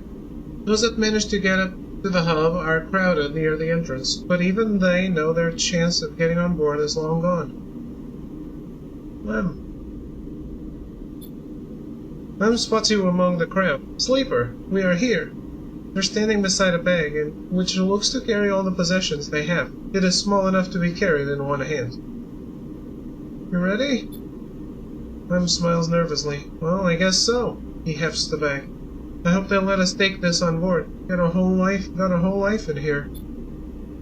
You hand over the Sealy's ID film to Lem, keeping your own. He turns it back and forth in the light. Where did your friend even get this picture, Sleeper? Looks like my old Conway ID. You look, and the shimmering younger Lem stares out of the film, harder and clean cut. I spoke to the guard here. He nods to the white and green clad security officer. We'll be doing orientation and role assignment on board. Sounds like we're going to be working under the core crew. Kinda like an intern. He laughs. What do you think, Meanie? Am I too old to be an intern? Following Lem's lead, you inspect your ID. As you lift the film up to the light, you see something strange. Something that makes you flinch. The face printed on the film is one you recognize immediately, but it is not you. At least it's not how you look now. You squint at this ghost, confused why you hadn't noticed earlier. It's a picture you remember being taken, a memory that you didn't know you had. You remember signing the forms, the walk to the sleeper tanks, the cold metal floor. You remember the SNRP employee who helped you in, her smile clean and surgical. You freeze in place thinking of the you that still sleeps somewhere in an SNRP facility that won't wake until you are recovered and disposed of.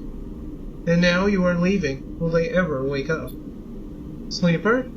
Lem interrupts your thoughts. These guys want us to board. You stare at him without thinking. Then you notice the guard gesturing to you both to come forward. You all kick off and float over to them, steadying yourselves on the guardrail. You hang back, letting Lem present his ID film first. The guard slides it across a white machine, much like the one Castor printed them from. You reflexively rub the puncture mark on your hand, even though there is no trace of it now. It seems to be your destiny to be someone else's tool. Lem and Mina are waved through the guards, smiling at her excited face. Lem turns back to check you are coming. The guard beckons you closer. You shake off your doubts and hand over your ID film. The guard barely looks at it as they pass it through the scanner and wave you through. A new life built from old things. You okay? Lem asks, concerned as you catch up with them. You are so slow, robot. Mina teases, grabbing at you with small hands. Just making sure. Lem nods. You realize how much harder it must have been for him to cross that threshold. Mina struggles in his arms, trying to get to you, and Lem relents, struggling with both the bag and his daughter. Mina tumbles through the microgravity and grabs onto your clothes for purchase, pulling herself into your arms. You all proceed up the walkway, the entrance to the docking bridge yawning wide in above you. Are we family, robot? Mina asks as you move, taking you by surprise. I guess so. Mina smiles and presses her head against your chest, pleased by your answer. You keep moving up into the docking bridge, then along that thin glass-walled connector, all the time Mina clutching onto you. The lack of gravity means you can't feel her weight, only the grip of her small hands on your clothes. You both stare wide-eyed at the vast hull of the sidereal horizon, and try to think of this huge machine as a home. Later, when you settle in your bunk, after Mina has finished running back and forth between you and Lem with an endless and infectious excitement, you find yourself looking at your ID film once more. Somehow, since the last time you looked at it, the image seems to have changed. It is still a picture of the old you, the person that signed up to have their consciousness copied and placed onto the ownership of SNR, but something else has crept into the image, an underlying sense of self-identification. This is also a picture of you now. The you that survived the eye, that made friends here, that found a way out, that escaped against all odds. The other you might never wake up, they might never live again. But so be it.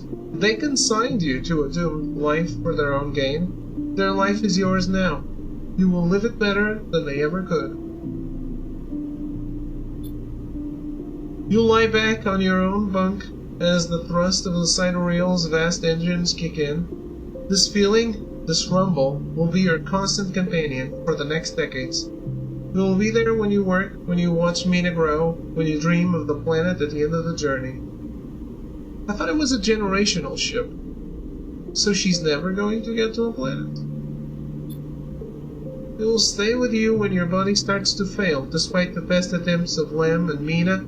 As the years stack up and it exceeds its safe operating period by a decade, it will be the thing you wake up to in those rare moments of consciousness, between which Mina will keep you in a frozen state in the hope of preserving you until your destination is reached.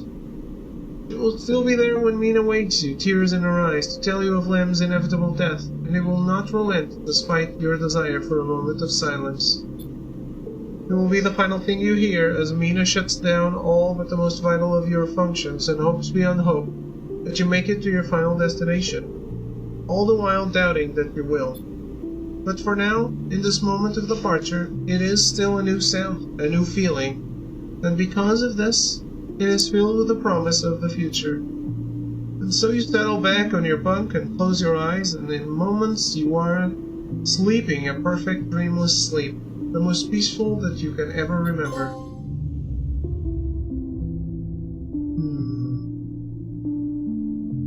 I don't like the idea of a generational ship, actually. I like leaving with them, though.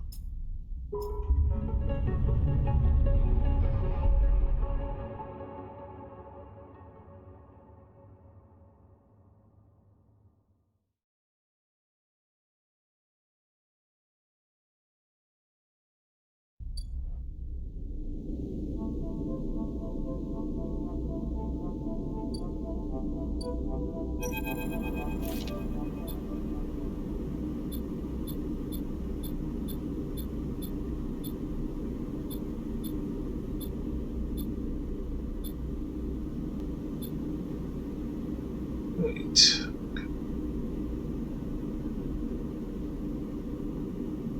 You wait for a moment. You need to wait for a moment. This is all happening too fast, changing too much. There are so many questions you have, so many threats to catch hold of, and yet here you are boarding a ship to who knows where on a journey that will take decades. Reconsider. Is this really what you want? How will you even survive? You suddenly feel dizzy, unsettled. You can make out the concerned look on Lem's face as you hold back. The guard gestures again. Mina's eyes, looking back at you, are so bright in the starlight. I'm staying. You can't do it. You can't get on that ship. You turn away quickly, trying not to look at Lem, to look at Mina, to meet their eyes. You turn away and kick off hard from the guardrail. When you reach the far wall, you turn back. The scene continues in front of you as if nothing has changed. The next set of people are boarding. The crowds are still gathered at the cordon. The sidereal horizon still blinks, its yellow hull bright against the stars. And there are Lem and Mina gliding up towards the docking bridge, bag in hand.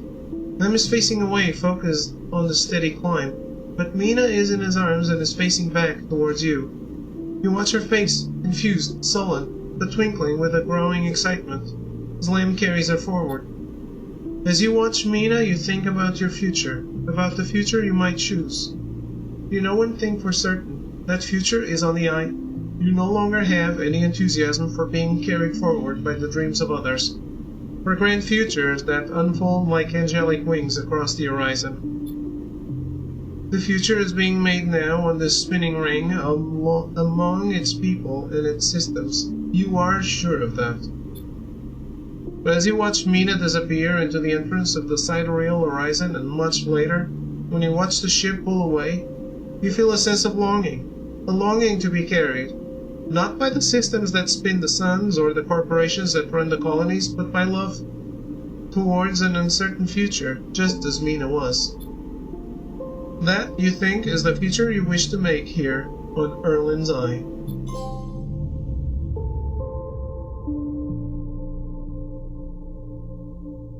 Alright. Well...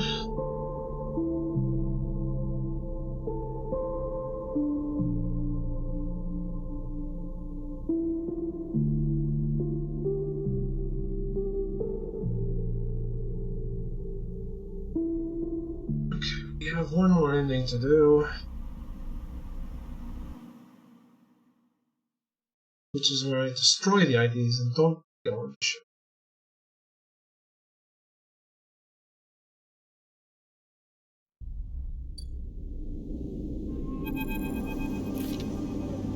A strange choice. Castor stands beside you at the rail, watching the pinpricks of light from the sidereal horizon's drives disappear. But perhaps not unexpected. You turn to look and Castor is beaming at you with an unsettling warmth. Aren't you angry? About what? He squeezes your shoulder. I only wish for you to exercise that strong drive of yours. If it happens to align with my own, then that is pleasing to me. But if it does not, I cannot punish you. What about Celis? Castor looks out to the stars. Indeed, that is a matter which worries me. Sandra Celis has taken a step back from the public eye. It seems some internal struggles are playing out within their pristine halls. Castor sighs. But I doubt court politics are of much concern to you. Castor moves down along the rail. The eye, though, that seems to be your primary concern, am I right? It is my home. He smiled broadly. And we are fellow residents. He seems pleased. This place has been a good home for me. Though like all places, it has its phases. Do not idle here too long, sleeper, unless you wish to be once again caught in a movement of systems much bigger than yourself. Castor turns and starts to plunk away in his mag boots. I will be keeping an eye on you, if you don't mind, sleeper. He waves as he walks. My curiosity remains piqued. Once he leaves, you stay a little longer at the rail, watching the stars, imagining the look on Mina's face when she sees Celis 1 for the first time, imagining the excitement when she first touches its soil, the joy when she first stands outside in the rain laughing. Those images, though they will not happen for decades, are what will carry you through this cycle, and perhaps the next one too.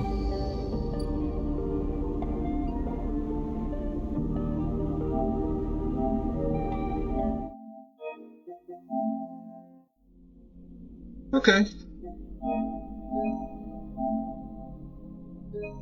Well, I kind of like that ending, and we're gonna have to repeat a few days. I'm just gonna go, I think, for today. I'll be doing this offline, and we're starting Death Stranding 2 tomorrow. But hey, I hope you enjoyed Citizen Sleeper. I think it was a really fun game. I wish it had more different outcomes for things. It was more linear than I expected in a lot of ways. Like, the storylines can be done in any order, but the storylines themselves are linear. So, yeah, I would have wanted more opportunities to fuck it up or something like that. But it was really cool. We'll see about Citizen Sleeper 2 eventually. But yeah, I'm all done. Have a good night. Thanks for watching. Goodbye, and good night.